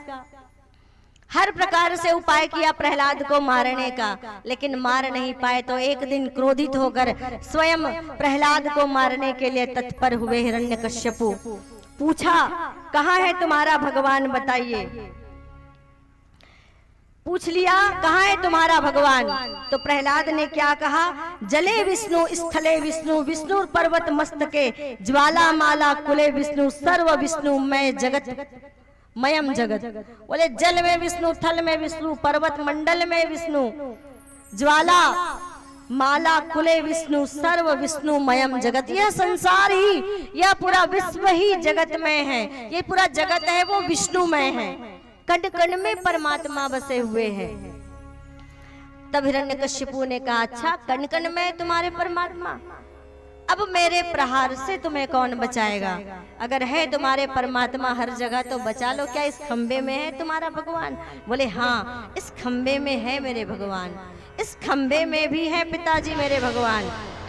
अब भी समय है। और प्रहलाद ने अपने पिता को नौधा भक्ति के द्वारा समझाया। श्रवणम कीर्तनम स्मरणम पाद सेवनम अर्चनम वंदनम सख्यम आत्मनिवेदनम। इस प्रकार नौधा भक्ति के आधार पर जीवन व्यतीत करें पिताजी। भगवान आपको क्षमा कर देंगे आपके सारे अपराधों के लिए, अगर आप शरणागत हो जाएंगे तो। लेकिन तलवार निकाली और प्रहार करने का जैसे ही प्रयास किया तो पूरे विश्वास के साथ भगवान को आंख बंद करके प्रहलाद ने याद किया। तो अपने छोटे से भक्त की रक्षा के लिए क्या कहा था, नर से न मरू, पशु से न मरू, अंदर न मरू, बाहर न मरू, देवों से मरू न दानवों से मरू, न देव न दानव न नर न पशु, नरसिंह रूप में न अंदर न बाहर, घर की देवी पर भगवान प्रकट हो गए। क्या कहा था, ऊपर न मरू नीचे न मरू। हिरण्यकश्यप को जकड़ लिया, अपने जंघा पर बिठाई और अपने जंघा पर बिठाकर अस्त्रों से मरू न शस्त्रों से मरू, अपने बड़े बड़े नाखूनों से बिना अस्त्र शस्त्र का प्रयोग किए हुए उनका पेट चीर डाला और हिरण्यकश्यपु का प्राणांत हो गया। इसके बाद भी नरसिंह भगवान का क्रोध शांत नहीं हो रहा था। सारे देवताओं ने क्रोध शांत करने का प्रयास किया, लेकिन तब प्रहलाद ने स्तुति की, तभी भगवान नरसिंह का क्रोध शांत हुआ। बोलिए नरसिंह भगवान की। और ये हिरण्यकश्यपु की एक जन्म की नहीं 3 जन्म की दुश्मनी है। ये पहले हिरण्यकश्यपु थे, फिर त्रेता युग में रावण बन के आ गए, अब द्वापर युग में शिशुपाल बनकर आ गए और अपमान करने लगे भगवान कृष्ण का। तो क्या करते हैं, अपमान करने लगे तो 100 अपराध तक छूट दे दी भगवान ने। लेकिन 100 से भी ज्यादा जब पाप बढ़ गया शिशुपाल का, तो अपना सुदर्शन चक्र निकाल कर उनका भी उद्धार कर दिया। तो भाव को भाव अनख आलस हूँ, नाम जपत मंगल दिसिदस हूँ। चाहे भाव से हो चाहे कुभाव से हो, परमात्मा को याद करना चाहिए, परमात्मा का ध्यान करते रहना चाहिए। पर हम क्या करते हैं, जब समय आता है, जब जरूरत पड़ती है, जब आवश्यकता महसूस होती है, तब परमात्मा को याद करते हैं। 2 महीने 4 महीने में जब बच्चों की परीक्षा का समय आता है, चलो भैया मंदिर, पति के प्रमोशन का समय आता है, चलो मंदिर चले। जब स्वार्थ आता है तब, लेकिन परमात्मा से स्वार्थ के समय में नहीं, निस्वार्थ भाव से भी संबंध बनाकर रखना चाहिए। ऐसे ही एक हाथी था गजेंद्र। गजेंद्र हाथी त्रिकुट पर्वत पर रहता था और अपने बल के कारण उसे बड़ा अभिमान था। बहुत सारी पत्नियां थी, बहुत सारे बच्चे थे। एक दिन गर्मी से व्याकुल होकर सरोवर में क्रीड़ा करने गए तो ग्राह ने पैर पकड़ लिया और छुड़ाने का प्रयास करते रहे। कहते हैं सुखदेव जी महाराज बताते हैं कि 1000 बरस तक ग्राह और गज के बीच में युद्ध हुआ, पर ग्राह जो है वो गज के पैर को उन्होंने छोड़ा नहीं। कुछ दिन तक परिवार वालों ने सहायता की, अब परिवार वाले बच्चे और पत्नी भी निराश होकर चले गए। तब विपत्ति का समय आ गया। तब उस विपत्ति के समय में क्या किया? उस विपत्ति के समय में अब जब सब छोड़कर चले गए, सुख में कभी ना तेरी याद है आई, दुख में प्रभु जी तुमसे प्रीति लगाई। ये गजेंद्र के हृदय से पुकार निकल रही है। सारा दोष है मेरा, मैं करता हूँ स्वीकार, पर हे भगवान यहाँ से भी जो हारा, कहाँ जाऊंगा सरकार। और क्या कहते हैं? मेरा तो क्या है, मैं तो पहले से हारा, तुझसे ही पूछेगा ये संसार सारा। डूब रही मेरी नैया तेरे रहते खेवनहार, डूब रही मेरी नैया तेरे रहते खेवनहार। यहाँ पे भी जो हारा, कहाँ जाऊंगा सरकार। यहाँ पे भी जो हारा, कहाँ जाऊंगा सरकार। सुख में सुमिरन दुख में सुमिरन सब करे, सुख में करे न कोई, और जो सुख में सुमिरन करे तो दुख काहे होय। प्रतिदिन कल आराधना के विषय में बताया था, उपासना और साधना। हर एक व्यक्ति को उस परमात्मा की उपासना करनी चाहिए। उप मने समीप और वास मने बैठना, अर्थात भगवान का मंदिर आपने अपने घर में बनाया होगा, उस मंदिर में कम से कम 1 घंटा आप रोज बैठे, और 1 घंटा नहीं तो कम से कम आधा घंटा, और आधा नहीं तो कम से कम 10 मिनट। पर इतना सुंदर जीवन दिया है भगवान ने, इतना सुंदर परिवार दिया है, सारी संपदा सारी विभूति सब कुछ दिया है, तो कम से कम उस भगवान को धन्यवाद देने के लिए। ऐसे भी परिवार है जिनको रोटी नहीं मिलती, ऐसे भी परिवार है, ऐसे भी व्यक्ति हैं जो बीमारी से जूझ रहे हैं, कई प्रकार की कष्ट कठिनाइयों में पड़े हैं। अगर हम सही सलामत हैं तो हमारे ऊपर परमात्मा की कृपा है, और रोज परमात्मा को धन्यवाद देने के लिए भगवान के समीप जरूर बैठे। त्रिकाल संध्या की बात कही जाती है, 3 प्रकार की संध्या। एक संध्या प्रातः संध्या, अर्थात प्रातः काल जो आप पूजा करते हैं उसी को संध्या कहा जाता है। सुबह एक बार दोपहर में, एक बार संध्या में, 3 बार भोजन करते हैं ना, सुबह दोपहर और शाम। जैसे 3 बार भोजन शरीर के लिए, वैसे 3 बार भजन मन के लिए, अपने आत्मा को बलवती बनाने के लिए, आत्म बल को ऊंचा उठाने के लिए, मानसिक बल को ऊंचा उठाने के लिए, ब्रह्म बल की प्राप्ति के लिए। 3 बार भोजन शरीर के लिए, 3 बार भजन मन और आत्मा को के लिए। तो कम से कम 10 मिनट कितने लोग करते हैं? 10 मिनट। और बाकी लोग बाकी क्या करते हैं? अच्छा, कितने लोग भोजन करते हैं, खाना खाते हैं? खाते हैं ना कि नहीं खाते? खाते हैं ना, कि वो भी नहीं खाते? खाते तो होंगे खाना। कितने बार? 3 बार बनाने में कितना समय लगता है? 1 घंटा। अगर भगवान के पास जाएंगे, अगरबत्ती जलाएंगे और दिया जलाएंगे तो कितना समय लगेगा? अरे चलो छोड़ो, हम छूट दे देते हैं, अगरबत्ती भी मत जलाइए और दिया भी, आप ऐसे ही बैठ जाइए 10 मिनट बिना टाइम पास किए, कुछ मत, बस पत्रम पुष्पम तोयम त्वदीयम, पत्र पुष्प लीजिए, बैठ जाइए। जो मंत्र आता है मंत्र बोलिए, नाम जप आता है नाम जप करिए, और कुछ भी नहीं आता तो एक बालक था, प्रार्थना सिखाई गई स्कूल में, कहा रोज भगवान के सामने बोलना। बेटा घर आया प्रार्थना भूल गया, क्या प्रार्थना करनी है भगवान के पास खड़े होकर कहने लगा। प्रार्थना अंग्रेजी में सिखाई थी, इंग्लिश मीडियम स्कूल था तो प्रार्थना भी अंग्रेजी में सिखाई। बच्चा आकर कहने लगा ABCDEFGHIJKLMNOPQRWXYZ 26 अक्षर बोल दिया। बोले भगवान जितने अक्षर थे सब कह दिए, जो मंत्र आपको अच्छा लगता है बना लो, जो मंत्र अच्छा लगता है आप बना लो। मैंने तो सारे शब्द आपके सामने रख दिए। भाव का भूखा हूं मैं और भाव ही एक सार है, और जो भाव से भजे मुझे उसका बेड़ा पार। बस खाली मन से भाव से बैठ जाइए। कोई मंत्र नहीं आता है तो जैसे घर वालों से बातचीत करते हैं ना, वैसे अपना सुख दुख बांटिए, भगवान से बातचीत कीजिए। भगवान मेरा व्यापार नहीं चल रहा है, घर में बच्चे बात नहीं मान रहे हैं, सब आपके चरणों पर है ना, सब आप देख लीजिए, सबको मैं आपके भरोसे छोड़ता हूँ। इतना तो बैठ के कह सकते हैं। इतना सुंदर जीवन दिया, घर दिया, परिवार दिया, 10 मिनट हम भगवान के लिए नहीं निकाल पाते हैं। अरे सुबह समय नहीं है कोई बात नहीं, दोपहर कर लीजिए। और दोपहर में अगर काम काज के लिए बाहर निकल जाते हैं तो रात्रि काल, संध्या काल में जब घर लौटते हैं या रात्रि में जब घर लौटते हैं, उस समय कम से कम घर में जो आपने भगवान रखा हुआ है उस भगवान के पास आप बैठिए, अपनी दिनचर्या उनको बताइए। कुछ निवेदन करना है तो निवेदन करिए, कुछ मांगना है तो मांगिए। भगवान के पास बैठने से भगवान की शक्ति, प्रभु की शक्ति हमें मिलती है।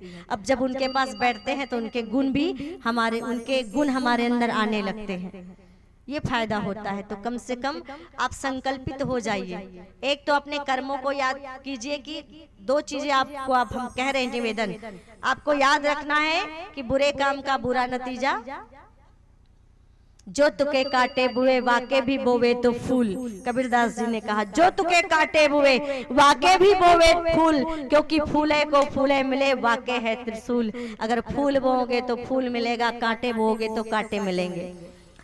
ऐसा कभी सुना है कि खेत में धान के बीज डाले थे, जब फसल कटने की बारी आई तो चना बन गया था?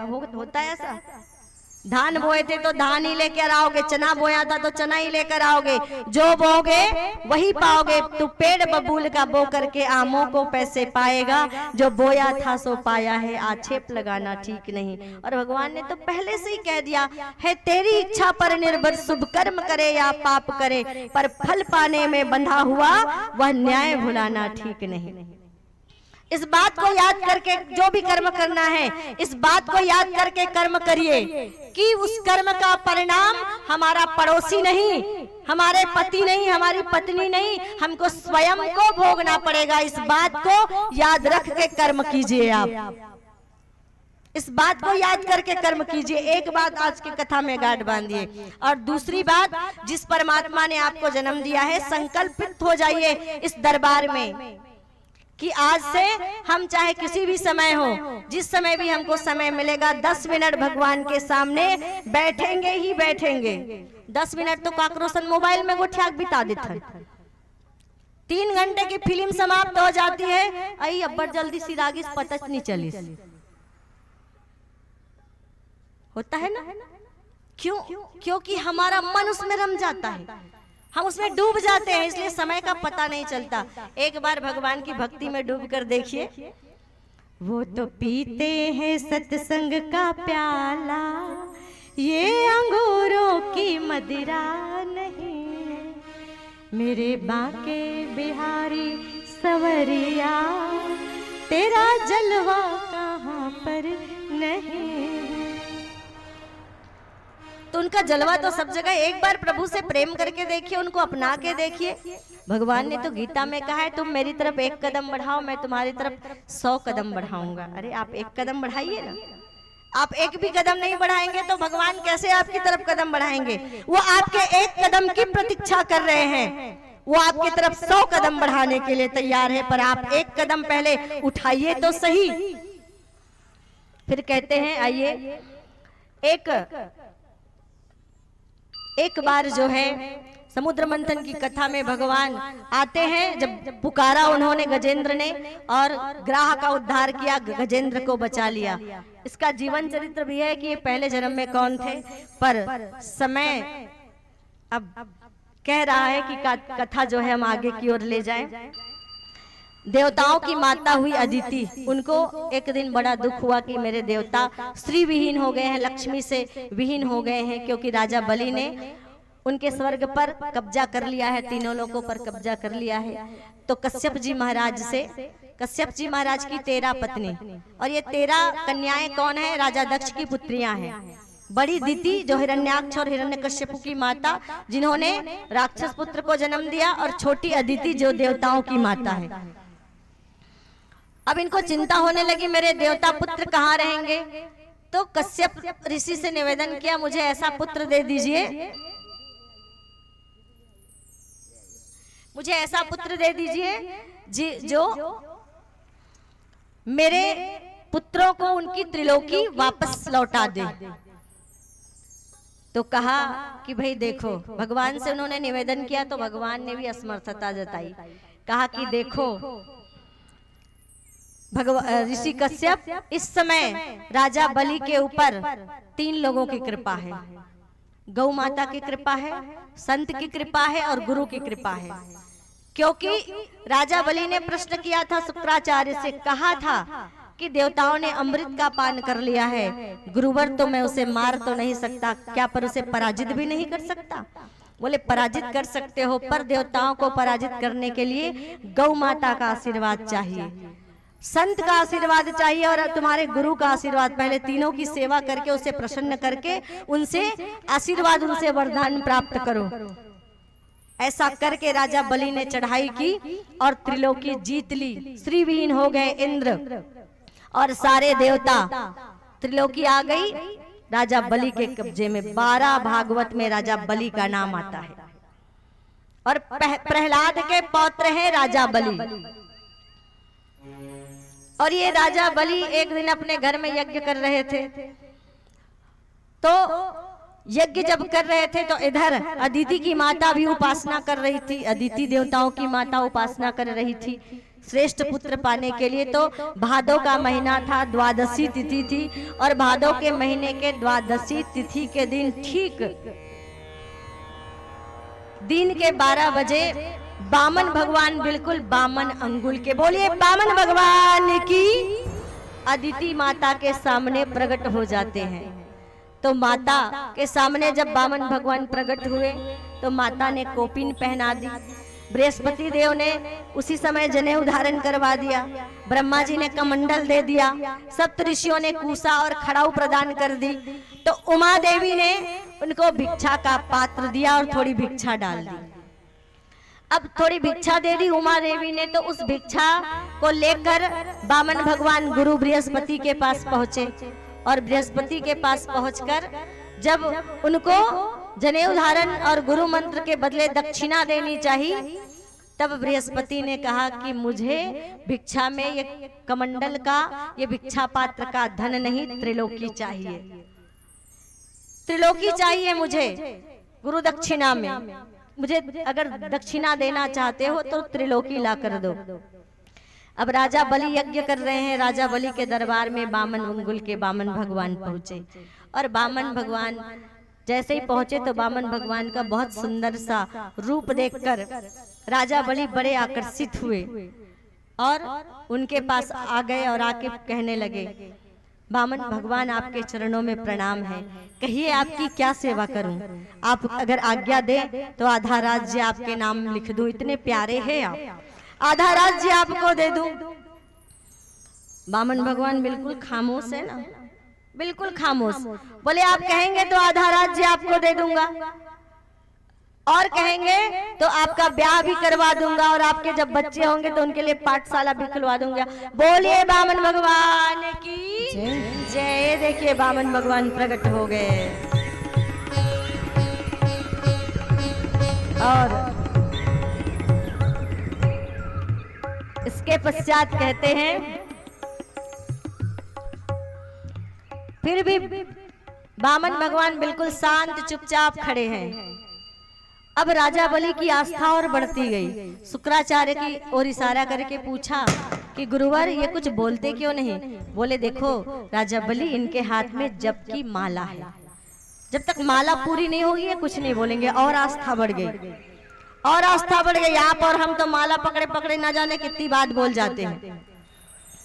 बोले जबकि माला हाथ में हो और माला जब तक पूरी ना हो बोलना नहीं चाहिए।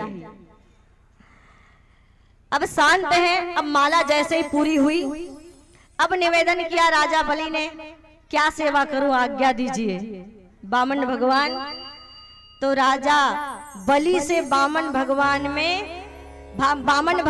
ने 2 टुक में कह दिया कि राजा बलि, दान लेने का तो मेरा नियम ही नहीं है। मांगने आए हैं त्रिलोकी और क्या कह रहे हैं, दान लेने का मेरा नियम ही नहीं है, मैं दान लेता ही नहीं। आप किसी के घर मांगने जाएं और पहले से ही मांगने की बात कर दे तो तुरंत इज्जत कम हो जाती है। इसलिए सबसे आखिरी में मांगने की बात किया करे, जब कुछ मांगने जाए तब, चाहे वो चंदा ही क्यों ना हो। अब राजा बलि और निवेदन कर ले और आस्था बढ़ गई। अभी बैठे रहने दीजिए। राजा बलि की आस्था और बढ़ गई। अरे ये तो बड़े पहुंचे हुए बामन हैं, बिल्कुल इसके अंदर लालच नहीं है, और देने का भाव जग गया। बार बार देने का निवेदन करने लगे, दान का निवेदन करने लगे, दान लेने का। तब राजा बलि से बामन भगवान ने कहा, चलो राजा बलि, आप इतना कह रहे हैं तो, आप इतना निवेदन कर रहे हैं तो, आपके कहने पर, क्या कहा, ध्यान दीजिएगा, आपके कहने पर मुझे केवल 3 पग भूमि दान में चाहिए। वो भी आप जिद कर रहे हैं इसलिए मैं मांग रहा हूं, अन्यथा मैं दान तो लेता ही नहीं, मेरा नियम ही नहीं है। अब राजा बलि ने कहा, ठीक है 3 पैर जमीन मांग रहे हो तो चलो, आपके पैर तो छोटे हैं भगवान, मैं अपने पैरों से नाप के दे दूंगा, कम से कम आपके बैठने की चौकी तो आ जाएगी। बोले नहीं राजा बलि, लूंगा तो अपने ही पैरों से नाप के लूंगा। राजा बलि मुस्कुरा के बोले, आपके पैरों से नापोगे तो एक चौकी भी नहीं आएगी, क्या करोगे उस जमीन का। बोले राजा बलि पहले संकल्प तो लो, और बार बार कहा संकल्प लो। शुक्राचार्य सामने आ गए, 3 पग भूमि के लिए संकल्प की क्या आवश्यकता, ऐसे ही दे देंगे जमीन, इतना बड़ा राज्य है। जो राजा आधा राज्य देने के लिए तैयार है, क्या 3 पग भूमि नहीं देंगे, थोड़े ही अपने बात से मुकर जाएंगे, संकल्प की क्या आवश्यकता। तब बार बार संकल्प पर जोर दिया बामन भगवान ने। तब शुक्राचार्य की आंखें पड़की और कहा, ऐस वैराचने साक्षात भगवान विष्णुरव्ययः। कहा कि ये कोई और नहीं, ये कश्यपादितिर जातो देवा नाम कार्य साधक, ये कश्यप और अदिति का पुत्र बनकर देवताओं का कार्य सिद्ध करने आया है। सावधान राजन, संकल्प मत लेना। शुक्राचार्य को मना किया संकल्प लेने के लिए, उसके बावजूद शुक्राचार्य ने संकल्प लिया, संकल्प का मंत्र बोला, और संकल्प का मंत्र बोलकर जैसे ही संकल्प पूरा हुआ, वैसे ही बामन भगवान ने अपना इतना बड़ा रूप बनाया कि 2 पैर में तीनों लोगों को नाप लिया। बोलिए बामन भगवान की जय। आइए यजमान, मुख्य यजमान बामन भगवान की पूजा करें। और तीसरा पैर उसका बच गया। बोले राजा बलि, अब तीसरा पैर कहाँ रखूं। राजा बलि ने बहुत सुंदर बात कही कि धन से बड़ा धन का मालिक होता है, इसलिए तीसरा पैर रखने के लिए मैं स्वयं को समर्पित करता हूं। और सामने बैठ गए। तीसरा पैर राजा बलि के मस्तक पर बामन भगवान ने रखा। फिर पुनः सूतल लोक का राजा बना दिया राजा बलि को, और स्वयं उसके दरबारी बन गए भगवान।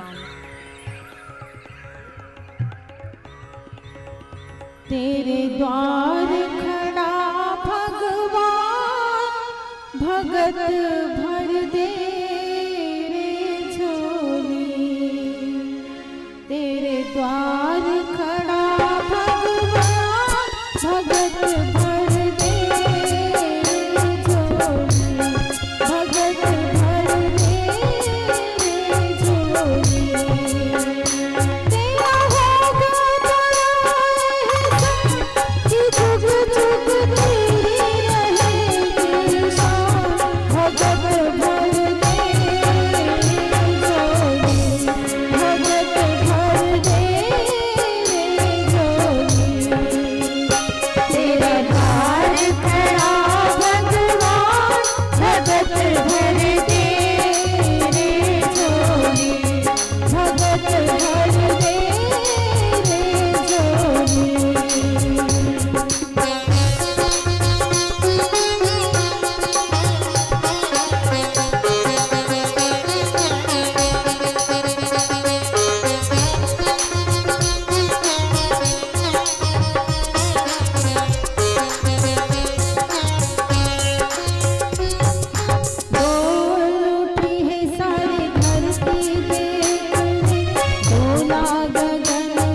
लुटा दे तो सर्वस्व अपना मान ले कहना मेरा। आज लुटा दे रे सर्वस्व अपना मान ले मेरा कहना। टिक जाएगा पल में तेरा जन्म जन्म का फेरा रे।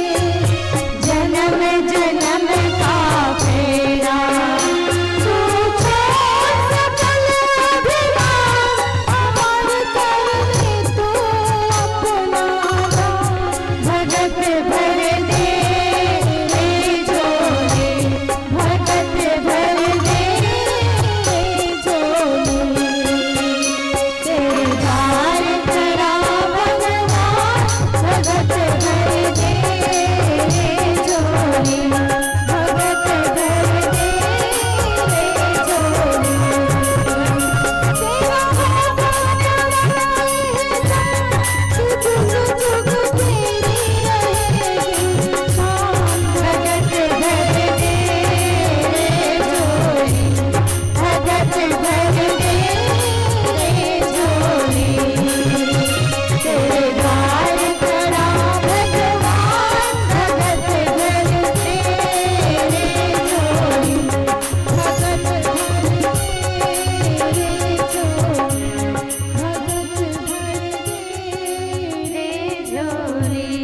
भगत भर दे रे झोले।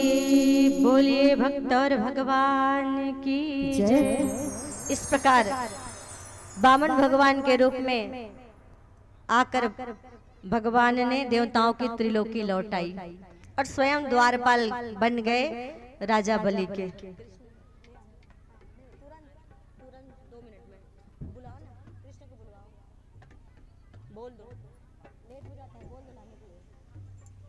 और आइए इसके बाद नवम स्कंद में राम जन्म की कथा आती है। नवमी तिथि मधुमास पुनेता और शुक्ल पक्ष अभिजीत हरिप्रेता।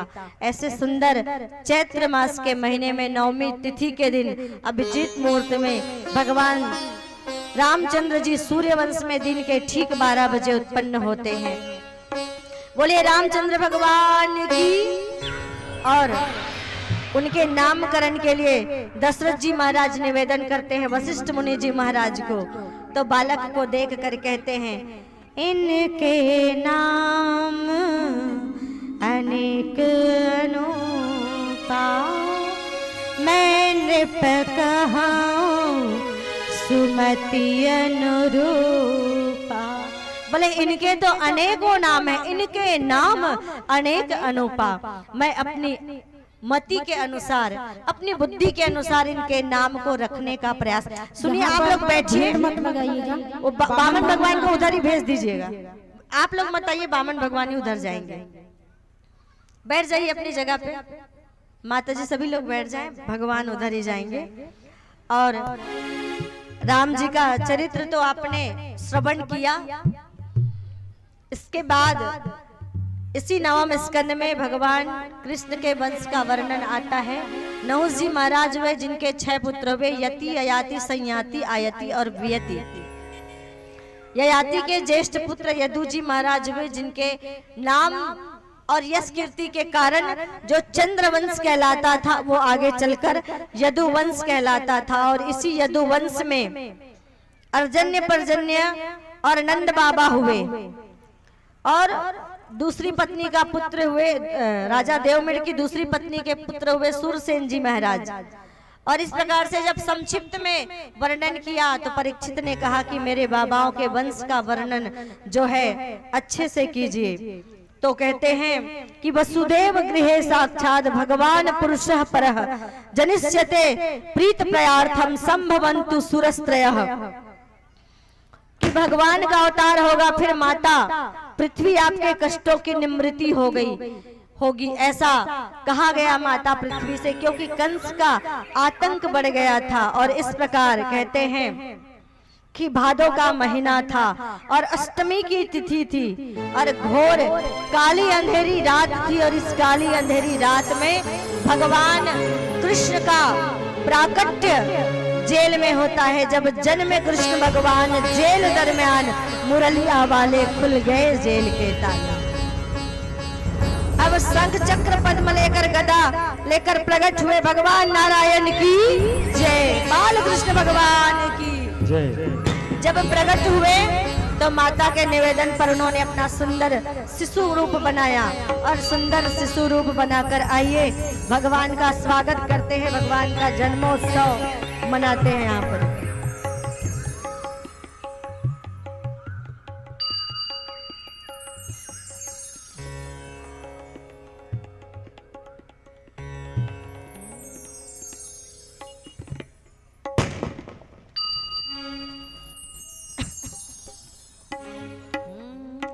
भय सारे बिरज में सो, भय सारे बिरज में सोर, चलो री नंदगाम की ओर, जन्म लियो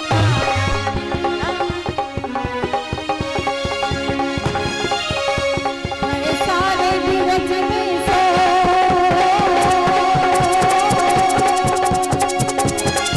भय सारे बिरज में सो, चलो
बच्चे के ऊपर कोई भी फूल नहीं फेंकेगा, अगर उसके आंख में चली जाएगी तो दिक्कत हो जाएगी।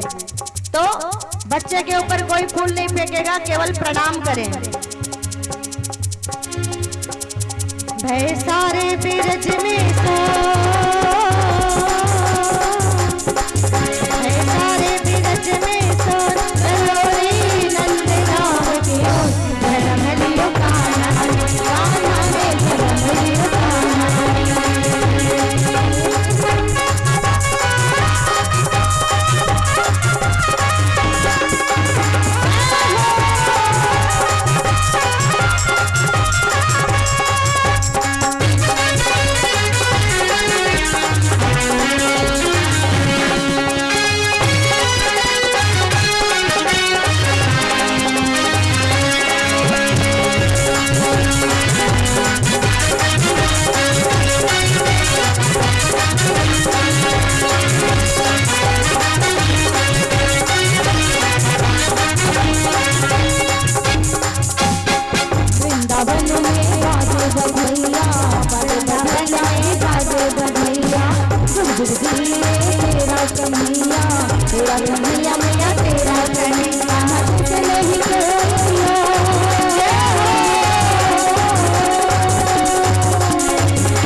सारे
कन्हैया लाल की नंद घरा नंद घरो जय कन्हैया लाल की नंद घरा नंद घरो जय कन्हैया लाल की सारे मोहल्ले में ये हल्ला हो गया सारे मोहल्ले में ये हल्ला हो गया मैया यशोदा तो मैया यशोदा तो मैया यशोदा तो मैया हो गया सारे मोहल्ले में ये हल्ला हो गया सारे मोहल्ले में ये हल्ला हो गया मैया यशोदा तो मैया यशोदा तो मैया यशोदा तो मैया हो गया यशोदा तो मैया हो गया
दीवाना ये मोहल्ला हो गया